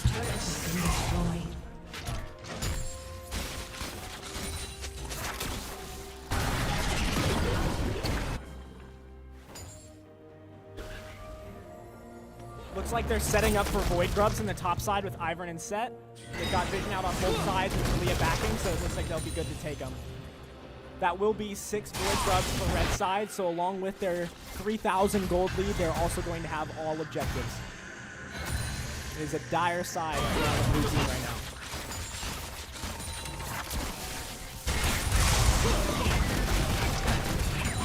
Hearing some commotion out from red side. Looks like something might have happened in the next 30 seconds.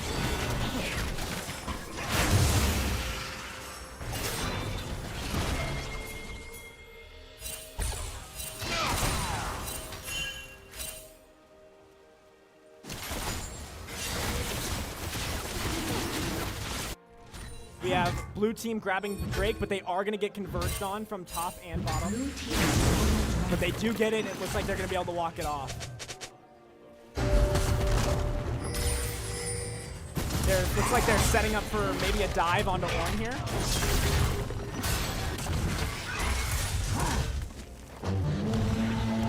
We have a fight breaking out in the mid lane and the top lane at the same time, right as AD carry backs. Let's see if Ornn can clutch it out, and he does. We go into the bot lane where Annie gets blown up, but Talia does look like she's going to be able to walk away.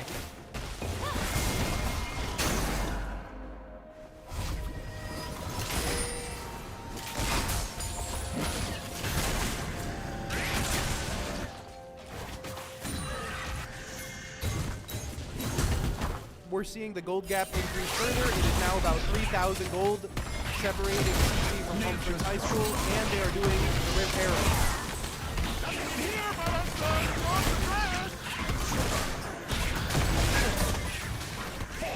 The topside objective control of red team this game is something to note, considering they have been able to secure the Void Grubs, the Rift Herald, and the other set of Void Grubs that spawn. And Talia is going to go down trying to get that Rift Herald. Does not look like she knew all 3 were there. And with that kill on Talia, Cathedral City is up by around 3 kills at over 4,000 gold, which is a huge advantage for Cathedral City.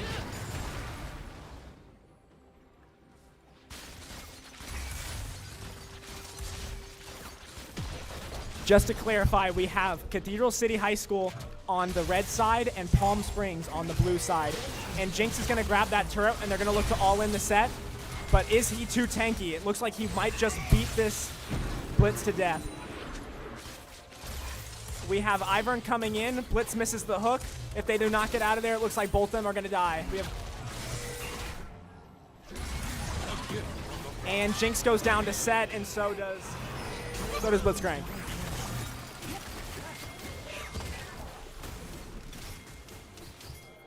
It is not looking good for blue team. They are down 4.1k gold, and it looks like we're going to see a dive out, a 4-man dive into the bot lane onto Talia.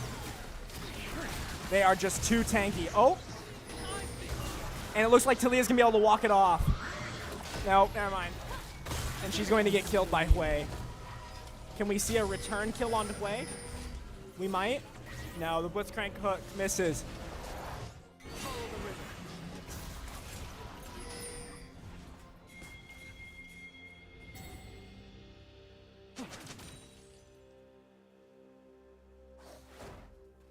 We're hearing a lot of commotion out from both sides right now. Maybe something happened.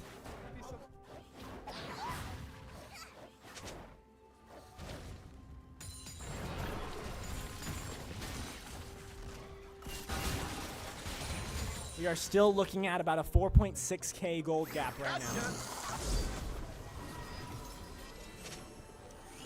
Hui's taking quite a long back. He's been chased all the way back to his red tower.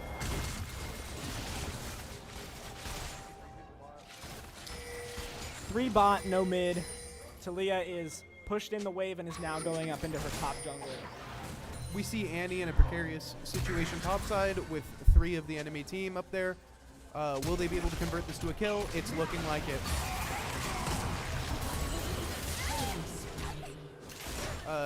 Set uses his ultimate to secure the kill on Annie. Not sure if that was necessary.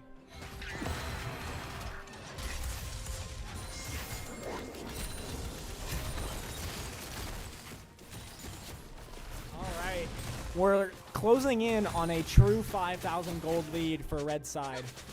And if I was them, I would really be worrying about this set reaching into the mid game. They really need to get that orange solo laning so he can tank for him, but it does not appear like that's going to happen.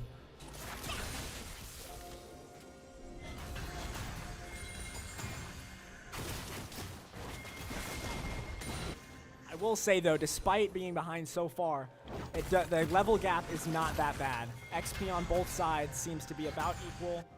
Red side is up 1 level in the top and the mid, but considering this gold gap, it could be much worse. We're seeing red set up for dragon, seeing if they'll be able to secure the pit before the time comes for the dragon to spawn. We might see a TP in here from Annie. I'm not sure if they're going to want to give this for 2 turrets, but we'll see. It is just second Drake. Maybe they give up the Drake for 2 turrets here. Annie's TPing, but it doesn't look like Jinx is going to come back up. We have them starting the Drake. They have a pretty fast Drake on this team, so if Jinx is going to rotate, she's going to have to do it right now. Blitzcrank goes wide, and it really just looks like they're going to take that away. Talia steals the Drake, and Jinx is running away. They get a whole tower and no Drake. Good for them. Tower and Drake, my bad. Really a remarkable steal from Talia there. I don't know how that happened, to be honest.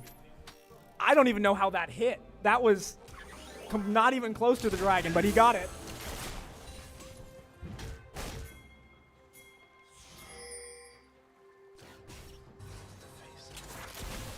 All right, it looks like Jinx is definitely going to go down on the top side here. He has definitely seen better days. But it does look like the gold lead has been reduced to only about 4,000. Hearing a lot of big commotions over on the left side. Maybe they got something important. We see Rift Herald going down top side after the Jinx kill. It looks like they're rushing Baron as well.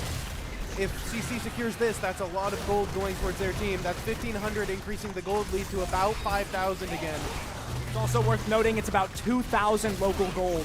Oh, we cannot see the scream anymore.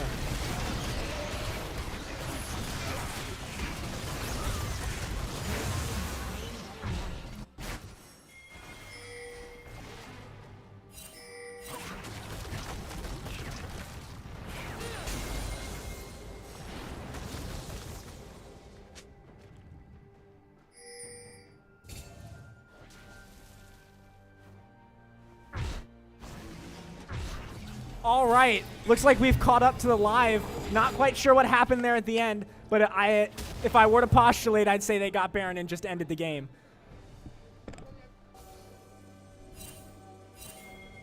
And it's going to be about maybe 4 or 5 minutes before we get into the next one, but we'll be back with you shortly.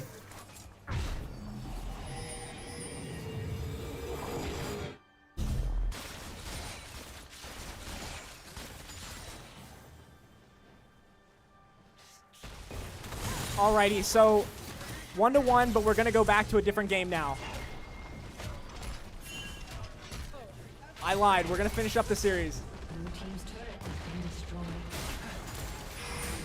So 1-1, we have Palm Springs Unified won the first set. Cat City won second. We're into going round 3. Round 3 here.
What are you doing next year? Are you planning to play this in college?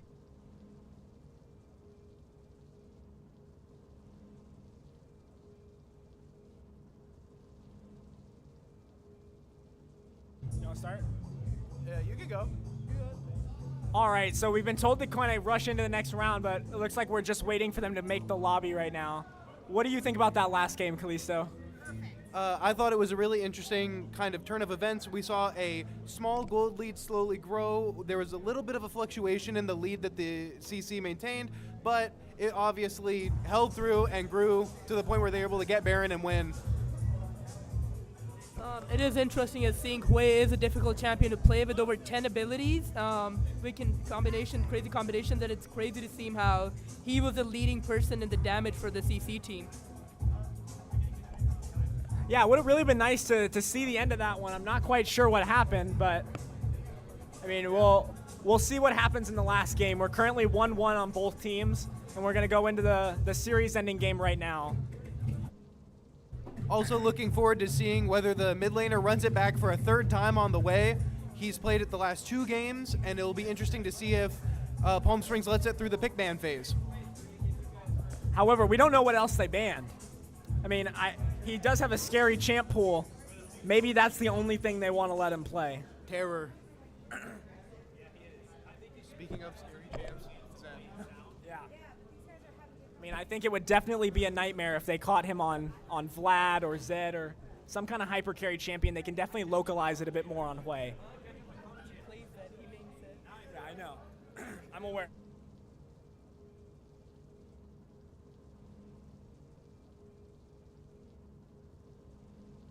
This is the championship round, the final round. 1-1, Cat City versus Palm Springs. 1 game each. Finals. Okay, if you guys were in this situation, what would you do? Cat City. Let's say you're Cat City. What's your strategy? So I'd just downgrade Palm Springs, basically, if I was them. I'd be like, I'd celebrate.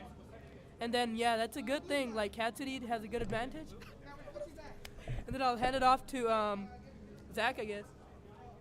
Well, seeing as Cat City won that last game, maybe they just need to do the same thing a second time in a row. They've definitely learned from their first game, but, I mean, if I'm Palm Springs, we definitely need to have a bit more objective control in the top lane. I mean, they just snowballed out of control up there.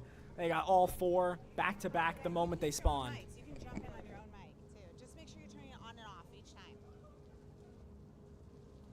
If I'm Palm Springs right now, I'm trying to figure out a way to deny them the momentum that they've got coming into this next game, considering they won the last one, doing something to shake up their comp, maybe banning a key pick that they've been using, or a strategy that's been holding strong, considering the jungle has played enabling champs the last 2 games, maybe give them force them into a more aggressive role in the jungle. Something like that might be able to switch up the momentum, put them out of the state they're in.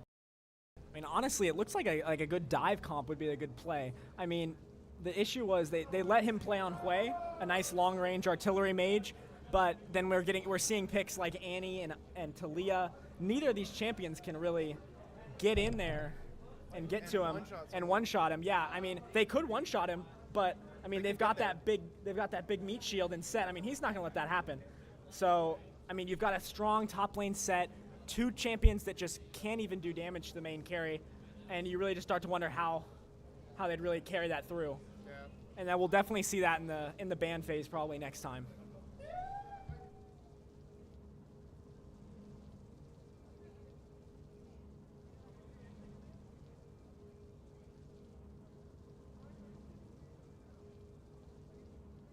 We're currently just waiting to see the pick and ban phase right now. We'll start commentating on that too.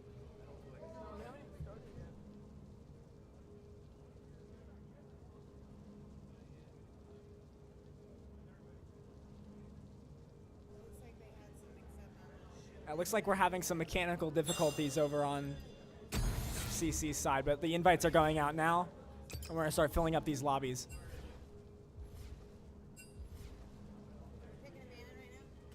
No, they're not picking and banning just yet. They're just loading into the lobbies. Here you can see all the ranks of all the people on either side. So we've got We got a bronze, silver, emerald over on Palm Springs, well, they're swatching around. BioStealth is on Palm Springs' side right now, but then I think they're swapping around. We got people in the spectator mode. Looks like an average of about a silver or gold lobby for this one. And they're confirming who's first pick right now in the chat.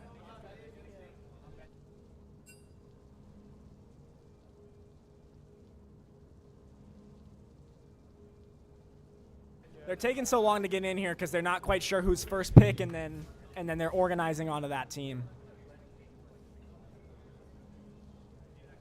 Looks like we're waiting on one more person to get into the lobby. Okay. We're getting close to the start. How long have you guys been playing this game? This game has been in existence for 15 years. Were you alive when this game started? Yeah, definitely all of us were alive. Maybe not old enough to play it. I mean, I would have been what, 6? Maybe? No, like 5. This game was developed in 2009. That's quite a few years ago now. Yeah. 2009. We've only been playing for about 5 years. Okay, 5 years. Yeah. Or 4 or 5. 5 years. 5 years-ish. 5 years? 5 years going weak. Ever since college started, I've decided to stop playing as much as I was to focus on my studies. Okay, what's your major? I'm a political science major at Columbia University in the state of New York. And yeah. Really? Yeah. Wow. Very good. Alum. All the way in New York now. Bringing it home for the team. That's amazing. New York is cool. So you stopped playing so much because, you got to focus a little bit. You got to get some good grades. Stay in Columbia. Oh, we're in pick man. Okay, here we go. No more talk about that. This is academic, though. There are some transferable academic skills, wouldn't you say, with this game? Like prioritizing. Definitely teamwork. And critical thinking skills, like yes. being able to assess the situation and know or extrapolate what you should be doing in that situation.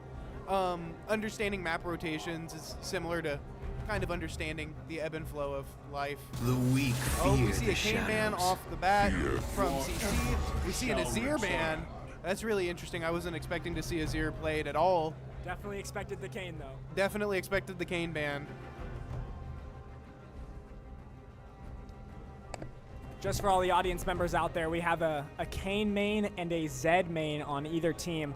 I would highly doubt we're going to get to see either of these players play at their peak. They're probably going to get banned out in every lobby. So keep that in mind. A lot of players will be playing off picks. These guys know what each other play, and they are not going to let each other play what they're good at. Zed ban. As predicted, we see a Zed ban, another left field ban, and Gangplank. I also didn't anticipate to see a Gangplank played here, but it would have been exciting to see. Unfortunately, that won't be the case. We're waiting on this third ban from CC. Interesting to see how this will pan out, considering after this we have the third ban from Palm Springs and then right into a pick phase. So we see a Nocturne ban, which makes sense considering the first game largely a win on account of Nocturne. Yeah, which means that we're really likely to see another Hui game come through. I mean, Nocturne is just that, the counter to Hui, so they're not going to let that go through, and we'll see what they lock in. We should get 2 picks right here on either side, and then they'll start banning again. We're seeing another Jhin pick. Jhin performed well in the bot lane last game. It makes sense. We see a Lucian to counter Jhin. Makes sense. Lucian has a little bit more tempo, is able to take advantage of that. We see an Ivern into Yi matchup. Interesting picks on both sides. Yi looking to probably do some carrying here. I mean, if I was Cathedral City, I really wouldn't. If I was Cathedral City, I really wouldn't be locking in this Ivern. I mean, I just don't see how that helps them out against Lucian and Master Yi. I mean, he can shield, yeah, but if he gets dove on, he's just gone. We see a Nautilus pick, probably trying to lock down Master Yi. Master Yi's Q makes him a little evasive on the field. Are we seeing an Aurelia pick? We're seeing a really mechanical champion getting hovered right now, and it gets locked in. Do you think that they got the mechanical shield to be picking up Aurelia? Oh, we're seeing a Hui ban. They're not letting that happen. They're not letting him run it back for the third time. Aurelia is an interesting pick here. She's a very difficult champion to execute, especially under pressure. It'll be interesting to see how this goes. It looks like a top lane pick, most likely, which means we're seeing the Palm Springs High School top laner take a more aggressive stance compared to the last 2 games, running Ornn and no. Who set the first game? I don't know what they were. Seems you left your brave pants at home. We're looking at a Poppy ban. Definitely necessary. We got 3 dashing champions on the enemy team right now. Aurelia not going to play into that Poppy, not going to want to have that happen. Lucian, same thing. If Poppy gets on top of him, it's just going to be over. So it'll be interesting to see if these are champions that we can play to a win under high pressure. I want to turn. Then they do ban and Annie and Malzahar as well, seeing that Malzahar was played in the first match by Palm Springs, and Palm Springs did seem to win that match. So so Cathedral City is trying to avoid another win by Palm Springs. We see Malphite locked in, giving them some dive potential. It gives them some good anti-AD because we have a Jhin on the team. It's an interesting pick. Excited to see how it pans out in the game. I'm loving this comp on red side right now. I don't know if we're caught up to live yet, but I am loving these picks. We'll see what there's. And the Sylas to counter the Malphite, an excellent pick. That's going to be really tough for them. It's going to wonder which lane. For context, Sylas makes up Malphite's worst matchup in 3 lanes, the jungle, the mid lane, and the top lane, which means you'll likely see Sylas move in with Malphite.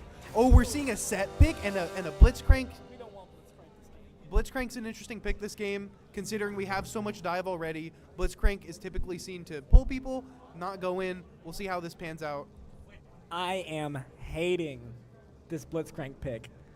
It is just, we got a full dive comp going in. I mean, who's he going to pull? You pull Nautilus, you don't want to do that. You don't want to pull Sylas, you don't want to pull Set. I mean, and if you pull Ivern, he's most likely not going to die, not instantly. I mean, it's a risky pick that, I mean, you can only pick 2 out of 5, and even that one other one is just not even worth it. And on top of that, you've got Nautilus is a massive counter to Blitzcrank. I mean, that's one of his worst nightmare matchups. You don't want to play against that. He just does everything you do better. I'm not seeing it.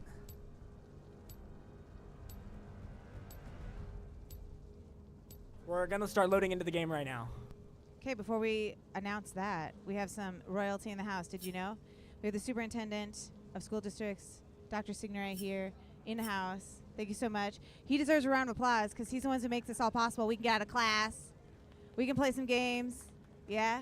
And his assistant, we have Mr. Simmons, is also here making sure that everyone's behaving themselves, learning some good skills. This day is not going to waste, is it? No. Oh, no, most definitely not. These No. guys are definitely learning something in this lobby. For sure. No, there's a lot of actually, you talked about them already, transferable skills, teamwork, communication, prioritizing. You used some very good vocabulary earlier, prioritizing. Some financial skills, too. They got to buy and sell their items. They gotta prioritize getting the money. Communication, right? Because they're talking, as I understand it, they're talking amongst themselves, too, right?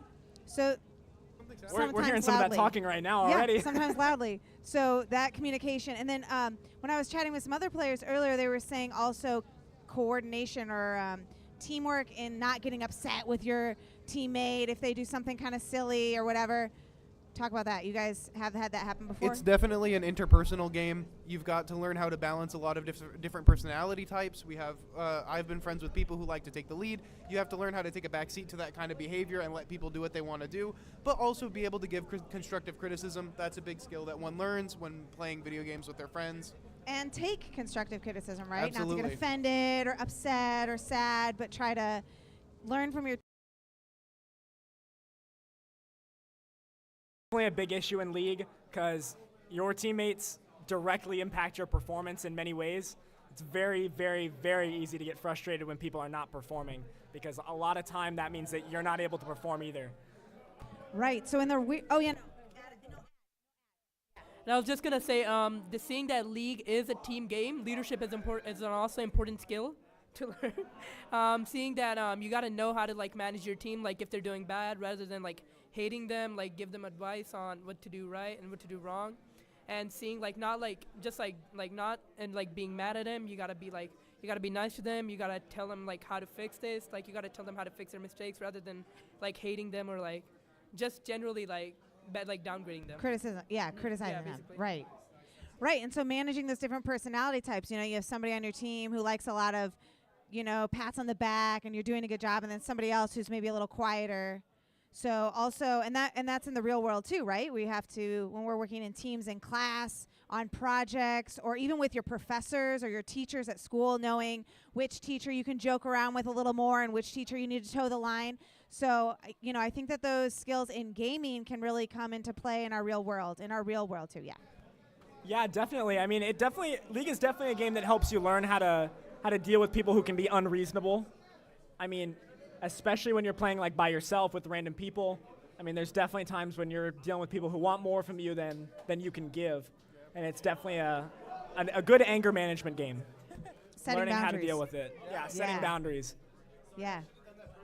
I was going to say setting boundaries is an important aspect of playing with your friends, because you do need to know how to communicate yourself. Like if you are not cool with something, or if they are asking too much of you, you have to be able to communicate that effectively. And we're seeing the game start, which is exciting. Here we go. I will say, Kalisto, we have been hearing a lot of hooting and hollering from both teams. So I'm looking pretty forward. I think we're about a minute 30 behind. I think it might be 3 right now. Might be 3? I think it's 2 minutes behind, 2 minutes? approximately, in some seconds. But yeah, we're hearing some cheers and jeers from the people behind us, which means that some good stuff is up ahead here. So what's going on right now? We're going to see a double invade. Something happens here. Let's see it. We got a really strong level 1 on blue side. I would not be taking this. Let's see if we can get... Oh, we're seeing Malphite. We've got 2 flashes on the red side as well as a heal. Exciting.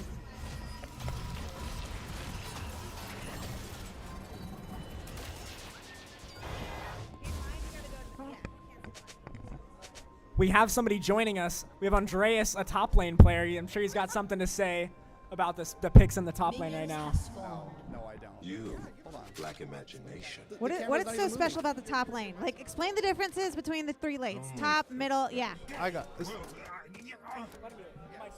Top lane is a very isolated lane, so you have 2 players just basically going head on head, and the jungle has a very big influence on top, but they can choose to ignore top and gank mid and bot. The middle lane and bot lane are a lot less isolated and require more attention to win from the jungler. We got a big mistake coming in top lane. Malphite warded, and Set was able to grab it, which means he's going to hit level 2 off that first wave. So we could potentially see an all-in.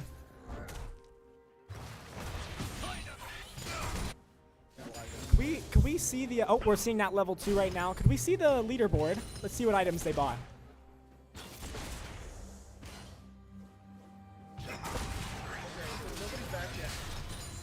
All right, so nobody's backed yet. We have a pretty equal CS in the bot lane. We see Biscuits on 3 of the 5 players in the bot lane on the Palm Springs High School team. Biscuits are interesting because they provide some good in-lane sustain, especially against Nautilus and Jhin, who are known to do high damage combos, but you can heal from them after the burst if you survive it. We see a trade in the bot lane. Both Blitzcrank and Jhin miss their lockdowns, so nothing kind of comes of that quick little squabble. Oh, we're seeing an all-in in the mid lane. Can they get him down? He's going under tower. He misses, and he gets away. But we got dives coming in both sides. And we see Jhin with a first blood in the bot lane. Can he get a second? We're seeing a 4th shot. He's gonna get it, and that's a double kill on Jhin. 3 minutes into the game. I mean, you really just got to not get demoralized at this point. I mean, that's 2 double kills in the bot lane early on. I mean, you really just got to hold on, not get tilted. Oh, he's so low. But it looks like that was a bait. But he's going to get the kill. And both are going to go down in the mid lane. They trade the kills. However, it's not going to be very good because we got the assist gold on Ivern, and also that wave is pushing in the mid lane. So he's going to lose maybe about 2 or 3 waves. No, I'm talking about Aurelia. Aurelia's going to lose 2 or 3 waves. We have Silas burning TP to make it back to mid lane and catch that big wave that was left when they both died. CC's got about 1.5 thousand gold on Palm Springs.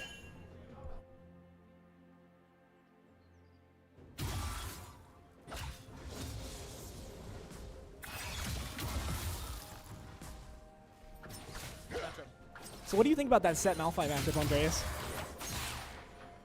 I know you have. Well, I think it's pretty even right now.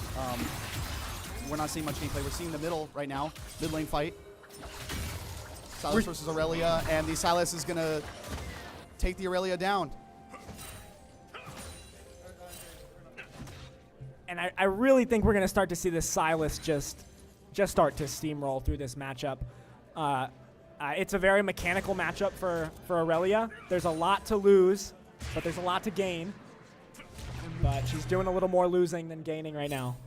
We're also seeing a lot of attention from Ivern on this Silas. It looks like Ivern's looking at the Silas as a cash cow. Very exciting game. It's looking like about 2.5 thousand gold lead in the top lane, or not in the top lane, between CC and Palm Springs. We got Nautilus maybe looking for a flank. No? I mean, again, Blitzcrank here. I mean, what do you think, guys? I mean, he hooks and nothing happens, right? I mean, a hook is bad in this case. It's interesting to see if Yi is going to get to the point in the game where he can blow someone up off of a hook. I don't know that that's going to happen in the way that it's currently going. Do you think we could get a look at the scoreboard? Can we get a look at that scoreboard, please? All right, maybe not. We're looking at an all-in in the bot lane again. I mean, Blitzcrank gets this hook off. Maybe he hooks him under tower, and he gets the cannon. That's so sad. Unfortunate. We see bot lane very effectively pressuring. All right, so we got the scoreboard up right now. All right, so we're looking at a pretty high lead. I don't think. Oh, we get a hook under tower, but it doesn't get anywhere. Oh, they could definitely run this down. What do you guys think? I think this could very quickly go bad for the bot lane, but it looks like they're going to be able to. Lucian's got flash. Lucian's got flash. He's going to do it. Lucian flashes. Lucian flashes. Oh. He's going to get the kill. He's able to secure the kill. And the we get a hook on Jin. And the Jin double goes down. kill on Lucian in the bot lane. We're seeing this gold lead get a little bit smaller, and Dragon's coming up. We see Yi trying to backdoor that objective. We see top objective go to Ivern and Set. Once again, we're seeing this Set and Ivern combo work out well in terms of synergy in the bot lane or in the top lane and securing those top lane objectives. I mean, and you're seeing the consequences of Aurelia's early game right now. Silas should not be getting allowed to just beat her up in the mid lane. I mean, he is literally just disrespecting everything.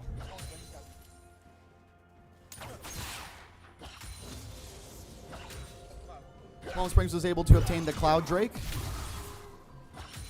Cloud Drake here is interesting because it is still a movement speed buff, correct? It's not very good, yeah. It's not very impactful throughout the game. It'll be interesting to see what the next Drake is, to see how those buffs can kind of play with each other in that way. We're seeing Aurelia getting dove under her tower. Ooh. You know, if Aurelia got that stun off, he's done. He's cooked. He's dead. But sadly, does not look like we did. And top lane's going how it's gone the last 3 games. Even 2 dudes just whacking on each other, nothing's going to happen. Probably going to stay like that until we see some outside influence from jungle. What do you think, Andreas? Oh, yeah, for sure. But I believe it's going to stay an island for a while.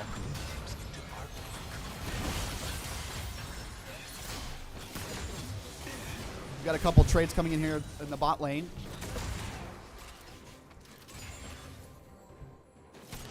I mean, can we get a look at that scoreboard? I want to see the CS gaps going on here. I mean, top lane may look even, but one laner could be up like 30, 40 CS, and that's basically 3 kills worth of gold. So that's a good thing to keep in mind, folks. It's not just gold that it's not just kills or CS that matters. It's really a nice combination of both. And you can have all the kills in the world. If someone's up 200 CS, you're still gonna lose. But missed hook in the bot lane. I'm gonna hand it on over to Cleasto. Oh, everyone on the bot lane is level 6 here. We're seeing a gank from Ivern come in. It looks like he's moving. It looks like bot lane on the red side is able to walk that off. Interesting play for Ivern to walk straight on vision and go for it there. Oh, we're seeing Aurelia fight Sylas again with a level disadvantage. It's a good thing she didn't all in there. Oh, we're seeing an all in the bot lane. Are they going to be able to put him down? They do. They get him just at the edge of that Lucian ult.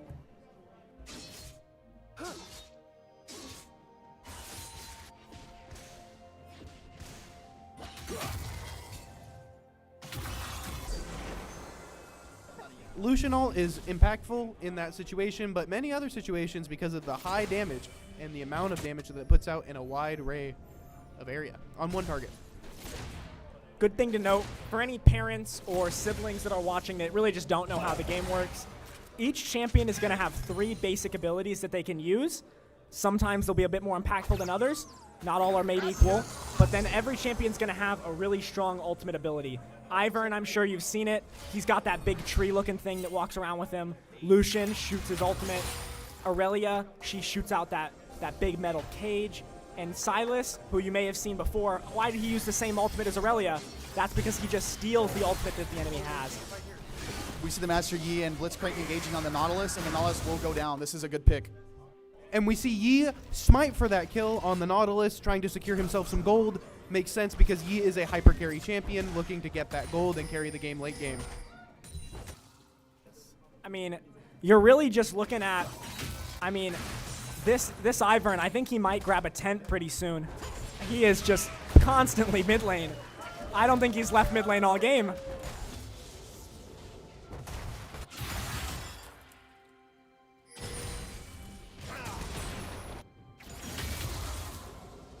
We're also seeing Sylas with the passive on his item proccing, getting nice chip damage before all-inning Aurelia.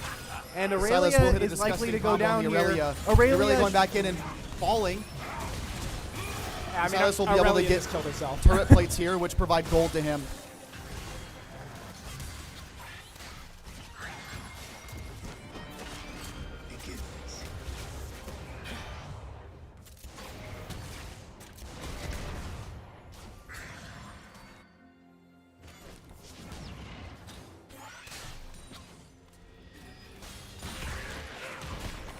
All right, sorry for that little break. We had to take a nice picture.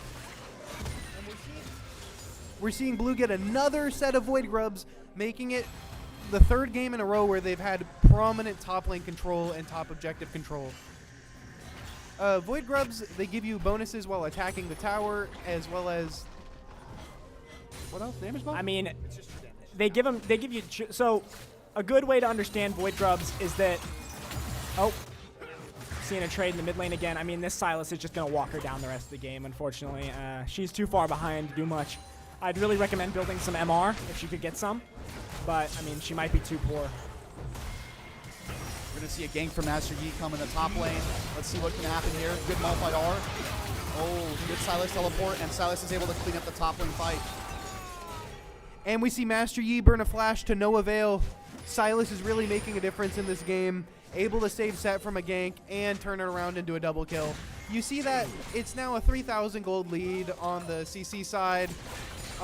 It's looking difficult, to be honest. I think if that happened to me, I would literally just cry. I mean, that is one of the saddest things that you can have happen to you as a top laner. Seems like CC's looking for Drake here as well. Set is also able to get the plates in the top lane, which provide him extra gold, which gives him quite a good advantage here.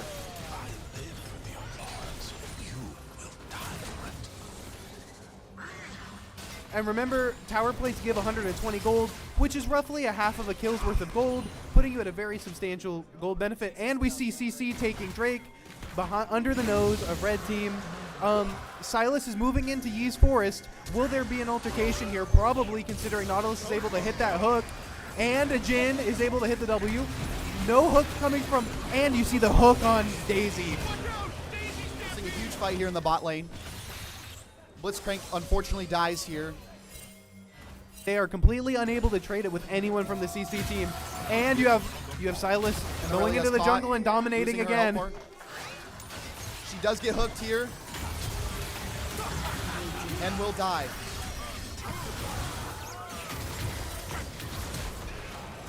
Really good fight for CC here. I mean, there's not a whole lot to say, man.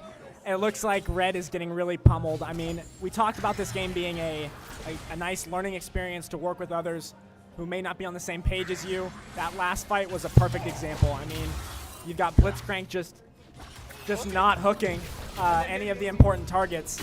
And it looks like Silas is able to drop the mid turret here, obtaining 600 gold, putting him even further ahead. We're now looking at a 6,000 gold lead, which is about 2 items worth of gold. And a lot of that is on Silas, unfortunately, for Palm Springs High School.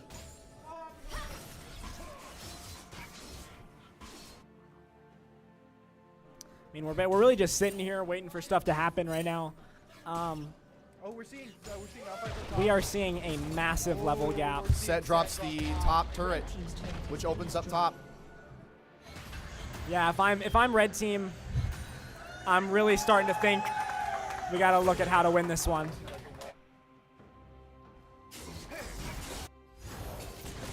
We are now looking at a 7,000 gold lead, which is very effectively 2 items ahead.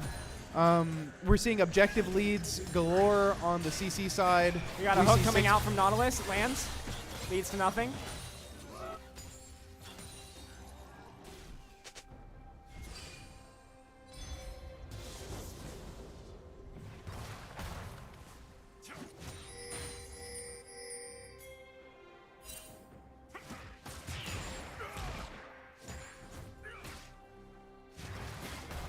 All right.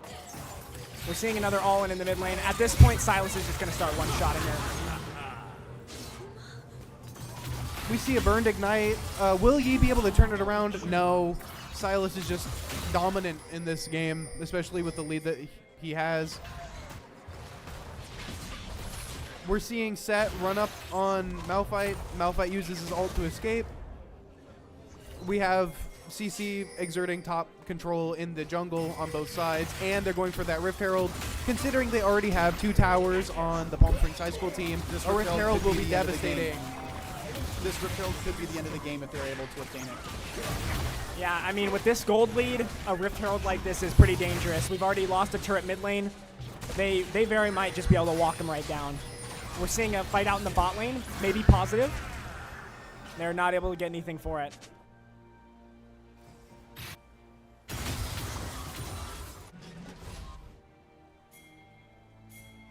We might be seeing a massive fight start in the bot lane. If only Red side had some vision, they might be able to pick an important target here. Oh, we see Silas get Lucian ult and take out Lucian with it. Lucian was probably the strongest member. We're really just seeing some champion mastery right here. They are able to dive the Yi, and the Yi goes down, and so does the Blitzcrank. We're seeing Silas do a lot of work for the team. Nautilus tanking effectively, dying for the tower dive, which seems to be a worthy trade. Died for the cause. Red team's turret has been destroyed.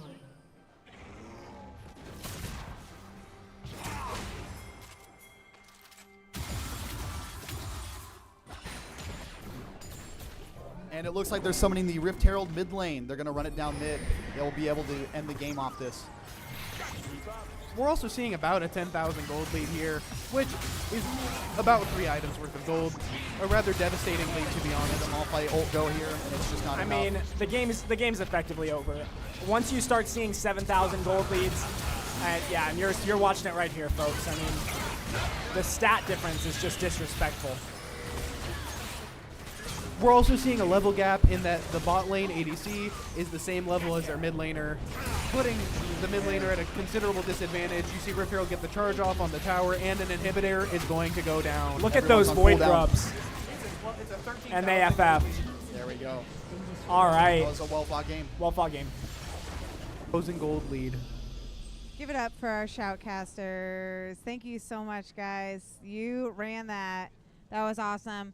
And let's give it up for our champions and our second place team. So in second place, Palm Springs Congratulations. Unified School District. That- Congratulations, they did CC. amazing. Yes. they did Congratulations, amazing CC. And won the first game and then got stomped on the last 2 games. But they did very well. Second place to Palm Springs Unified School District with Coach Mr. Richard Hunsberger. And their players were Adrian, Alexander, Brian, Owen, and Anthony. Very well done, guys. Palm Springs High School. And then we have Cathedral City High School won the championship 2023-2024. Desert St.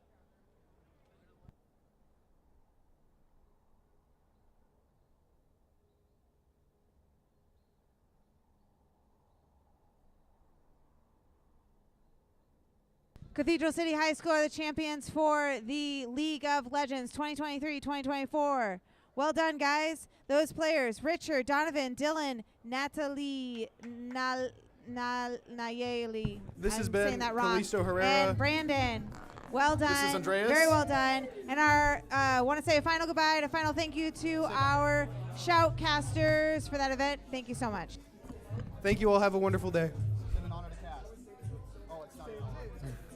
It's been an honor to cast. I just got here. Well done. Thanks, guys. Awesome. Good luck in school. Keep studying hard. Do good things. Be kind, most of all.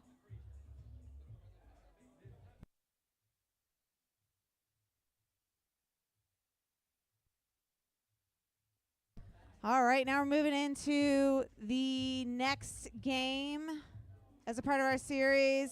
This game is called Overwatch.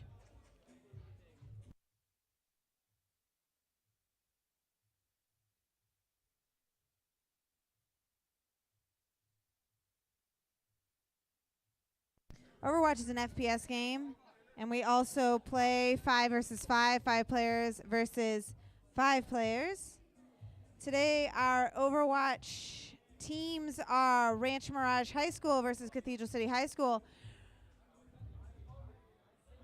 Ranch Mirage High School has been here all day. They have been gearing up to play, finally playing.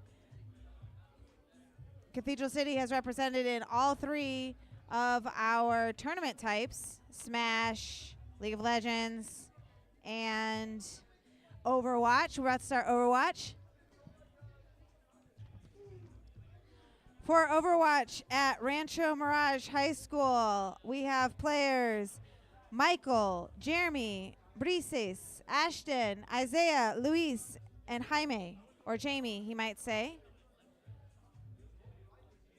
Or she may say. Overwatch for Rancho Mirage High School.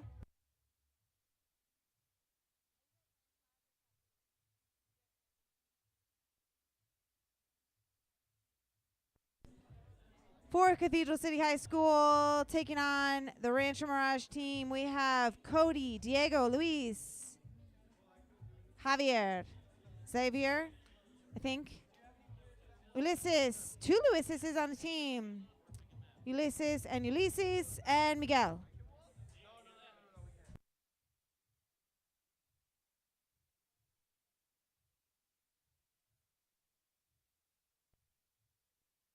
We're getting ready with this Overwatch crew.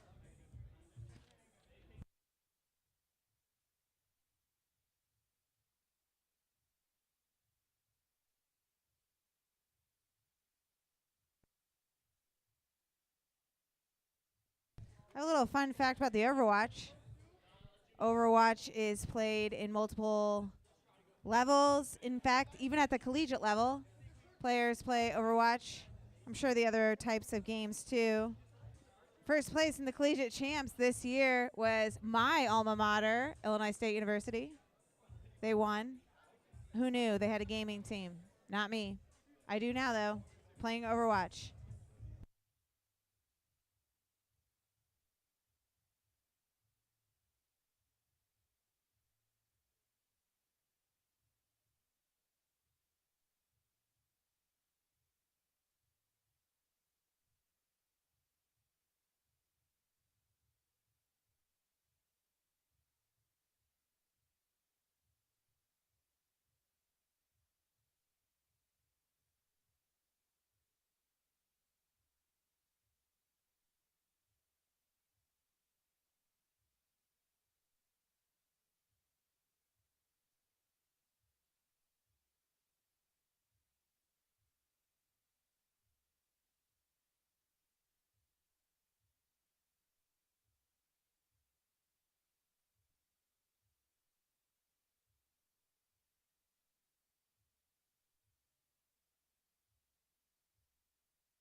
Initiating match.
All right. Who got the power? Who got the power? All right. We have Rancho Mirage versus. Oh, I'm about to throw up on this microphone. Rancho Mirage versus Cathedral City High School. Overwatch Championship. Season 1, Rancho ran through Cat City. They ran through you guys like 7 minutes. Season 2, Cat City came back. What's going to happen for the championship? Let's see. Thank you, coaches. Thank you, team. Thank you. Ready for battle.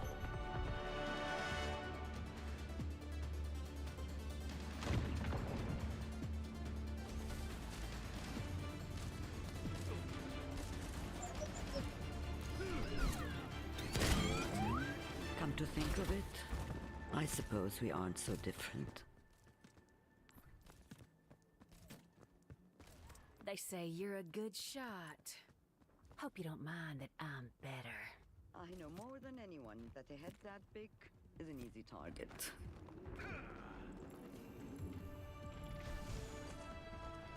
5, 4, 3, 2, 1. Incoming. Reach the spot. Big Starlight.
All right, here we go. My reach.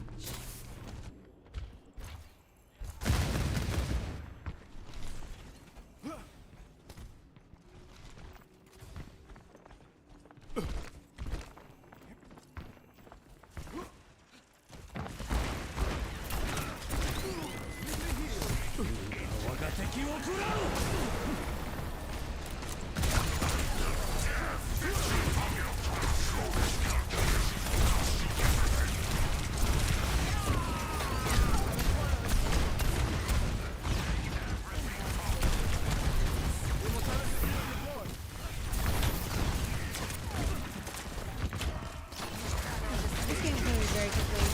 We are halfway through the checkpoint. Second turn. No battling.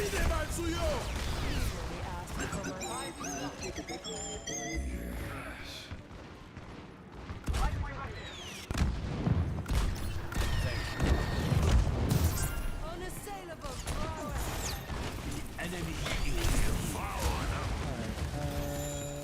Oh god, I gotta talk really loud. Okay, so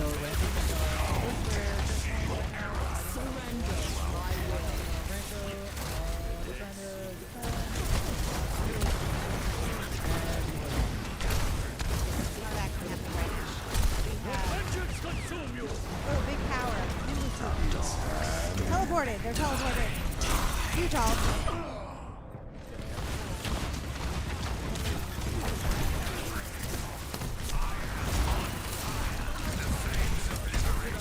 Great job.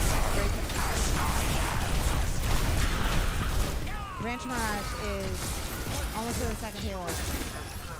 Second point.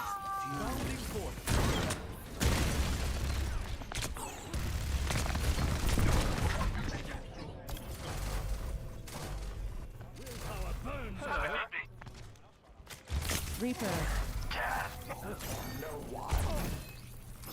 The payload has reached the checkpoint. Okay, yeah, so we got a healer in the front. She's helping him out. as they're shooting. Pushing the payload. They're able to get a little bit more healed. Scanning. He's pushing. A taste of poison. Let vengeance consume you! Check. Looks like Rancho's on the last point here with Ramatra in front. They're going to have a free for all. CCA just going for the first push. Put his shield down. He's going to throw for Ramatra now. Bastion gets a kill on the Reaper in the back. It's not just getting pretty low. But CCA is still getting tracked. So we're going to use Lamp to keep Ramatra alive. Ramatra's still very low. We use wall here, or we use window here. Rancho high back. Rancho's going to have to regroup here and figure out what to do in the next 3 minutes. Looks like we have our ult on the Bastion here. Rancho's going to have a Moira and Life Weaver ult. We're going to see what Rancho's going to want to do. Either they're going to push at this 3, or it looks like the Moira's going to pop wall here. So Bastion does a great job of countering here. Pushing them back. Yeah, Rancho's having a hard time right now trying to get through this defense here. Bastion's going to pop turn for him. He's trying to keep him back. Yeah, looks like he's taking back his wall right now. We got a big Bob here and we got a big tree. Looks like Reaper is going to try to sneak in. Watch out. We're exchanging abilities here on the payload, but looks like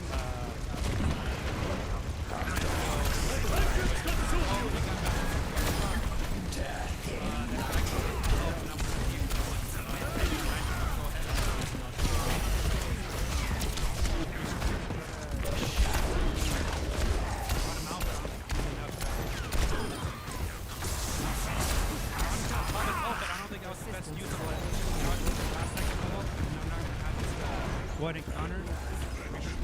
Sit up top. He's gonna have his ult. He's gonna drop his ult, and no one's gonna be able to contest. So Rand just gonna finish that with 2 minutes left, and we're gonna go into the next round. Yeah, for CCA, just gonna go ahead and be on the attacking round. Switching sides.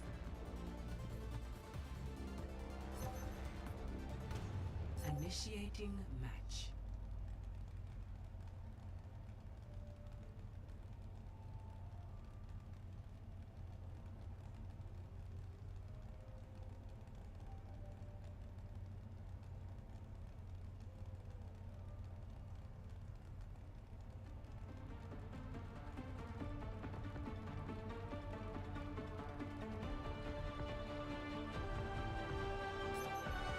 Ready for battle.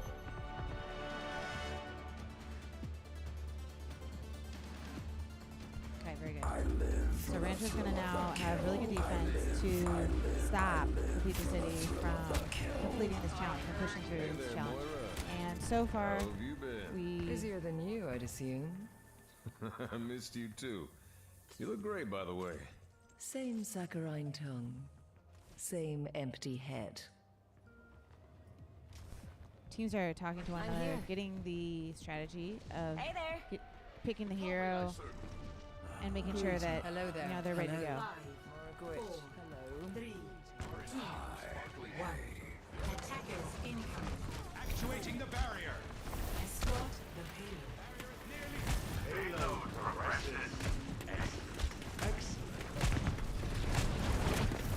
Shadows coalesce.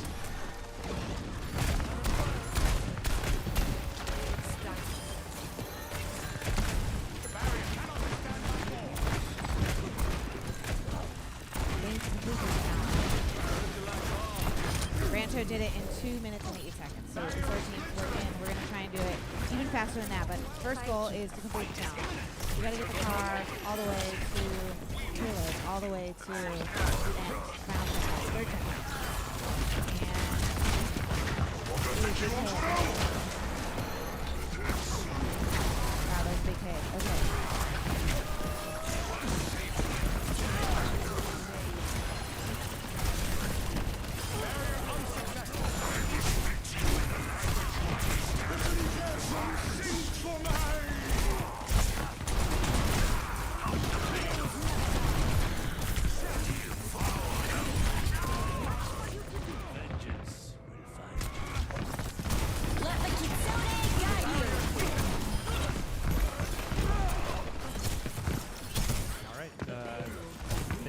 did a good job here. They went and pushed the payload for the 5-minute range. We're going to see if we can get the push that second checkpoint. And out of time to see if they could go ahead and. Branson did a really good job that first round to get through the first payload or first checkpoint really quickly, and they stalled out in the middle of the second checkpoint. The defense really stepped up. So let's see if it's similar. So far, the defense seems to be a little bit stronger on that first checkpoint than we saw in the first round. But now they're making pretty good progress. They're already having the second checkpoint. Looks like they're doing a little bit better. Big ults. And there are 2 dead. So they will spawn back in their bases.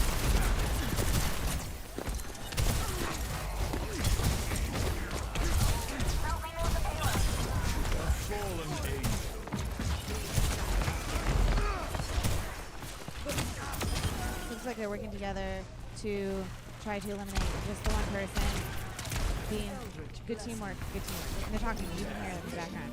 So now they have 5 minutes left to get this final checkpoint, the third checkpoint here.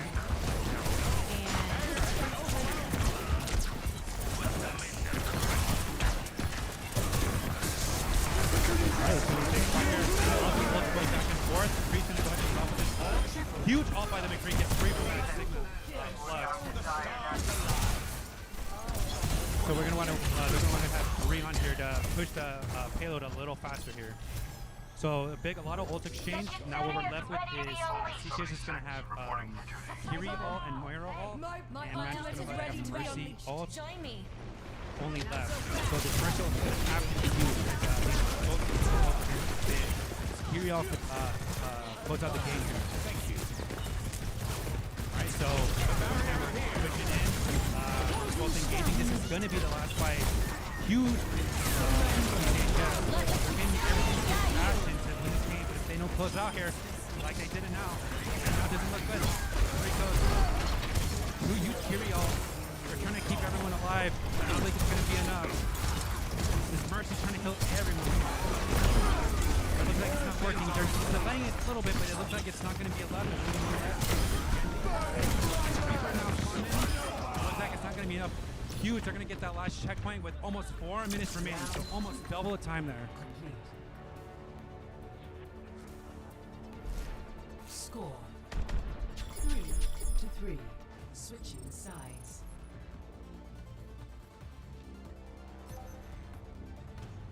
Initiating match. Amazing work from Cathedral City there. They just toppled that last checkpoint.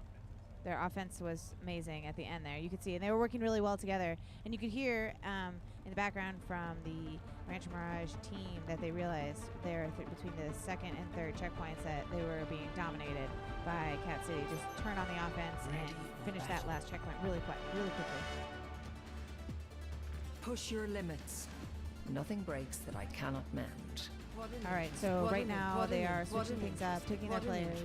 They're going to overtime, so this will be the third challenge, or the third, say, matchup against the 2 teams. Far more lavish than I can handle. And they have to complete the challenge again in less time than they did this before. So they're going to complete the challenge with even less time. They have, just so you know, we have a tank, we have 2 damage per second players, and then 2 support people who are enablers and healers, and they work with the other team kind of all together as a big team to try to move their payload, which is that car that you see there, through the course to get through these checkpoints. And here we go.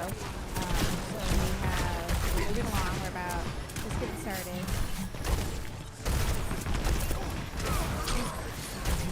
All right, big hook by the Hawk here. They're going to get a takedown really quick there. Looks like we can get a cleanse to help their tank out. And as Hawk's going to walk forward, he's going to get a lot of damage. They're going to want to hope at it and finish the rest of the team here. They want to strike all these kills here, hopefully get to that first checkpoint. I feel like they should be pushing a little harder here to kind of push them off like into that high ground so they get all their space. We're going to keep going though. But we got a lot of ults coming. We got console buildings that really fast. But we're he's looking for his hog to maybe get a hook. Go and make a hook. Let's see if that gives him a chance of winning. There goes that dragon on top of him. Too much all that digging to split it. Got that hook. I'm going to stick with him. He's swapped.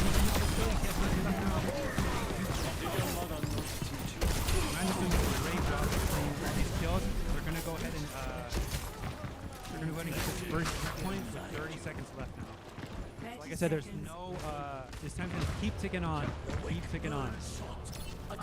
As CCH is coming back, they're going to have this Moira ult, and they're going to have actually almost all their ults are up now. So this is going to be the last fight if CCH is to win.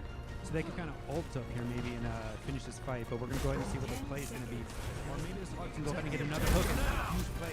He gets a hook here that could from Moira ult first. And here comes the single now.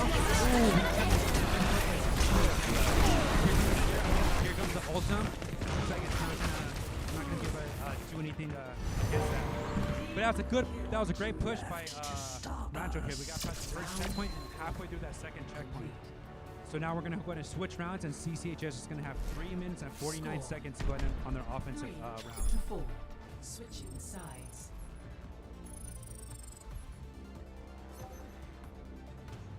Initiating match.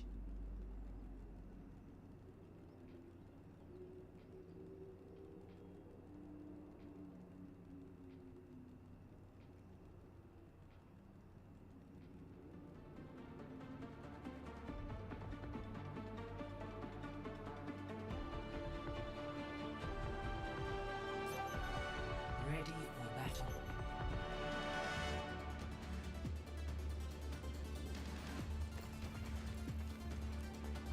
Okay, so here we go. So they have 3 minutes and 49 seconds to get the same distance, or further. Well, they got to get to the same distance in less time to continue battle. That is Cathedral City High School has to. You have a Band-Aid?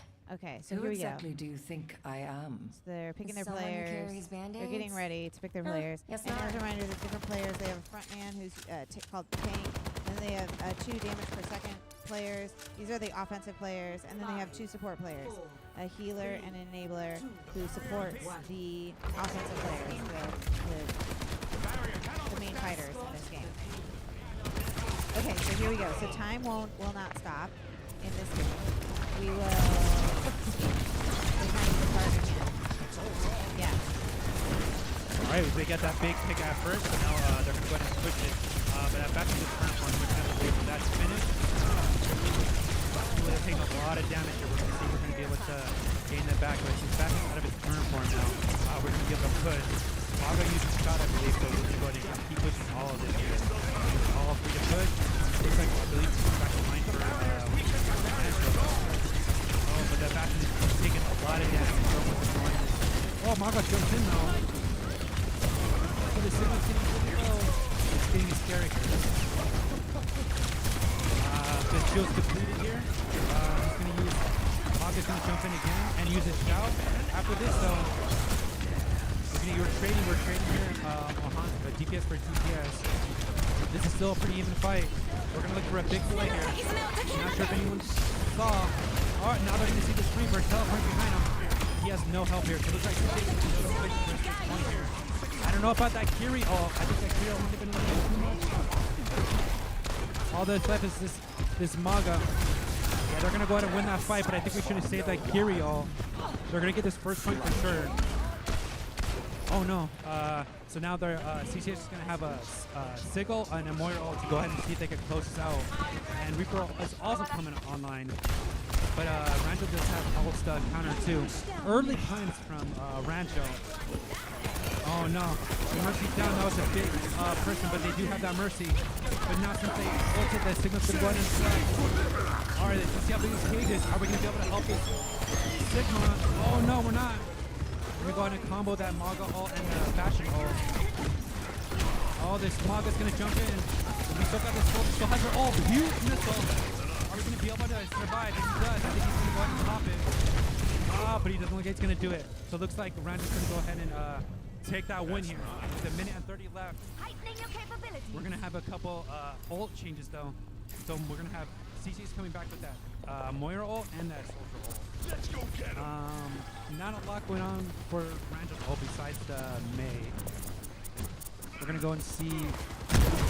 We're gonna go and keep an eye on this Reaper and Soldier though for CCHS. These are two other people that are gonna be able to make the change. Ooh, Reaper, he was going a little too much here. She's gonna be out of her neck now. So we're gonna have to build back that. So Diva, go ahead and put back in her mech. We can't push forward too much until that comes back. It's gonna be a good wall. Oh, but a huge ult. Or I think she was freaking back in her neck. Yep. So it looks like they're not gonna have that Mei. They're pushing in with this.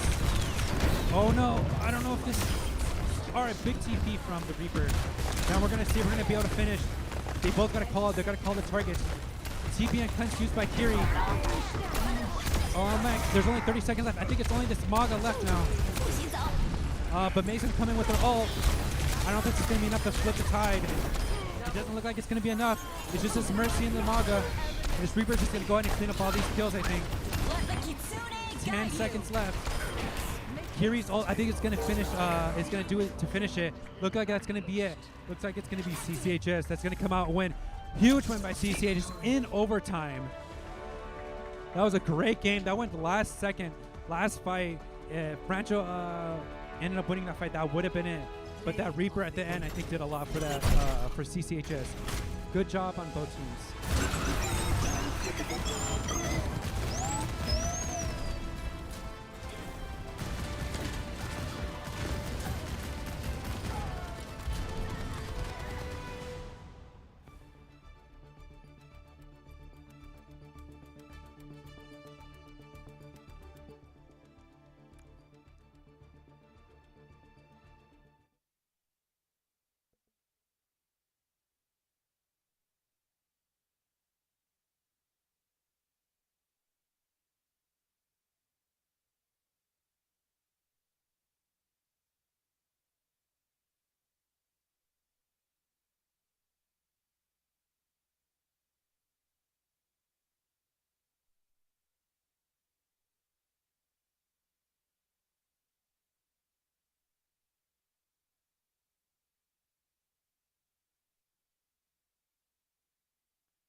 All right, awesome. Great game there. That was a tough game all the way to the last second. Seriously, to the last second. That was great. So we're going to have teams are going to line up. They're going to give a handshake to the other.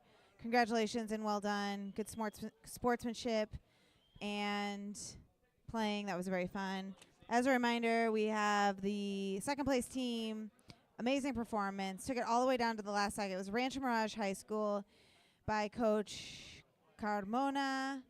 Supporting that school, Rancho Mirage High School Overwatch players Michael, Jeremy, Brises, Ashton, Isaiah, Luis, and Jamie are going to be coming up. Great game. Well done. These guys are not only competitors, but they are also friends. As you can see here, there's always another game.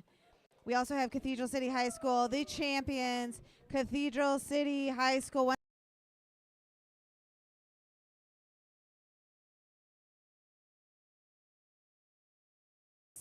Valley Esports, Cathedral City High School. That would be Cody, Diego, Luis, Xavier, Ulysses, and Miguel. First place team, the 2023-2024 Overwatch champions, Cathedral City High School. Well done.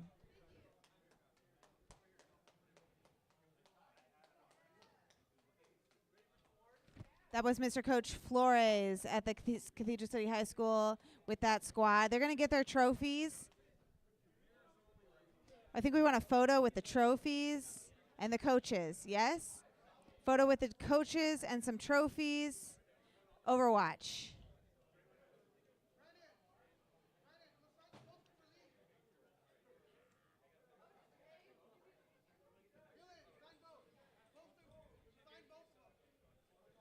Okay, we're going to sign the flags or sign the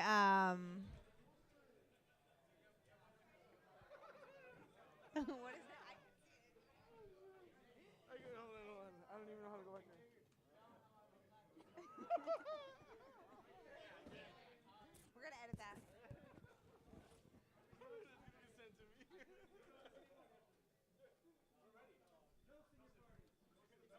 do a selfie. Can you do a selfie with that thing? I don't know. It doesn't probably. Can I?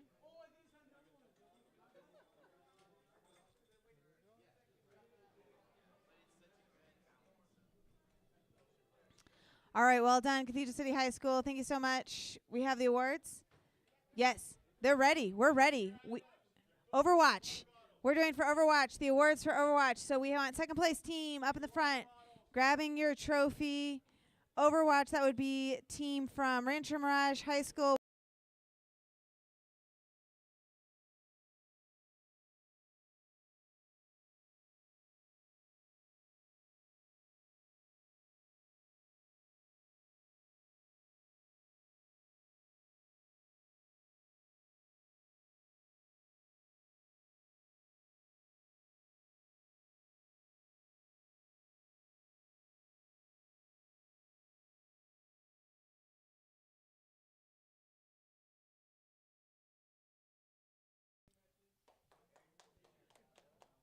What?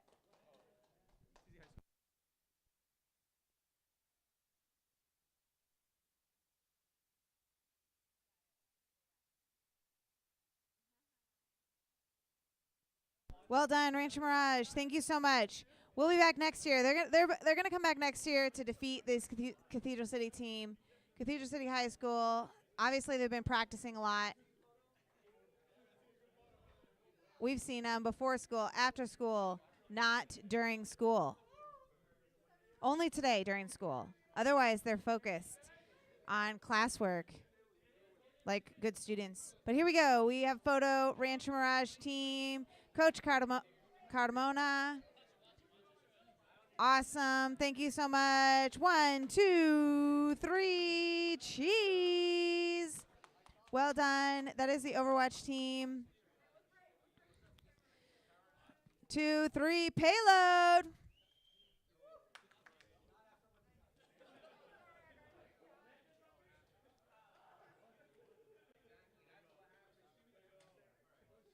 All right, now up our first place team, champions for the Overwatch 2023-2024 Desert Valley Esports Alliance here at Palm Springs Unified School District. That would be Cathedral City High School players. Amazing job, Cathedral City High School. We got Cody, Diego, Luis, Xavier, Ulysses, and Miguel, coached by Mr. Coach Daniel Flores. Mr. Coach Flores, thank you so much for all you do to support these Cathedral City High School esports players. We need a big photo. Oh, yeah. Hold that trophy. 2023-2024 Overwatch champs. 1, 2. 1, 2. Coach Flores. Yeah, well done.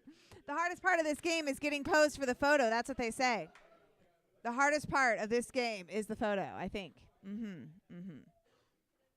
Well done. Thank you so much for your participation and your smiles. We had a great time. That's a wrap. We will see you next year, unless you're off to college or some other amazing adventure. We will not see you, but hopefully we'll see most of you next year. Thank you again.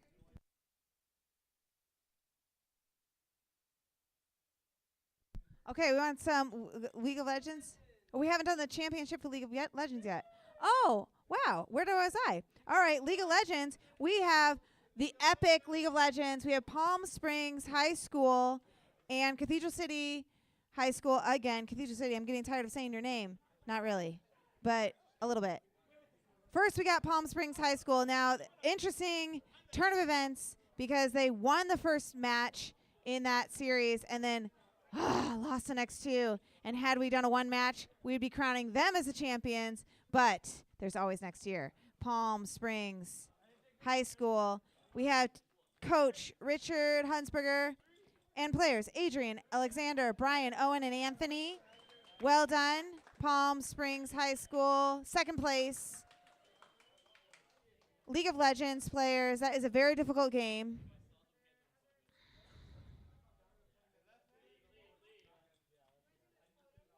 Now we are going to do the. Oh, we want a photo. Second place, League of Legends, Palm Springs High School. Palm Springs High School. If you go to Palm Springs High School and you play League of Legends, we want your picture. Up it. Oh, no pictures. Oh, sorry. Excuse me. No pictures. All right, we're on to the next school. So now we have Cathedral City High School, the champions of the 2023-2024 League of Legends Desert Valley Esports Alliance. Champions, Cathedral City High School, led by Coach Mr. Daniel Flores. These guys had an amazing performance, winning 2 out of 3 at the last minute. Diego, Xavier, Angel, Emmanuel, and, excuse me, that's the wrong squad. Richard, Donovan, Dylan, Natalie, Naleli, and Brandon. Amazing. Hup, hup. Hold that trophy high. Big smiles. Well done. There we go. League of Legends champions. Bringing it home for the Cathedral City. Almost still undefeated. Well done.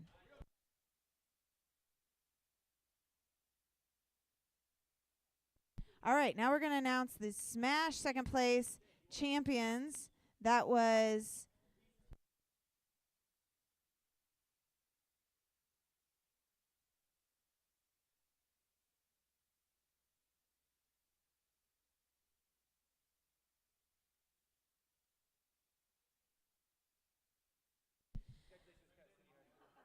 all right, so PSUSE, Cat City High School smashed Desert Sands Unified. They were the champions, the big champions, the grand champions. Cathedral City High School, once again, come up, get your Smash awards. They're the Valley champion. They're the Valley champion. Cathedral City High School, you won today.